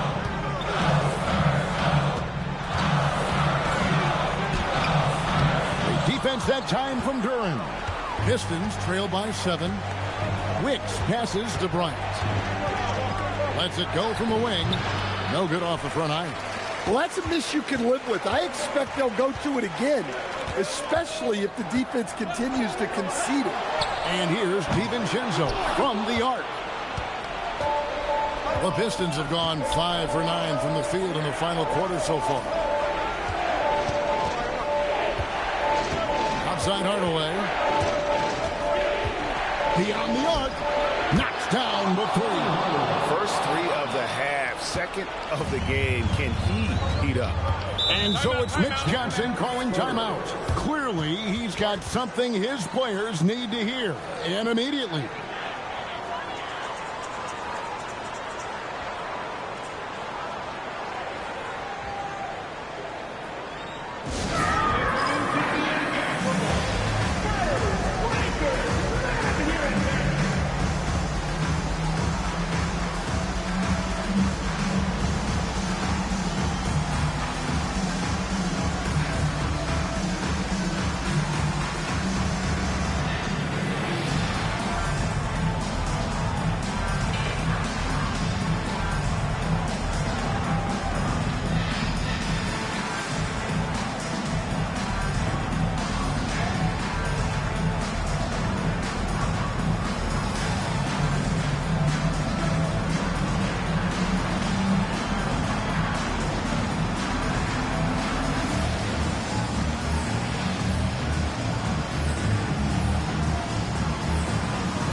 13 points was their biggest lead in the game.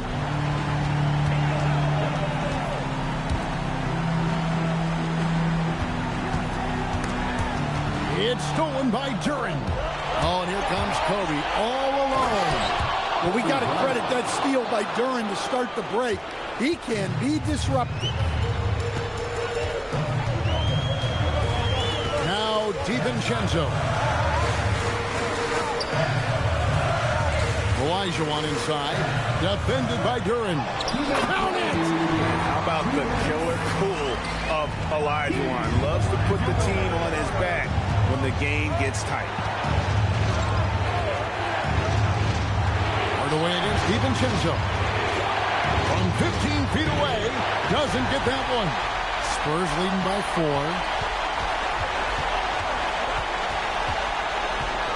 There's 1:38 left in the fourth quarter. Duren against Olajuwon.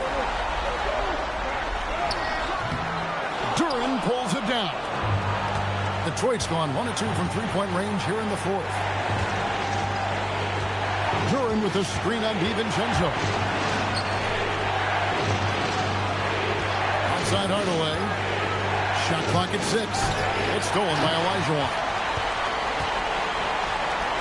Wide open look. Up again. And folks, he did not luck into that one. He was just where he wanted to be to grab that backboard. This has reached desperation time for him. It's not going to be easy now. They're going to need just about everything to go right from this point on. And J.B. Bickerstaff is called a timeout. This is a huge moment, folks, in this game. And he wants to be prepared.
The Spurs making a switch here. Lever's checked in. Coming out of the floor for your Spurs, number 2, Pat Lever.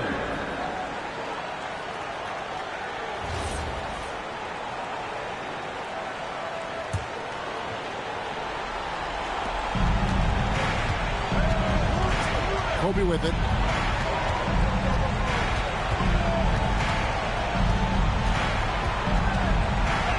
And it's blocked. And it's going to be out of bounds. The Pistons will retain possession.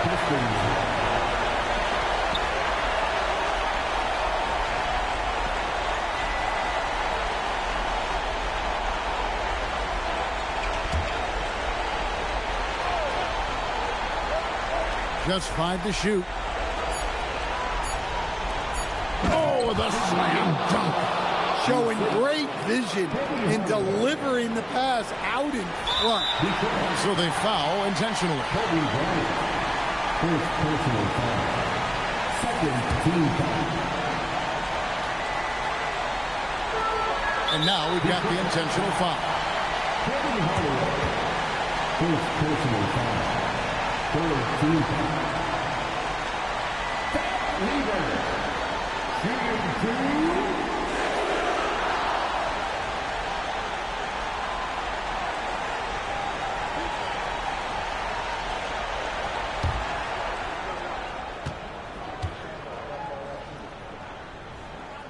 So the first one drops, and that puts them up by 5.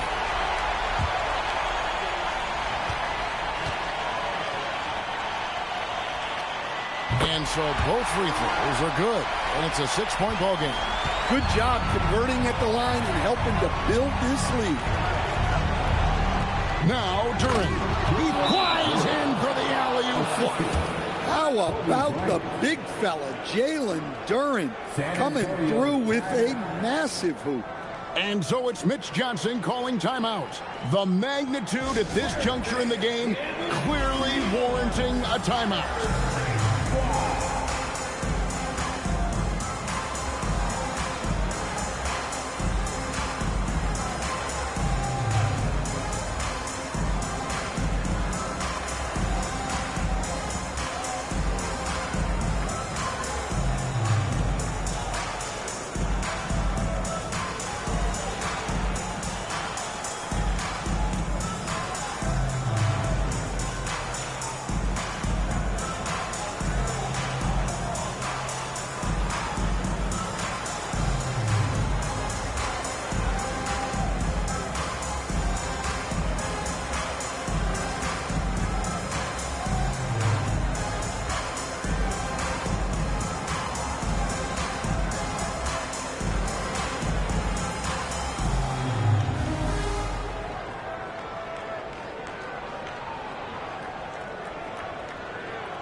And that's an intentional foul.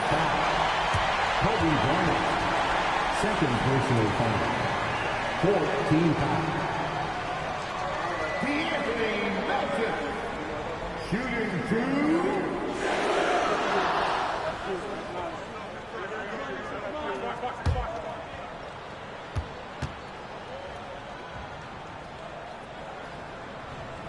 He drops the first one, and that puts them up by 5.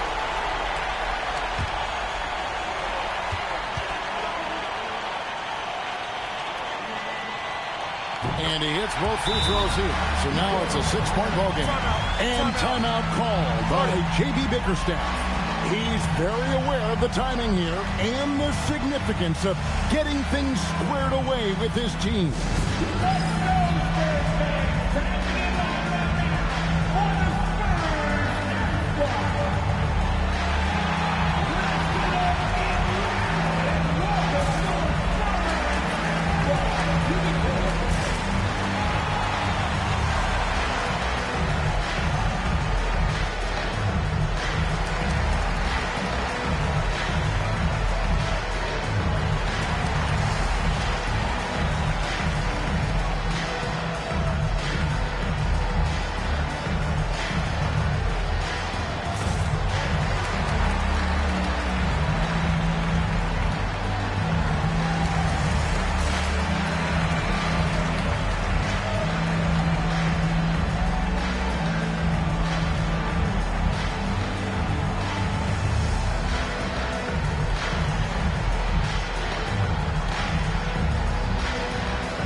Against our test.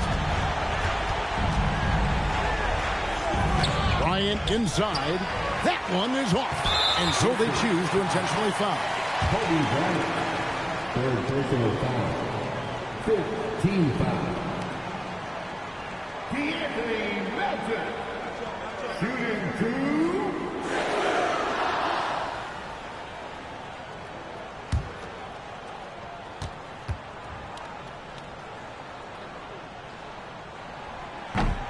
It's the first, and that makes it a 7-point lead.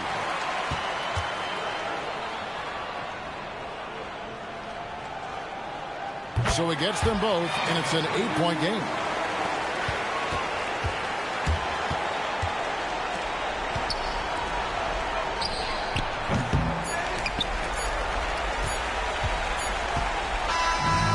So it's the Spurs with the win.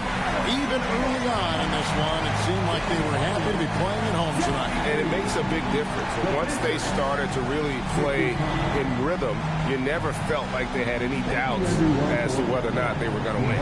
And that's going to do it tonight, folks, for our broadcast. For Greg Anthony, Allie LaForce, and Stan Van Gundy, this is Kevin Harlan. Thanks so much for joining us here tonight. But as we go, let's take a look at our player of the game, Hakeem Olajuwon.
Boston, Massachusetts. And if you're a fan of strong...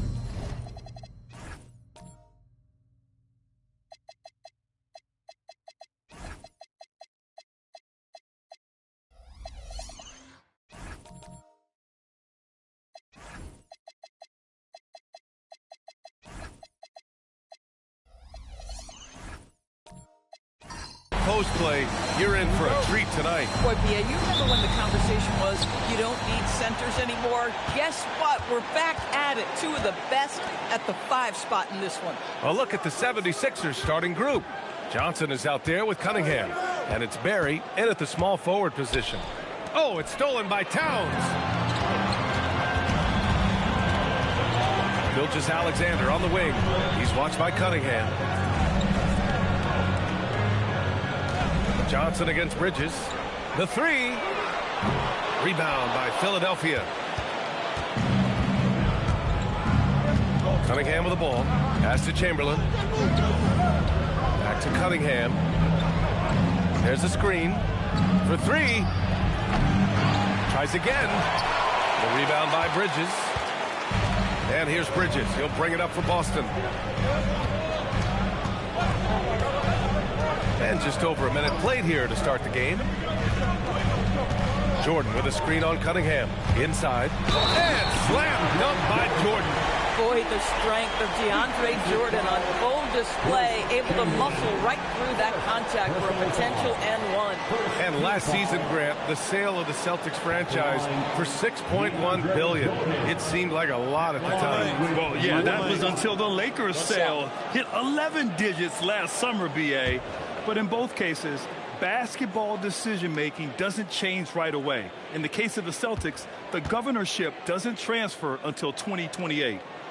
Free throw no good for Jordan. Now, when DeAndre Jordan is engaged, this guy is flat out a difference maker. He understands how to play to his strengths. And the basket is good. He got it to go, and he took the bump.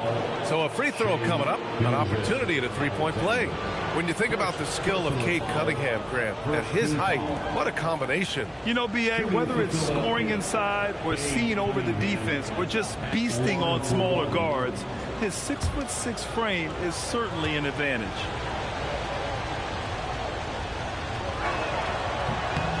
And that one misses. You've got to admire the all-around capability of Cunningham. Can impact a game in so many ways. Outside Johnson. Pass to Cunningham. To the wing on the left. Here's Chamberlain. Some solid defense from Jordan. Boy, they're slow to get it going here tonight. Just 1 for 4 to start. Gilgeous-Alexander surveying the D. Towns passes to Anunoby. Back to Towns. Clock at 6.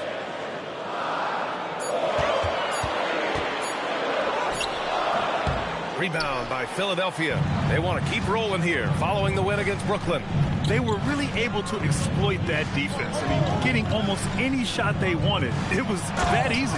Give them some credit. I'll tell you this. They caught an opponent on a very off night defensively, and you take advantage. Simple as that. Such an energetic play from Cunningham, going right up for the slam. Towns outside, from outside the arc. Rebounded by Johnson. And so it's Johnson with it. He brings it up for the Philadelphia 76ers. Pass to Chamberlain. Doubled by Towns. Here's Barry. And the 3 off target. And this is exactly who you want taking that shot.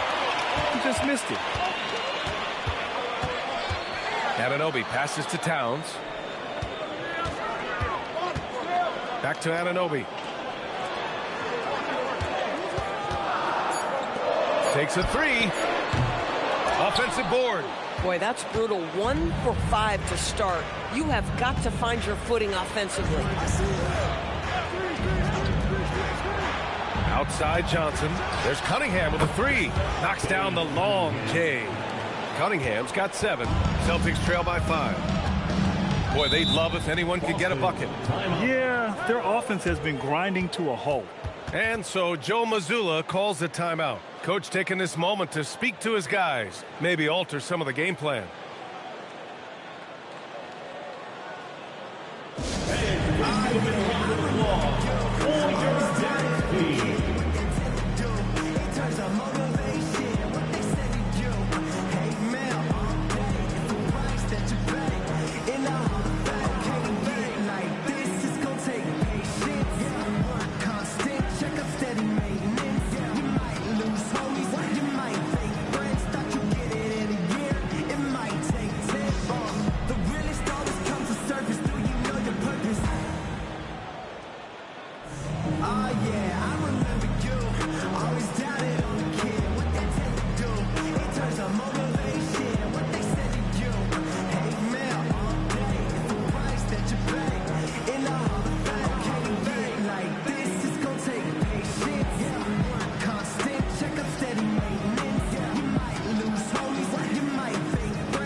Take a look at which teams have been lethal from outside the arc during the last month of play. The 76ers in second. Yeah, boy, they've been hot from three this past month. That's what happens when you have good shooters who get into a good rhythm.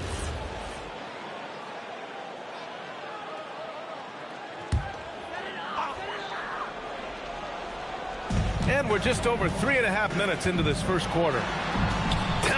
That's good. There you go. Not the best start, but maybe that's the shot that gets him in rhythm. Philadelphia leading by 3. And let's send it over to Allie LaForce. Well, I had a chance to talk with head coach Joe Mazzulla. I asked him what his thoughts were on Cade Cunningham, and he said Cade is extremely talented. He's got great size. He plays under control. He's one of those guys that makes his teammates better. It's easy to see why he initiates so much of their offense. Brian? As always, Allie, we thank you.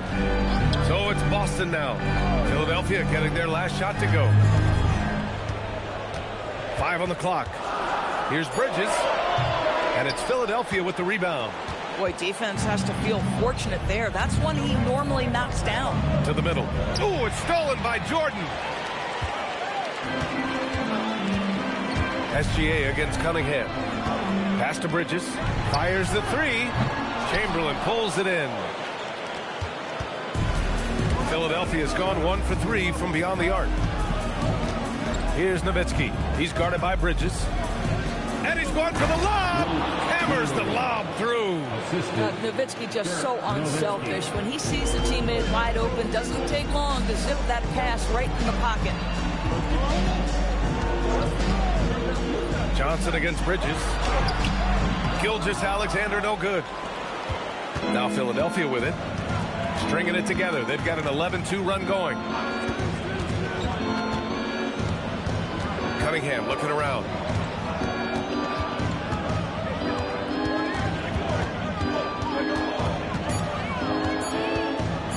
Right at the free throw line. And it's rebounded by Karl Anthony Towns. Celtics trail by 7. Trying to find a spark here. Yes, indeed. A rough stretch offensively. They could really use a basket. Boy, this guy has completely lost his focus. Nothing working. Now here's Cunningham. 7 points in the game. Chamberlain passes to Nowitzki. And here's Johnson. Pass to Barry. Here's Nowitzki. And he can't extend the lead to double digits. Here's Gilgeous-Alexander.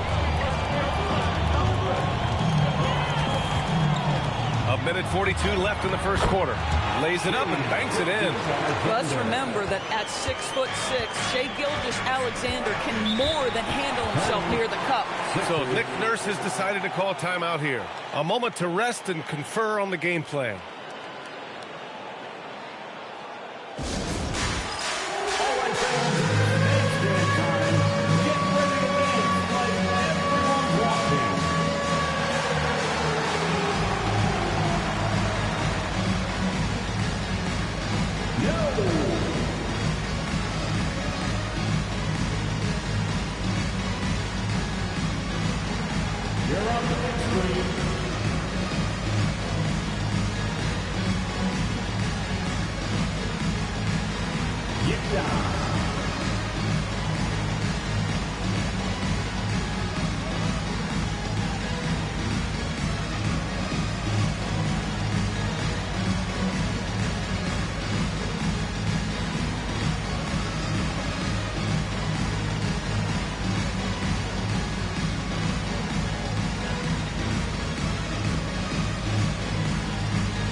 Boston ends up going with a new group.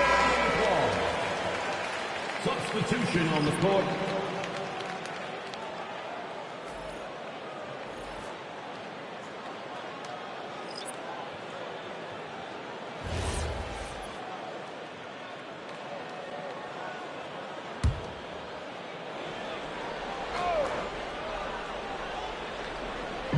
Boston on D, trailing by 5. Philadelphia moving it around.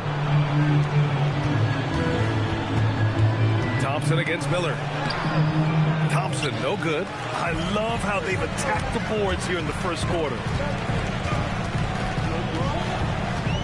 Left side, Caldwell Pope. And it's Fox missing. And it's Daniels with the ball for Philadelphia.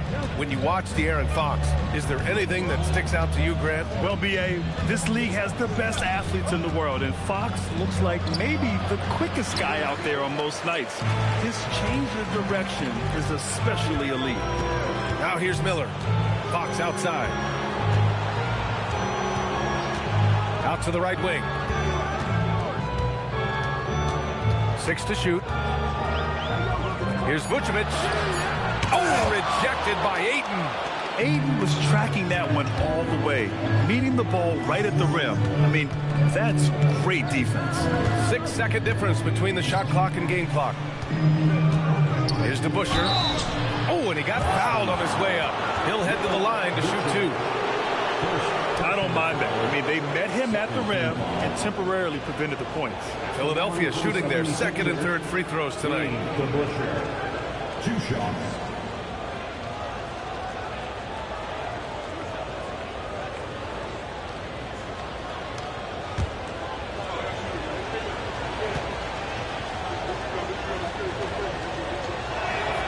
And he knocks down the first one.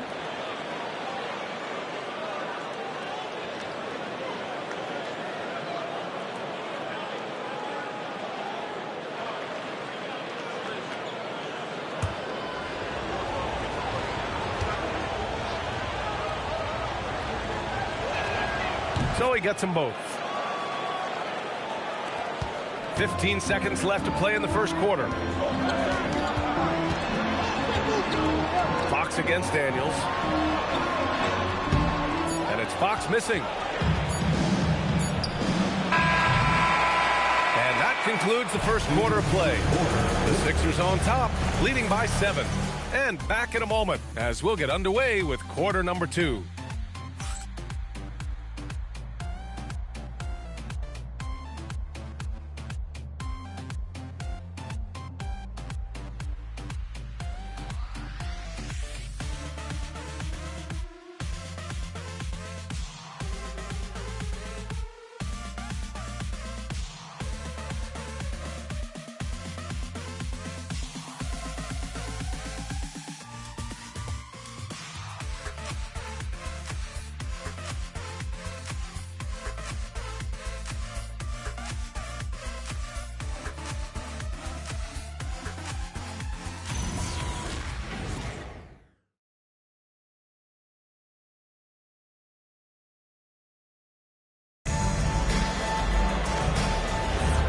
For those of you just tuning in, second quarter action is where we are. All right, guys, what do you think about the offensive approach we've seen so far for the 76ers? Well, you got to be impressed with how selfless they've been so far. Their passing has been simply outstanding. Yeah, and their assertiveness in the paint so far tonight has been impactful. They're really making it hard for the interior defense. De'Aaron Fox is out there with Brandon Miller. Then there's Jonathan Isaac. Then there's Nikola Vucevic. And it's Caldwell Pope in at the 3, the small forward. That's who's in the game for the Celtics. Celtics trail by 7. Pass to Vucevic. Now here's Miller. Back to Vucevic. Shot clock at 6. Late clock. The Celtics got to hurry here. And it's Fox missing. Philadelphia leading by 7. On the wing, Thompson. Guarded by Miller. Outside Reed. Back to Ayton. Here's Daniels. And it's cleared by Vucevic. That's an example of great defense. His teammates love that about him. Always why the shooters struggle against this guy. And the dunk by Isaac. Well, there's tremendous length with Jonathan Isaac. How about the ability to finish with authority? Go ahead, young sir. Here's Daniels. After the basket by Boston. Up top, Thompson. Vucevic against Aiden. DeBusschere passes to Thompson. Aiden, a screen on Fox. So it'll be 2 free throws. He was fouled in the act of shooting. Doris' offensive rebounding was down for a few years, but it's making a comeback. What teams realize, Brian, is that you can absolutely corner crash, create extra opportunities for yourself without putting your defense at a deficit.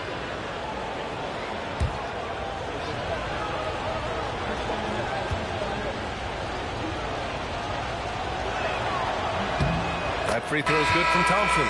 So Boston going with almost an entirely new group here. Jordan's checked in for Vucevic. Towns comes in for Isaac. Bridges, he's checked in for Caldwell Pope. And SGA subbed in for Fox.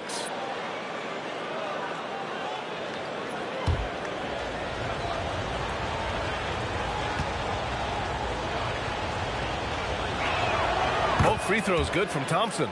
Boy, when you watch this guy shoot free throws, you can see very repeatable motion, and that is what leads to this kind of consistency. Now here's Gilgeous-Alexander. He had 28 points in the win against the Bucks in Milwaukee. Not to mention the assists he piled up. You can see why his teammates like playing with him. The offensive rebound. Jordan, the pass to Miller. And here's SGA. Three-pointer, no good. And they've just built this lead by attacking the boards. Outside Johnson. Pass to Barry. Philadelphia moving it around. Out to the right wing. Here's Nowitzki. Oh, Jordan with the block. Well, DJ twice on the pipes. No, sir. Get out of here. Thompson with a steal. And they're pushing it up. Cunningham against Gilgeous-Alexander. There's the three. Rebounded by the Celtics. Jordan's got 4 rebounds in the game.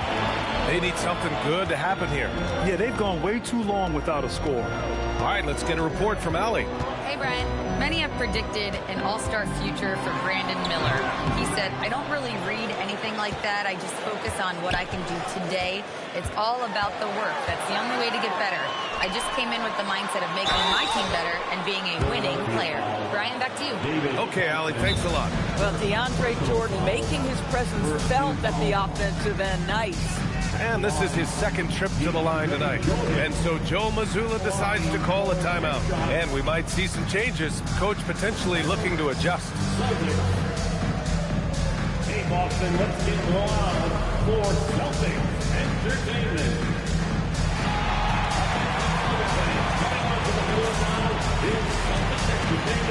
Make some noise for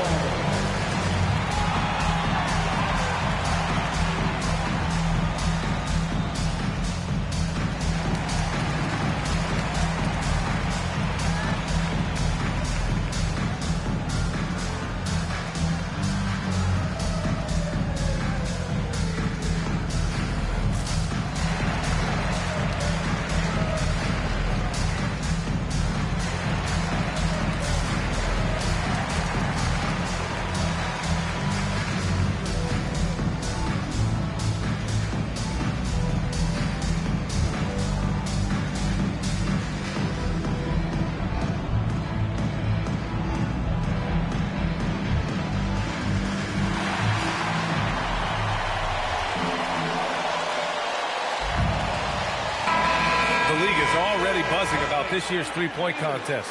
So let's have a look at the players likely to make an appearance. The three-point contest only becomes more competitive every year as long-range shooting continues to be a coveted talent in the league. But these guys are in a league all their own. He's right on the cusp of securing his spot in the three-point contest. So I hope those votes keep pouring in because he's a guy you'd love to see in the mix. Yeah, if he can make it in the door, you know he will do everything he can to win the whole thing, and it'll be a lot of fun to watch. And we'll keep you posted as we get closer to All-Star Weekend. But that's our current list for the three-point contest. It's going to be a fantastic competition. We've got an endless supply of shooters in this league, and that contest will be heated.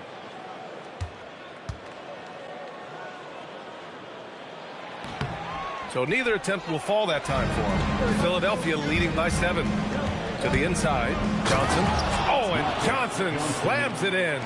You know, the assist is the key part of that play. The pace on the bounce pass, perfect. Pass to Miller. Here's Bridges. To snap the cold streak. Again, the miss by the Celtics. I think he's gone completely dry. Nothing is hitting. And this is where you hope that he can find something easy so he can see the ball go through the net. And just not letting up at all. I mean, you have to love this approach. You want to get the ball to the guys who make plays. One thing we've learned in the NBA, the game is never over. So you've got to continue to score, continue to build your lead. Boy, just tremendous effort on defense. That's a clear message from him. No easy buckets. Cunningham outside. Takes the three. And it's Jordan with the rebound. Jordan's got 6 rebounds in the game. Cunningham against Gilgeous-Alexander.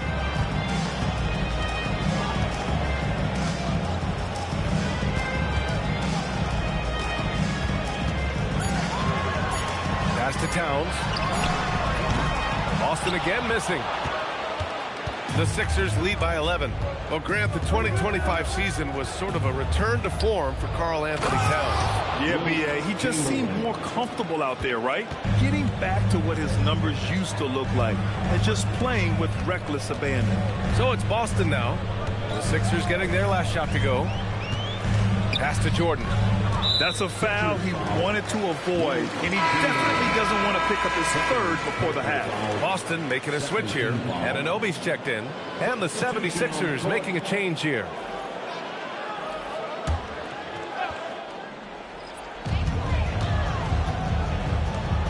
Bridges outside.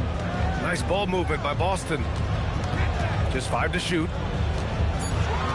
Here's SGA. Beating the contact, Gilgeous-Alexander. Boy, delicate touch on that floater by Shai Gilgeous-Alexander. That's pretty. Pass to Barry. From deep three-point land. An absolute bomb from three-point range. Barry's got his first 3 points of the game. And so it's Gilgeous-Alexander with it. He brings it up for the Celtics. It's a 14-point game. And so Joe Mazzulla decides to call a timeout. We might see him looking to make some tweaks to the strategy. Celtic fans, get off right now for Celtic Entertainment.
Some changes here for the Celtics. Vucevic, he's checked in for Karl Anthony Towns. Isaac comes in for Bridges. And Fox is subbed in for SGA. The 76ers also with a sub. Reed's checked in.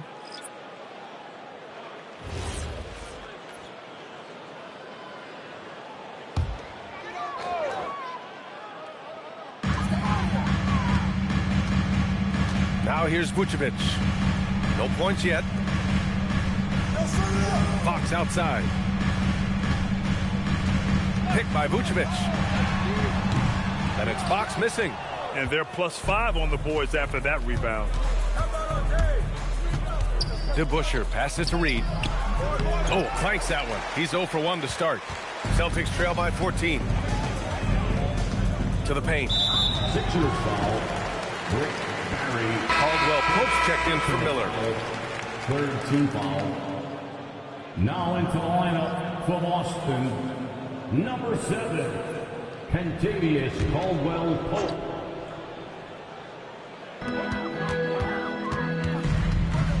Fox against Daniels. Pass to Anunoby. 4-3. Nails it from beyond the arc. Anunoby's gotten himself going with a triple. His first basket of the game. To the left wing. Now here's Johnson. To the middle. Here's DeBusschere. And he dunks it. What a pass to set him up. Such confidence as a passer. He hits guys in stride. It makes it look easy. Anunoby, a screen on Daniels. Daniels against Fox. This guy's so polished inside. Nikola Vucevic, great at being assertive and earning these fouls. Boston shooting their 4th and 5th shots at the foul line in this game. At the line for 2, Nikola Vucevic.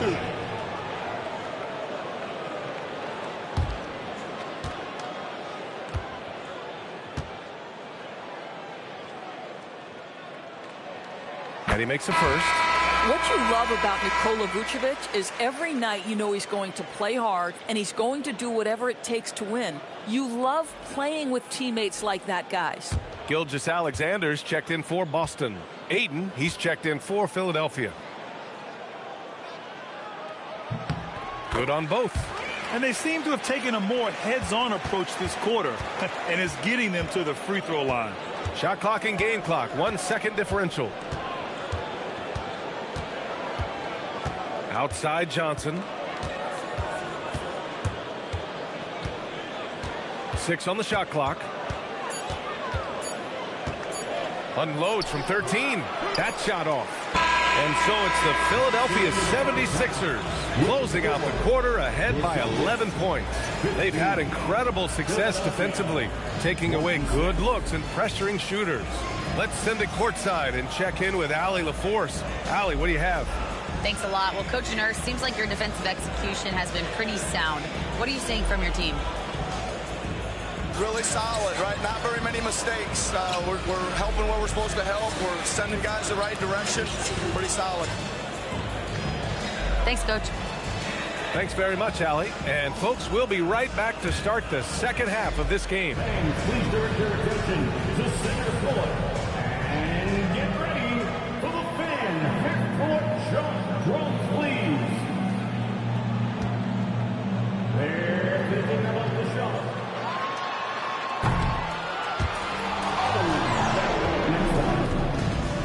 Give it up for our contestants.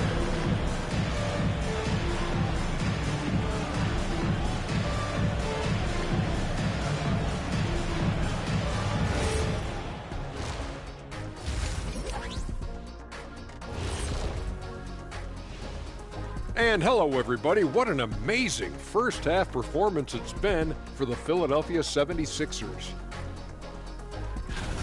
Putting this through the box score, the Shaq supercomputer, the passing has been A-OK. Well, I don't have a Super Shaq computer, whatever that is. But the eye test is very easy. They're sharing it, and they've checked their egos at the door. Same thing I came up with. Next up, let's see who made the honors for our NBA Players of the Week. Guys, how about our winner from the Western Conference? Nothing off about this off guard. Don't call him a 2. He's been there 1. Yeah, he's the man on the squad right now. Defensive scheme him every trip up the floor, and it makes no difference. That does it for halftime. Let's get back to game action. Here's Brian Anderson with the start of the third quarter.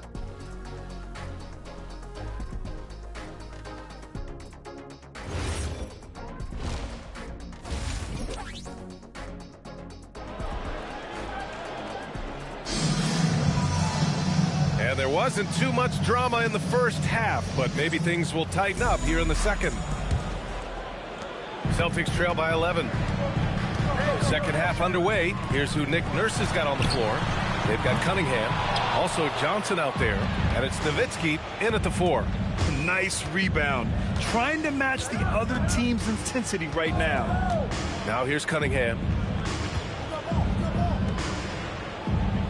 Here's the pick. Down low. Here's Chamberlain. Oh, and that one, no question, powered it down.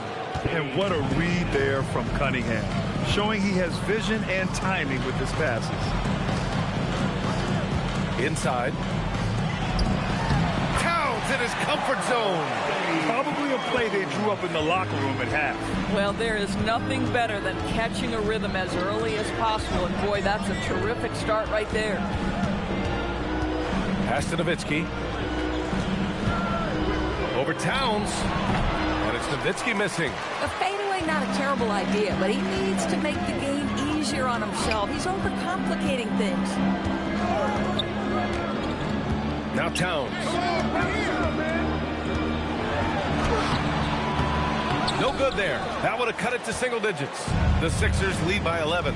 Well, we know he can shoot it, Doris, but Karl Anthony Towns is most effective when he's also working in the paint. BA, he has such an effective arsenal offensively that he's most effective when he's getting to each of those aspects. So, you have back-to-the-basket skills, no doubt. If there's a mismatch, go at the mismatch. But he is also so effective as a driver. Straight line, with intent, and efficient off the bounce. He can also hit a mid-range. There is nothing he can't do on the offensive end.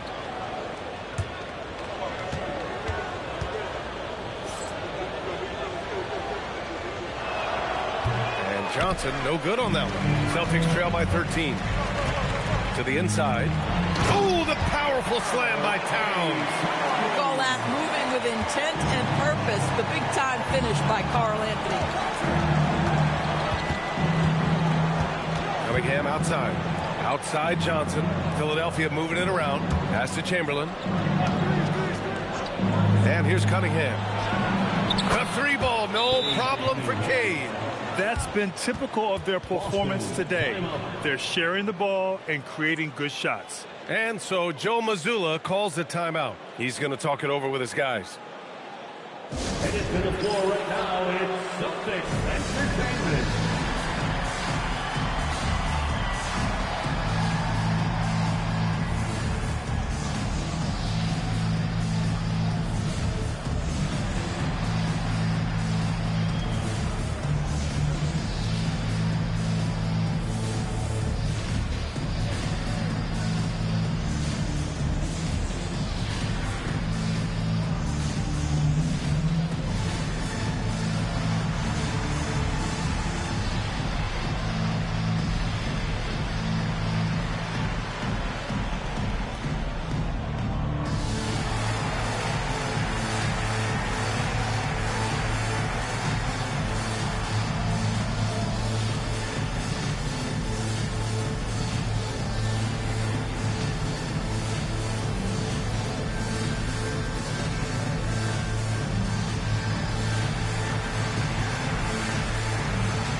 'Miller's checked in for Boston. The 76ers also with a sub. Thompson's checked in.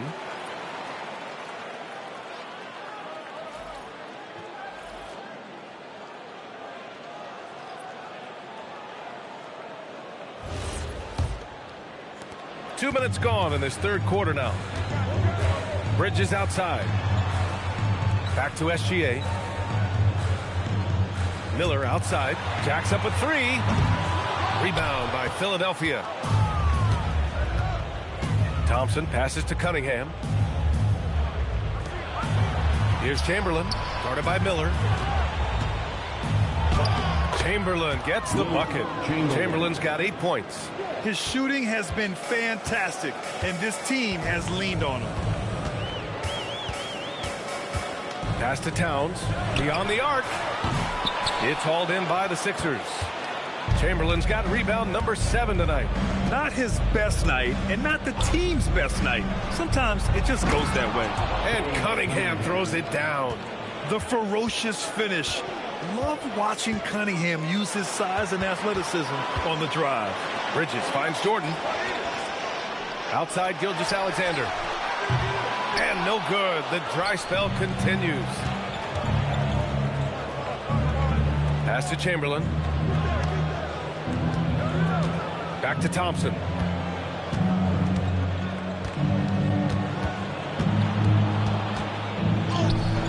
The shot won't fall. Nice D from Bridges. And here's Gilgeous-Alexander. He'll bring it up for the Boston Celtics. They trail by 18.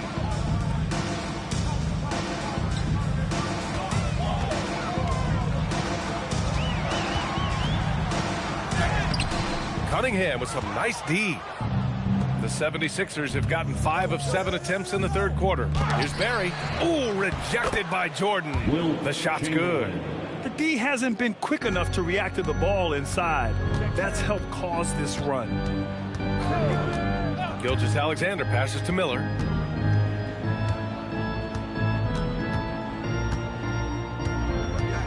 Pass to Towns.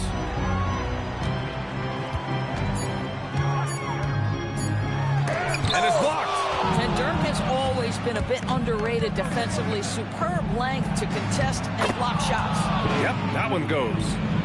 And guys, let's get your take on the hustle stats for the 76ers. Their defense has been on point all game long. They're out hustling the shooters and swatting down plenty of shots.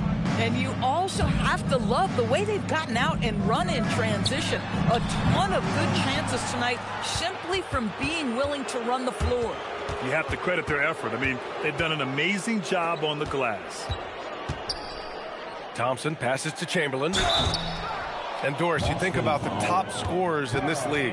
They're creating those points with greater efficiency than in decades past. Analytics is increasingly a part of the NBA. Teams are now understanding that 3 is more than 2, and if you don't make enough of them, you have a math problem. And then the other highly valued shots in the game, and maybe the most valued shots, are restricted area 2s. Listen, let's be smart about the game.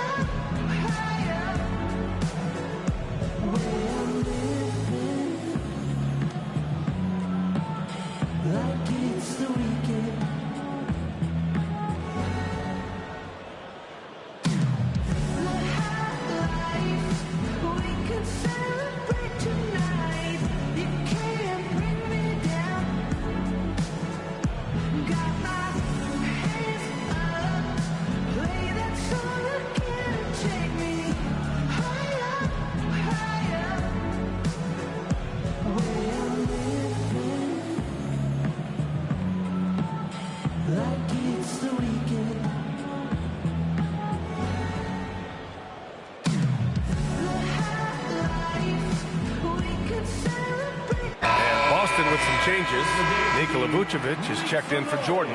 Isaac comes in for Karl Anthony Towns. And Fox is subbed in for Shai Gilgeous-Alexander. Shooting 2.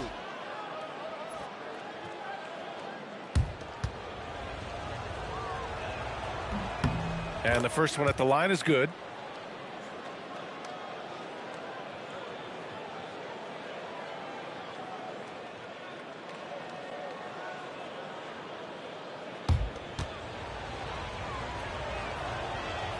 Both shots good from the stripe. Here's Fox. No points so far. Boy, they need something to go to regain some confidence. No question. Way too many empty possessions for them. Kicks it out to Isaac. Pass to Vucevic. Isaac with a screen on Thompson. Clock at 4 to end the run. And the dunk by Isaac. I like Miller's vision. I mean, he sees the court well and makes really good decisions with the ball. Well, Grant, a wrist injury hampered Brandon Miller in year 2. Good to have him back in action, though. Yeah, the number 2 pick in 2023. I mean, the future still bright for Miller. and he'll have every opportunity to fulfill his immense potential. And keeping us updated from the sideline, Allie LaForce. Thanks a lot, guys. The NBA studies other leagues. Commissioner Adam Silver said, I'm a fan of what baseball did with the pitch clock and the size of bases, increasing the engagement and the entertainment value of the game. If they're able to make changes, certainly we shouldn't be afraid to do the same. Back to you. Forward thinking. Allie, thank you. First trip to the line for him here. At the line, De'Aaron Fox. At the line for 3 shots.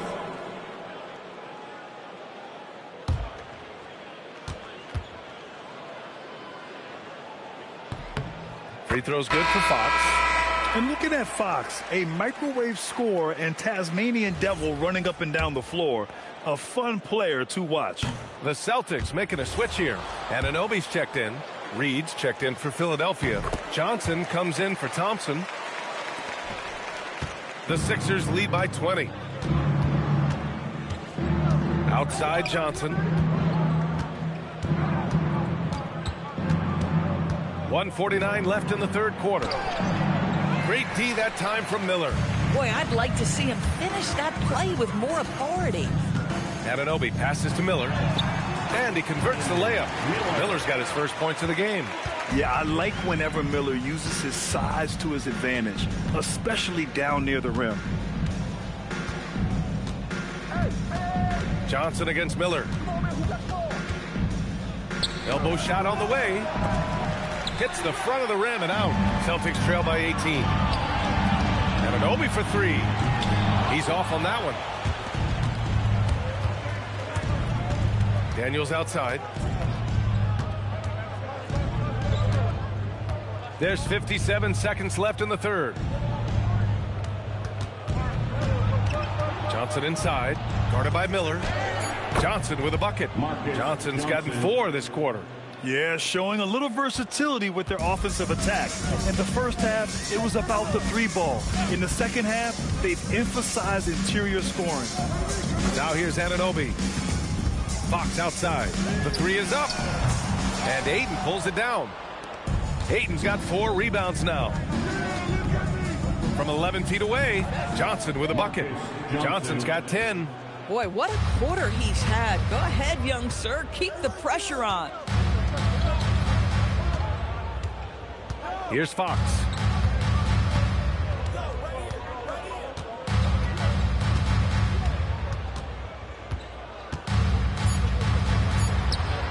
It's good from the top of the key. This team looks to him to score the ball. They feel good when he's taking the shots. And so it's the Philadelphia 76ers ending the quarter with a 20-point edge. Their defensive efforts have paid off, effectively shutting down the opposing offense. All right, we'll get back to the action after this break.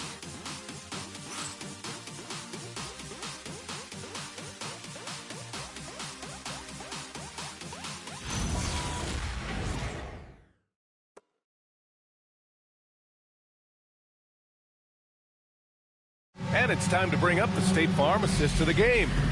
And the winner today coming from an unlikely position. It's the big fella with the sweetest pass of the day. Well, we have some elite passing big men in the NBA, and you love that skill. Wow. And there have been 2 very different performances from these teams today as we get going in quarter number 4. We've got Mikal Bridges. Karl Anthony Towns is out there with DeAndre Jordan. Then it's Shai Gilgeous-Alexander. And it's Fox in at the point guard position. That's the Boston 5. And it's powered home by Towns. Great job on the back end of the play. Yep, finished with both hands, making sure of it. Fox against Cunningham. Pass to Barry.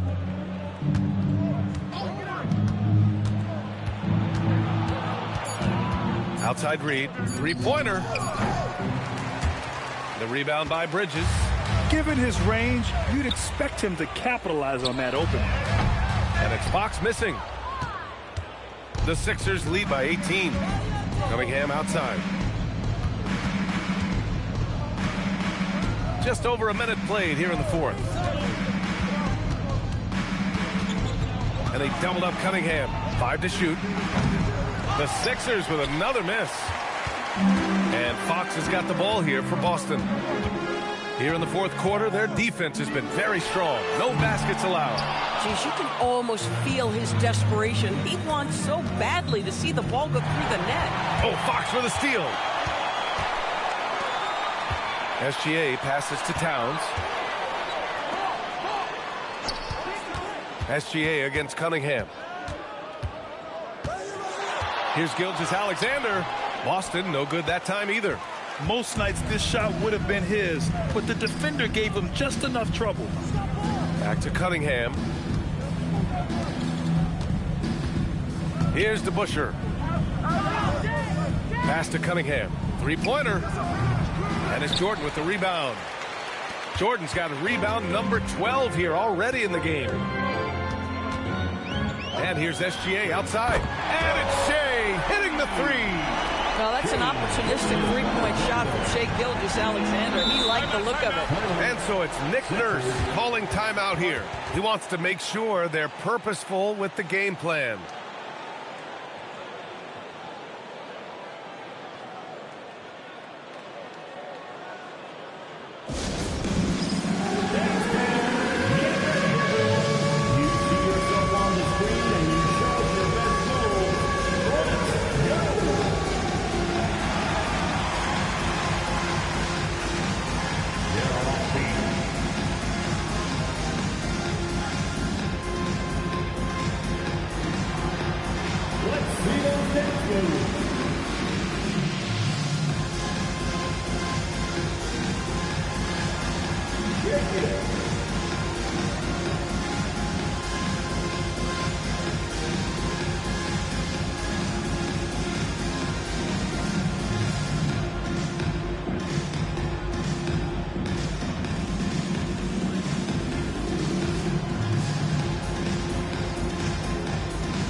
I was able to listen in on what Nick Nurse had to say to the team, and they told their team, no easy threes, let's guard that arc, don't let anyone get an open look. With the lead, they want to close this one out with their perimeter defense. Back to you. All right, Allie, thanks once again.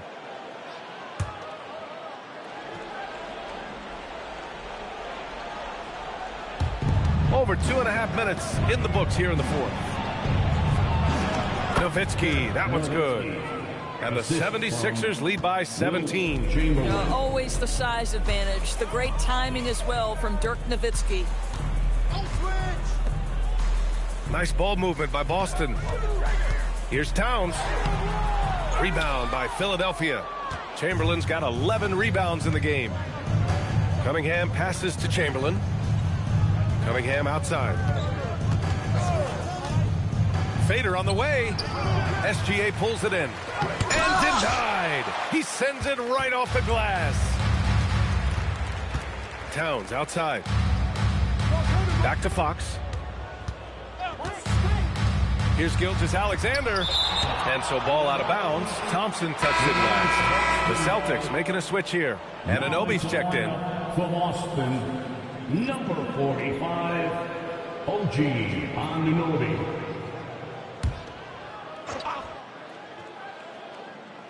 Here in the fourth quarter, just under 2.5 gone by. Shot clock at 6. Three-pointer, Bridges gets the three ball to go. Bridges has gotten himself going here. His first points of the game on the deep ball. Now Cunningham. Inside. And he goes strong with the one-handed jam. And nice work there in the pick and roll. Cunningham demonstrating improvement in knowing how to break defenses down. And here's SGA outside.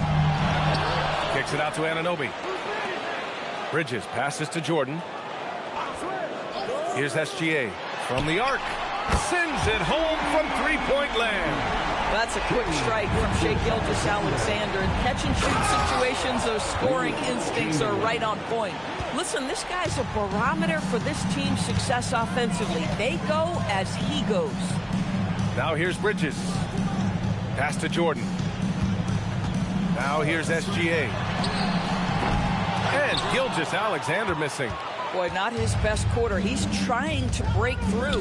Here's Thompson. And rejected. Such a strong defensive player. Bridges understands I've got size and quickness. The rejection, yes, sir. Trying to close out. You got to know who's hot and who's not. And Anunoby gets it to go. Well orchestrated. And then the pass is right on the money. Thompson outside.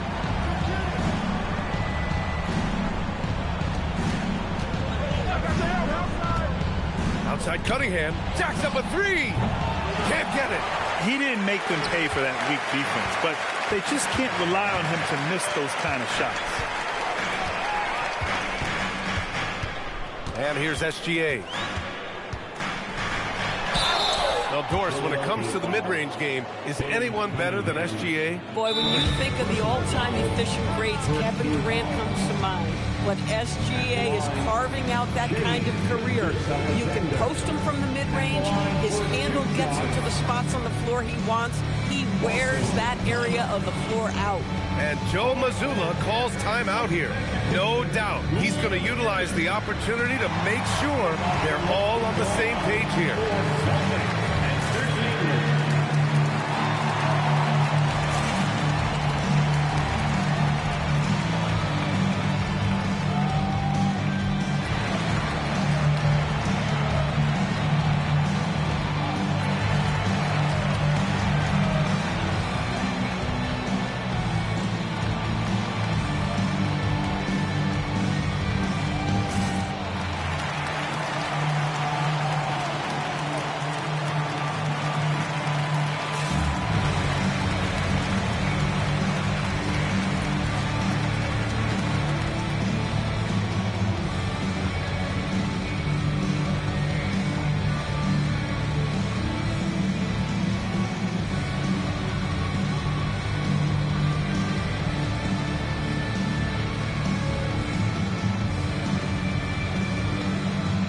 The 76ers making a switch here. Johnson's checked in.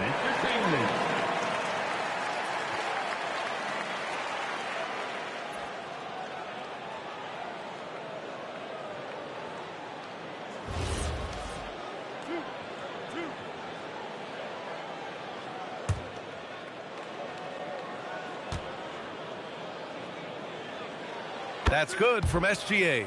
And Shai Gilgeous-Alexander has made the move from star to superstar, Grant. Well, no question, B.A. He's been a superstar for quite a few seasons now, but he's not satisfied and just continues to elevate his game year after year.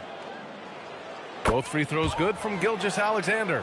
Boy, Shai Gilgeous-Alexander has become a walking bucket, folks. This is now an elite NBA scorer.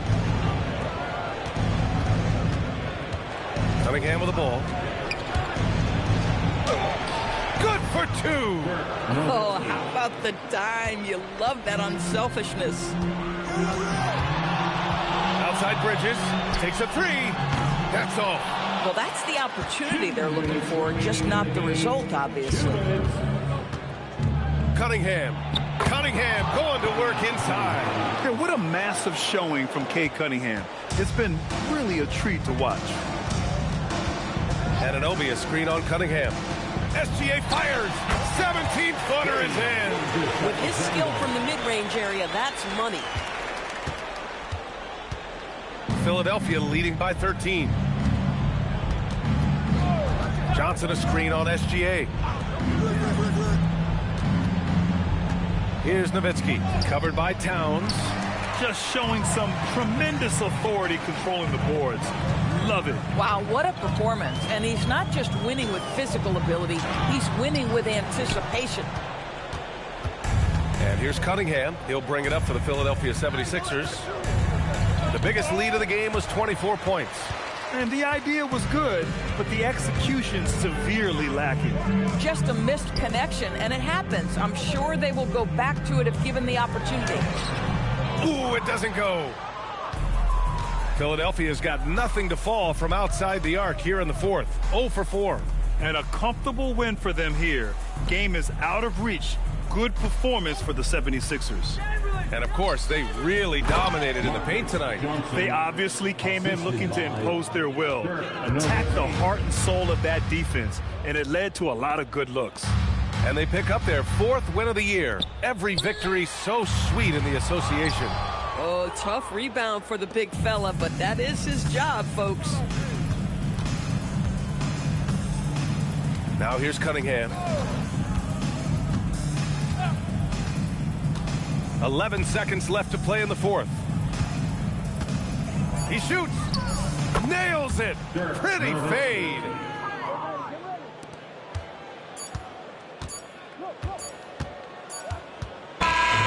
So no problem for Philadelphia as they get the win. This one wasn't even close. The hometown crowd was waiting for a miracle that never came. Yeah, and this team was consistent throughout. They met every challenge, and they earned this dub. And that'll wrap it up, folks. For Doris Burke, Allie LaForce, and Grant Hill, and our entire crew, this is Brian Anderson thanking you for tuning in. And as we leave, we present our player of the game.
And in the locker room, each guy has been going over in high.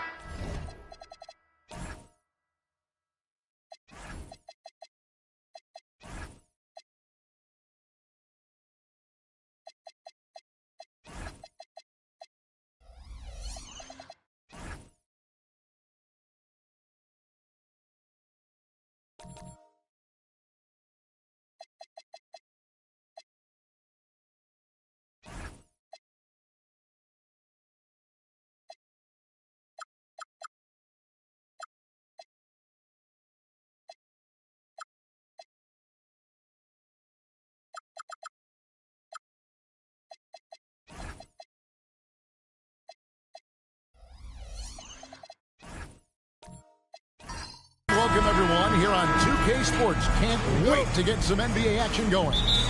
I'm Kevin Harlan here with Greg Anthony and Tim Legler, along with our reporter, Allie LaForce. Now here's McCollum. So here's Oklahoma City's starting group. We've got Harden. Antetokounmpo is out there with Thompson. Then there's Scotty Barnes. And it's Gobert in at the 5. And like everyone else, GA, I'm looking forward to the big man matchup in this one. Yeah, we have a pair of the best centers in the NBA. Points in the paint will be a key number tonight. Antetokounmpo with the ball. He's covered by Bosch. Kicks it out to Harden. And a miss there on the triple. And the whistle blows. It's going to be on Asar Thompson. That's his first foul. First team foul.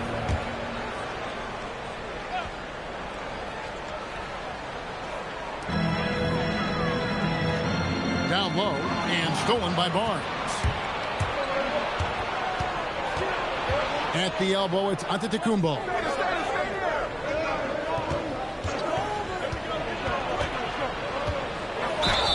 And the basket is good, and he's got a chance here for one more at the line. Just simply overpowers the defense. Giannis flexing that near 7-foot frame.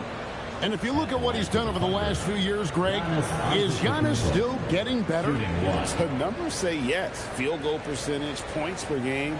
He's still a double-digit rebounder, an all-time great, breaking new ground.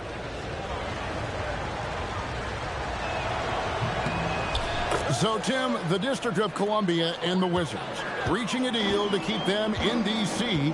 through 2050. Along with a project to expand the arena complex, create an entertainment district, and implement safety and transportation upgrade. Really exciting stuff. Clock at 6. Here's Ewing. That's in. Coming off the assist from McCollum. Nice read by McCollum. Such a smart player. He knows when to find others. Barnes passes to Giannis. Gobert with a screen on Bosch. Antetokounmpo against Porter. Giannis inside. It's rebounded by Ewing. Defense did just enough to force that miss. I really expected him to get 2 there. No good on the 3. Thunder have gone 1 of 3 for the field to start this one so far. Antetokounmpo can't get it to go. They're 1 of 4 here to start, looking to get into a flow offensively. And finished off by Porter. He just jumps so fast. I mean, give Porter a chance to dunk, and he doesn't think twice about it. That's to Gobert, and stolen by Jordan. First quarter of basketball, just over 2.5 minutes play. Back to McCollum. Shot clock at 5.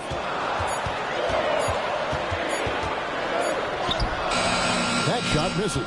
Good D by Barnes.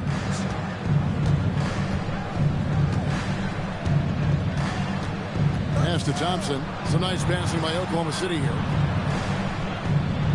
Antetokounmpo, a screen on Jordan. Harden's shot is off. Really just struggling here in the first few minutes. 5 attempts with only 1 fall. A nice shot by Jordan. The high percentage look for Jordan. It has every move you could ask for in the painted area. We're now joined by our sideline reporter, Allie LaForce. Allie, it's all yours. Brian Keith had a few moments to share with me. One player he is worried about in particular is Scotty Barnes.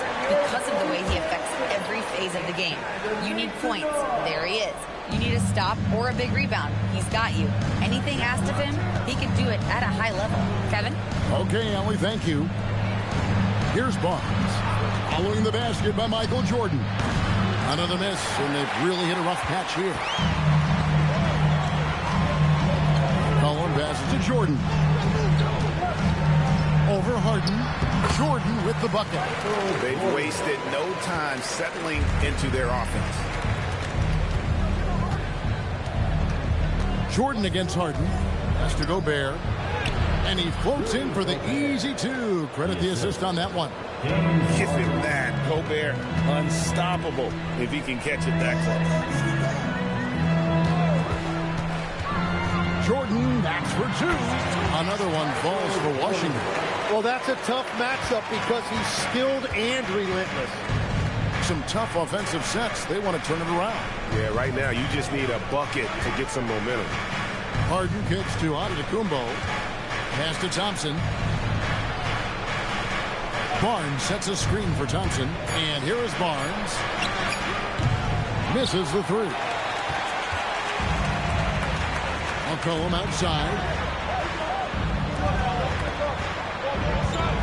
Here is Jordan.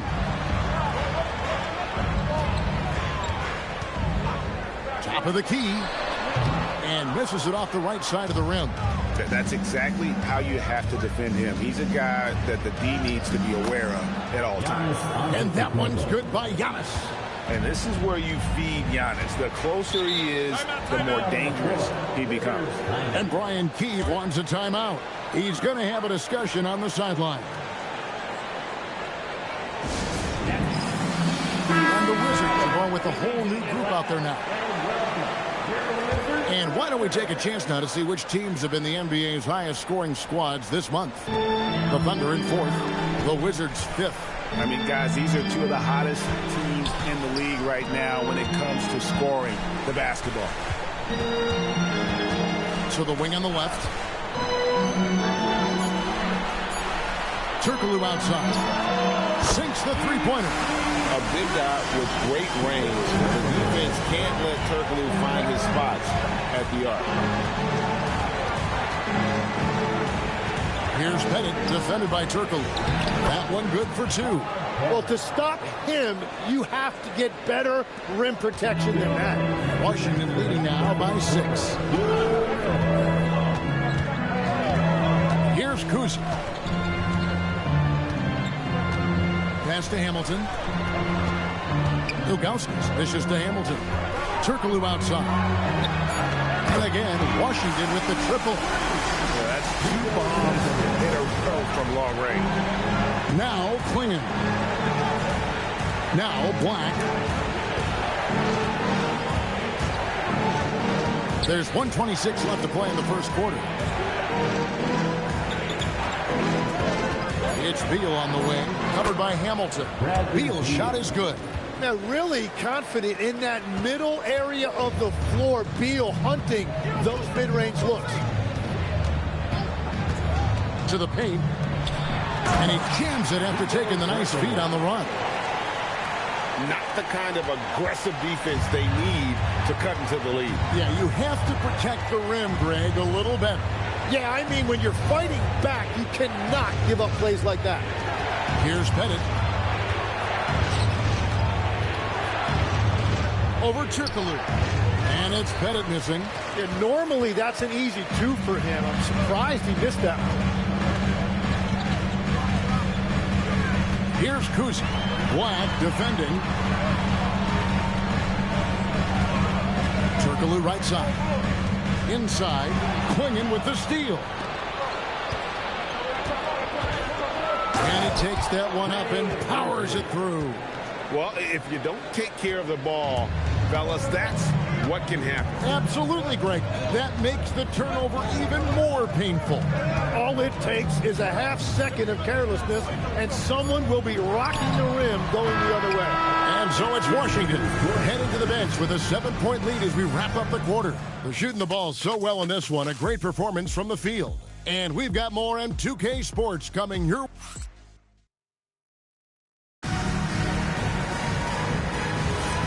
And if you're just joining us, we've played through one quarter in this one. In a moment here to take a look at the scoring breakdown for the Wizards.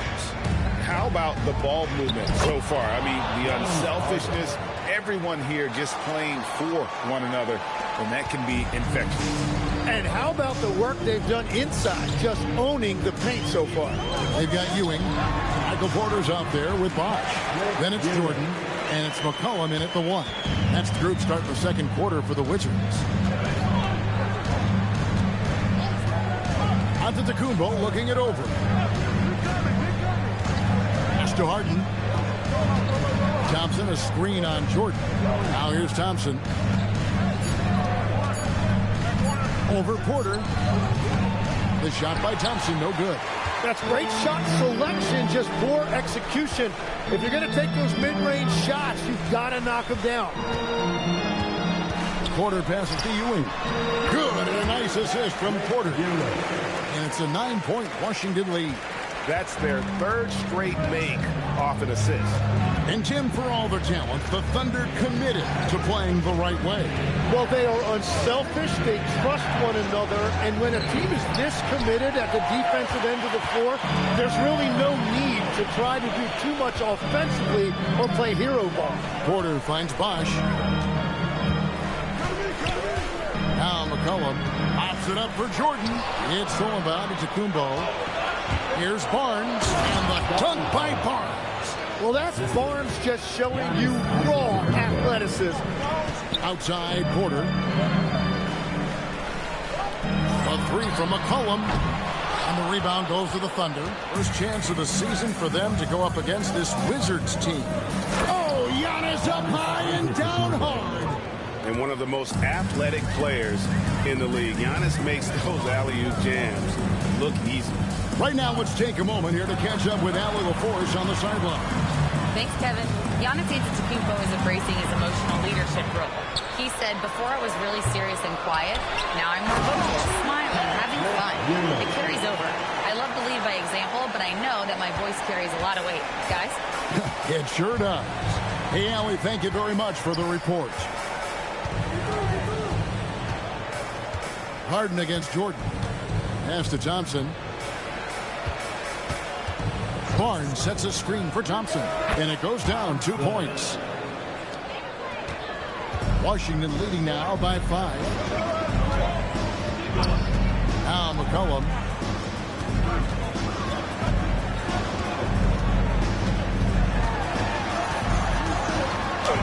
Lays it up off the glass. And they're forcing the ball inside, and it's working like a charm. And so Mark Daigneault calls a timeout. As now we'll give him a chance to discuss some potential changes. And the Thunder making a change here. Gobert's checked in. Antetokounmpo, a screen on McCollum. Harden the pass to Giannis.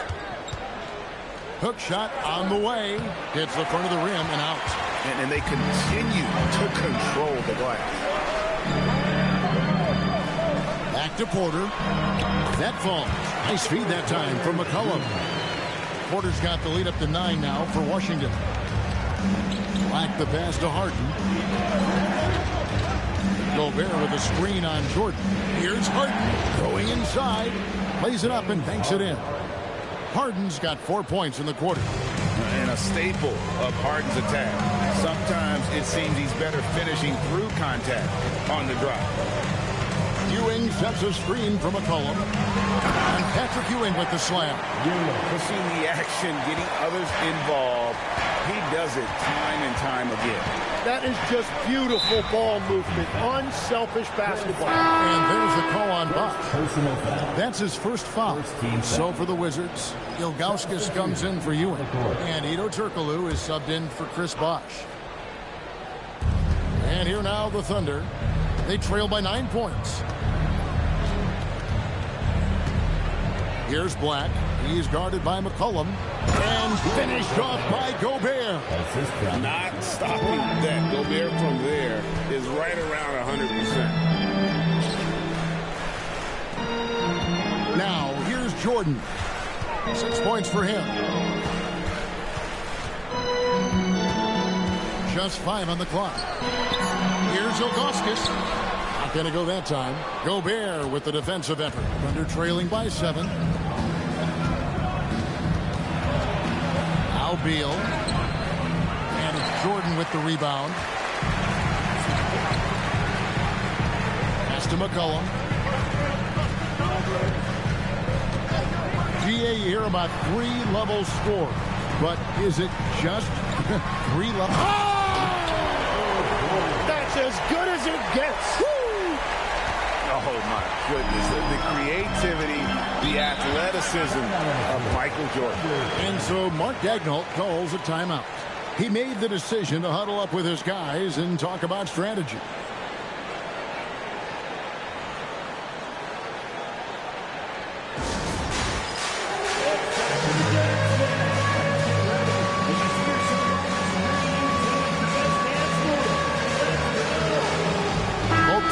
Substitution. And here's the 2K leaderboard with the list of the league's top shot blockers from last season. 5th on the list, Donovan Clingan. And shot blocking is the element of the game that I think he cares about the most. That's where he puts in that effort and energy. And again, no good by Oklahoma City. Yeah, just a solid job on the backboard. They are really controlling the inside. Outside Butler. And it's denied. And so it looks like the Wizards will retain possession here.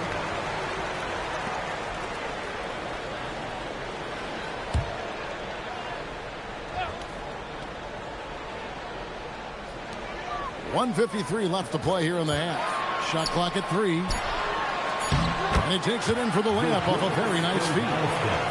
And the Wizards lead by 11. And they're beginning to just flat out fall apart defensively right now, especially on the interior. Barnes screen on Hamilton. Beal from long range. It's hauled in by Butler. And the great shooters know when they've got enough opening to go for the 3. I didn't think it was a bad choice on that possession. Pass to Hamilton.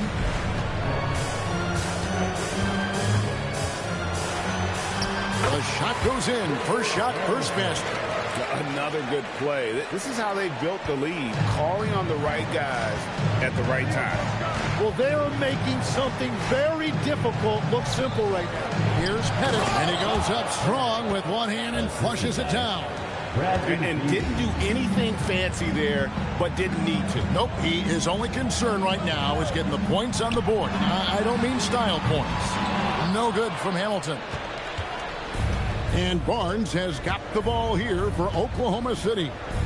11-point game. From outside, off the mark.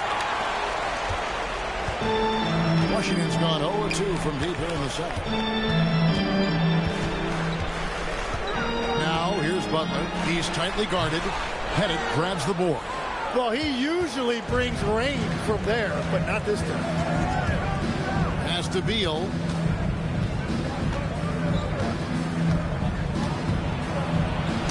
A strong finish under heavy pressure all over. Beal's got it back down to within single digits for the Thunder. Got it off in time. And no good on the last second attempt this time. And so it's Patrick Ewing making highlights for the Washington Wizards. He notched 8 points in the quarter and has that terrific basketball instinct on display. He'll get you back to the action after this break.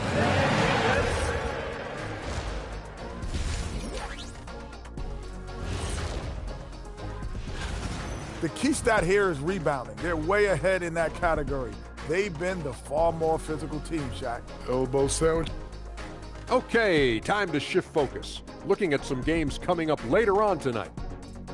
The Timberwolves out in Minnesota will go up against the Raptors. That one gets going 7:30 Eastern Time.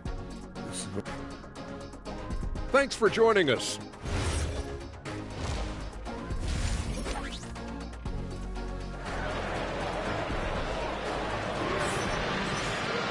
And happy you could join us. We've got 2 quarters left to go in regulation.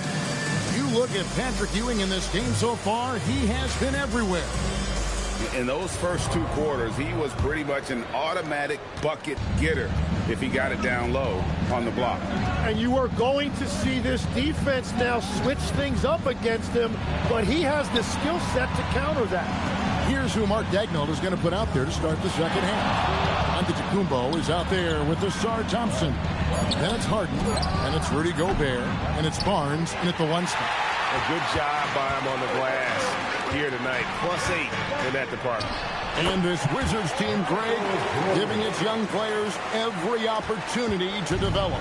Yeah, these young guys were the NBA equivalent of drinking from a fire hose. But after years of just treading water and mediocrity, I think the fans appreciate the clear sense of direction from this group.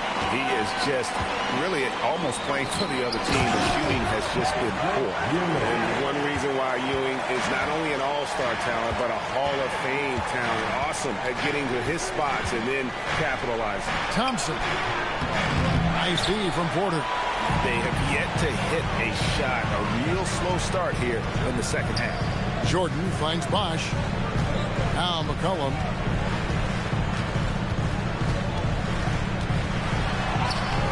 Harden with the defensive effort. Thunder trailing by 13. I see him. Gobert the pass to Harden. Antetokounmpo, a screen on McCollum. And a flush by Antetokounmpo! And Antetokounmpo slamming it down there, using his sensational will to finish with the flush. Here's McCollum. And the rejection by Harden. And the ball travels out of bounds. It was last touched by Harden.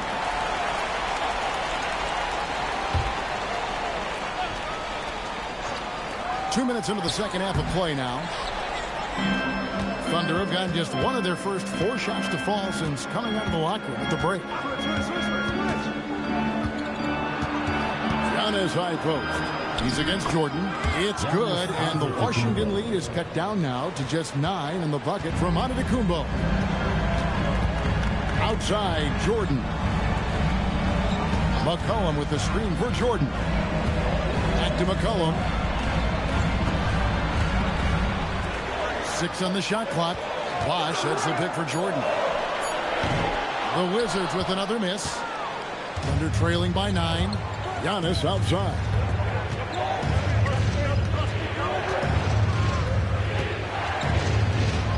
Pass to Thompson. Barnes outside. From deep. Ewing gets the rebound. Ewing's got 6 rebounds here tonight. Looking around. It's Ewing high post. And the foul called on Antetokounmpo. That is his first foul of the game. So, Tim, in the past, it's always been accepted that the veteran-laden teams would have an edge. But I don't know if we're seeing that as much now. What do you think?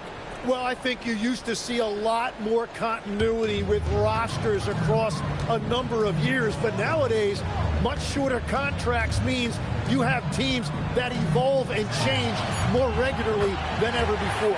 Almost feels like you got to be more nimble as a franchise than ever before. You absolutely have to have much more forethought because you keep these groups together for a shorter period of time. And so Mark Daigneault calls a timeout. He's going to take a minute here to get things straightened out.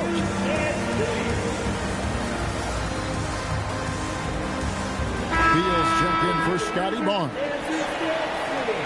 Here now, the 2K leaderboard, showing us the best passing teams in the NBA over the course of the last month. In third, the Thunder. And what stands out during this recent stretch is just how well they passed the basketball. I mean, this is a club that has become really unselfish. And Gobert kicks to Giannis. Giannis a screen on Jordan. There it goes. It's in, and the Wizards' lead is cut to just 9 points on the basket from Beal. McCollum with the ball. Outside Jordan. Down low. Kicks it out to McCollum. Basket is good. The assist from Bosch. McCollum's got 5 points now this quarter. And McCollum has a nice feel for catch-and-shoot jumpers. That's a shot they want to create for him as much as possible. And it's Thompson with the jam. Oh, that's a major league throwdown. Keeps a tight grip on that rim, too, after the finish. Well, this league is some of the world's best athletes. But Asar Thompson, like his brother Amen, Tim, they're on another level. Yeah, this guy has a top-tier burst and relentlessness to make things happen. He's already a stopper at the defensive end. Here's what Washington's going with right now. Ilgauskas is checked in for Ewing. Turkoglu comes in for Chris Bosh. Butler, he's checked in for Michael Porter. And Hamilton subbed in for Jordan. No other way to put it. Just a poor shooting performance for him. But luckily, his teammates have picked up the slack. And last season, the Thunder with the best record in the NBA, and Greg, the best point differential in NBA history. How about eclipsing the 71 Lakers that were led by the great Wilt Chamberlain and Jerry West? And OKC started that season as the youngest team in the league. Needless to say, we've never seen anything like it. And both free throws good for Beal. Tim, this is going to hit home, and I'm sorry about it, but it's going on 5 decades since the Washington Wizards have enjoyed a 50-win season. Kevin, you're breaking my heart. A couple generations have passed. So if this rebuild requires some patience, fans in the DMV are saying, what's a few more years? It's deflected. Yeah, and Ilgauskas stretching out there to block shots. Superb at using that huge wingspan to come up with rejection. And it's good, 2 points. Big miscommunication on defense. He recognizes it and quickly takes advantage. Well, the way this game is going, I'm actually not surprised it was that easy for him. Wizards leading by 10.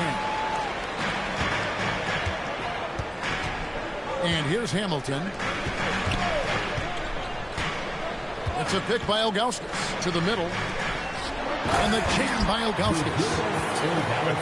And not a long trip to the rim for Ilgauskas, using that reach to just hammer it down. And let's go to the sideline. Here's Allen. Thanks a lot, guys. Coach Mark Dagnall talked about the Thunder's system of player development. He said we try to do things that serve both the team and the individual, and then it's easier for guys to commit to it. And if that happens, then you have an environment that can be pretty powerful. Guys, back over to you. Turning potential into production. Thanks a lot, Allie. Stolen by Harden.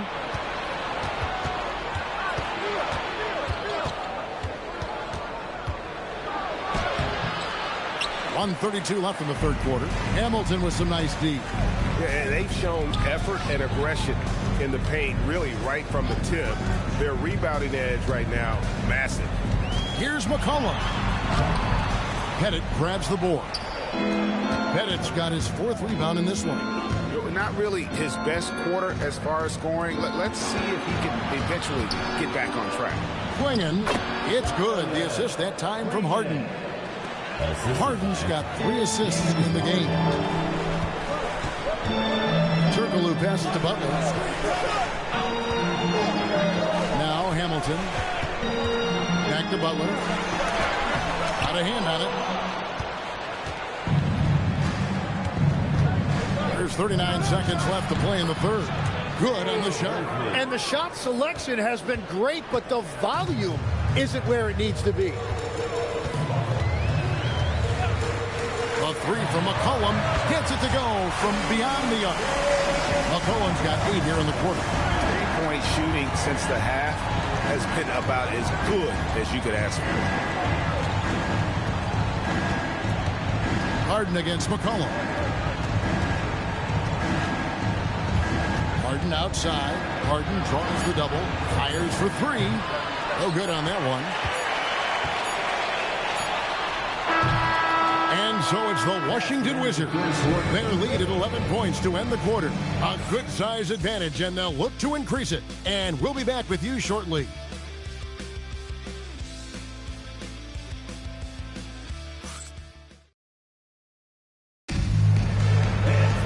And with the 4th quarter upon us, time is running out for this game to become competitive.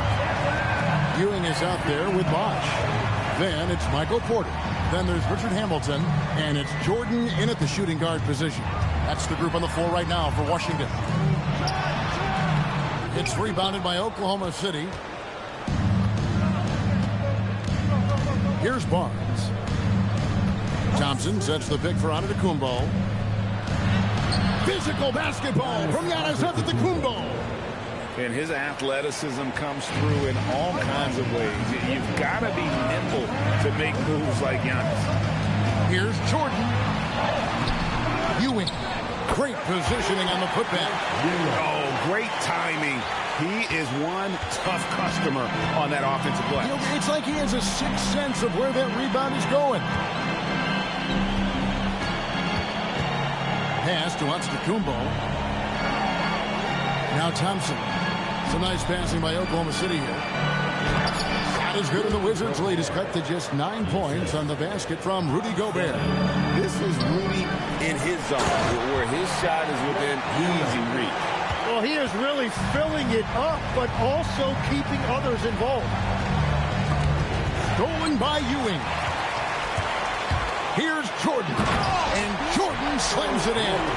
Yeah, reading the defense, knowing exactly what's needed at each moment. That's one of Jordan's unsung talents. And a player, Tim, who stuffs the stat sheet, Scotty Barnes. Yeah, Kevin, he just has a great all-around game. But the thing I like the most, he's very unselfish. He will pass up a shot if a teammate has a better one.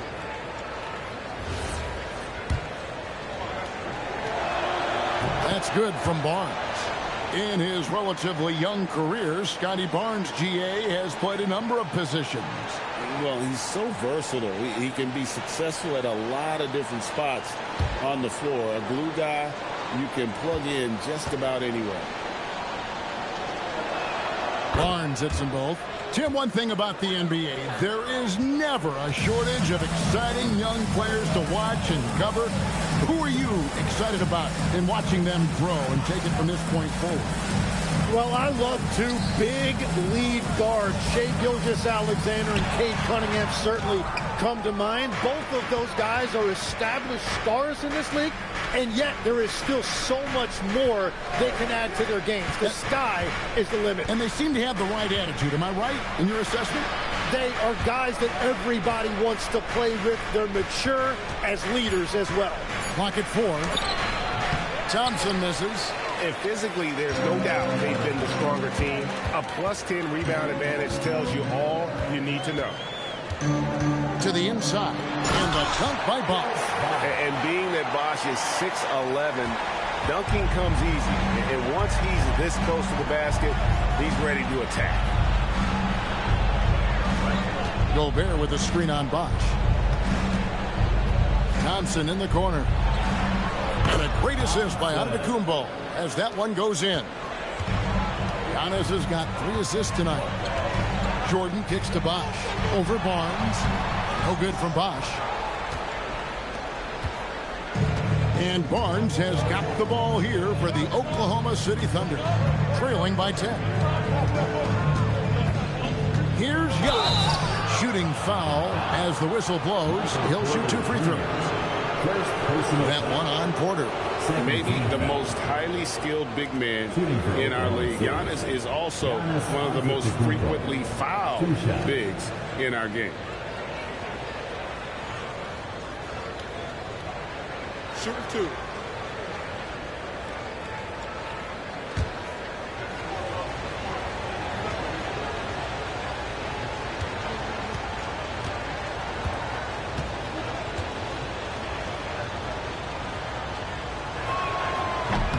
That free throw, no good. And what I love about Giannis, yeah, he's a superstar, an MVP, a champion. But best of all, Giannis is an incredible ambassador for the game. And Oklahoma City making a change here. Harden's checked in.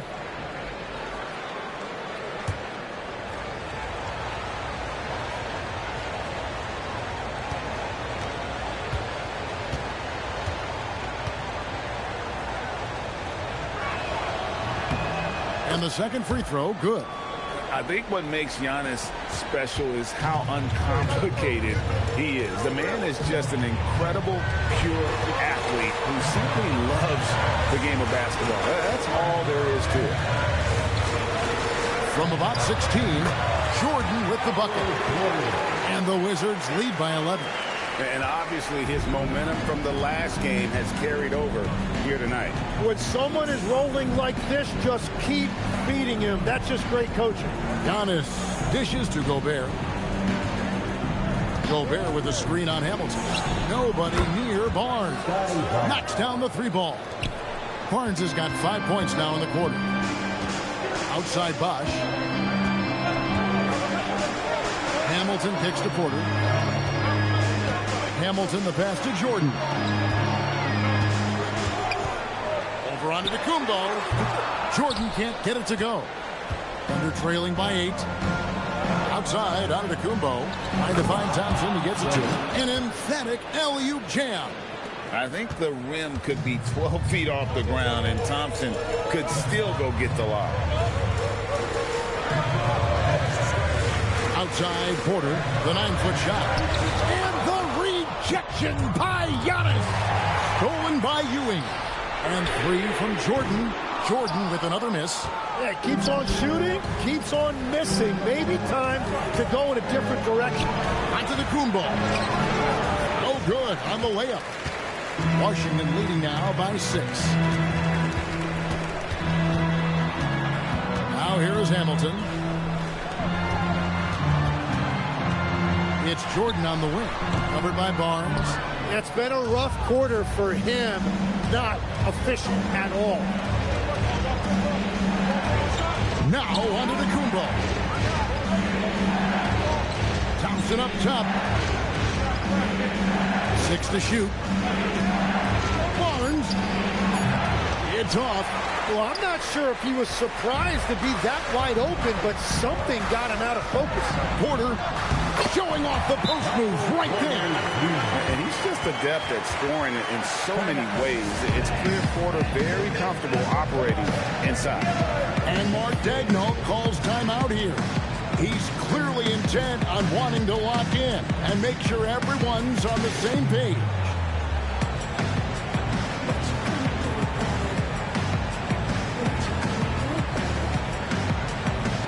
McCollum, he's checked in for Hamilton. And now let's swing it over to Allie LaForce on the sideline. Hi, guys. Well, Mark Daigneault was just reviewing the plan with his team. He told his guys to up their aggressiveness on the defensive end, saying this game is all about who can get stops right now. I need you guys to bring some more energy on defense. That's how we'll get this win. Guys? All right, Allie, thank you for that. And the whistle blows. It's going to be on Asar Thompson. That'll be his second foul of the game.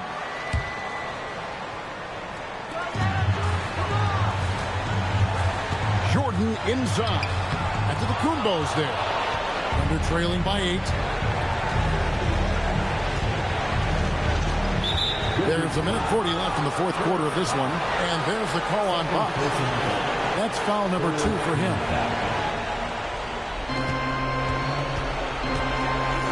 Now, Giannis. Here's Gobert. Oh, that is a big-time jam. You can see the evolution of Giannis as a passer. He's gotten good at thinking for himself and his teammates. A 10-footer. Rebounded by Antetokounmpo. And there hasn't been anything easy for him in this period. And with each miss, you can feel him pressing just a little bit more. Giannis just too much inside. There is no question Antetokounmpo is a star in this league. This team trusts him to make the big shot. Here's Jordan. Going to work down low. And I think hitting that championship-winning shot his freshman year of college, Jordan has brought that clutch gene with him to the pros. Second team foul. At the line for one, Michael Jordan.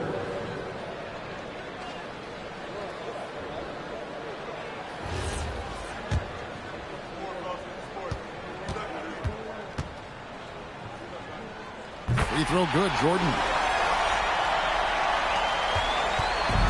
And so Giannis will bring it up for the Oklahoma City Thunder. 7-point differential. Out of bounds, Washington takes possession.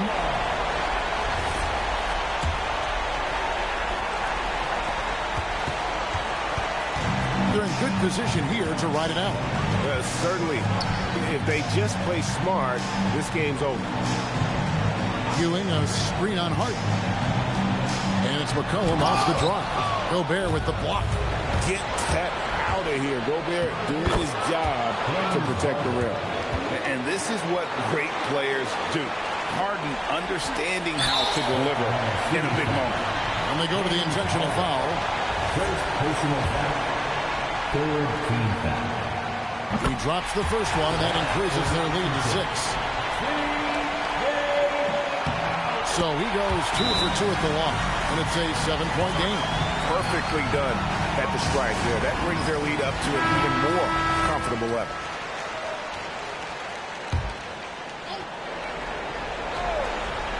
Here's Barnes. And it's Antetokounmpo penetrating. And a big-time playmaker. When the game is up for grabs, give the rock to Giannis. Good on the first, and that increases their lead to 6.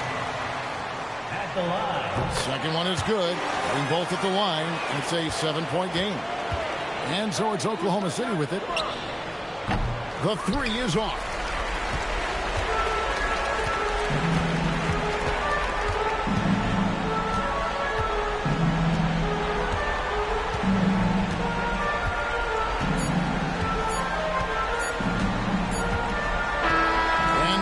The Wizards with the W. They didn't make it easy on themselves or their fans, but in the end,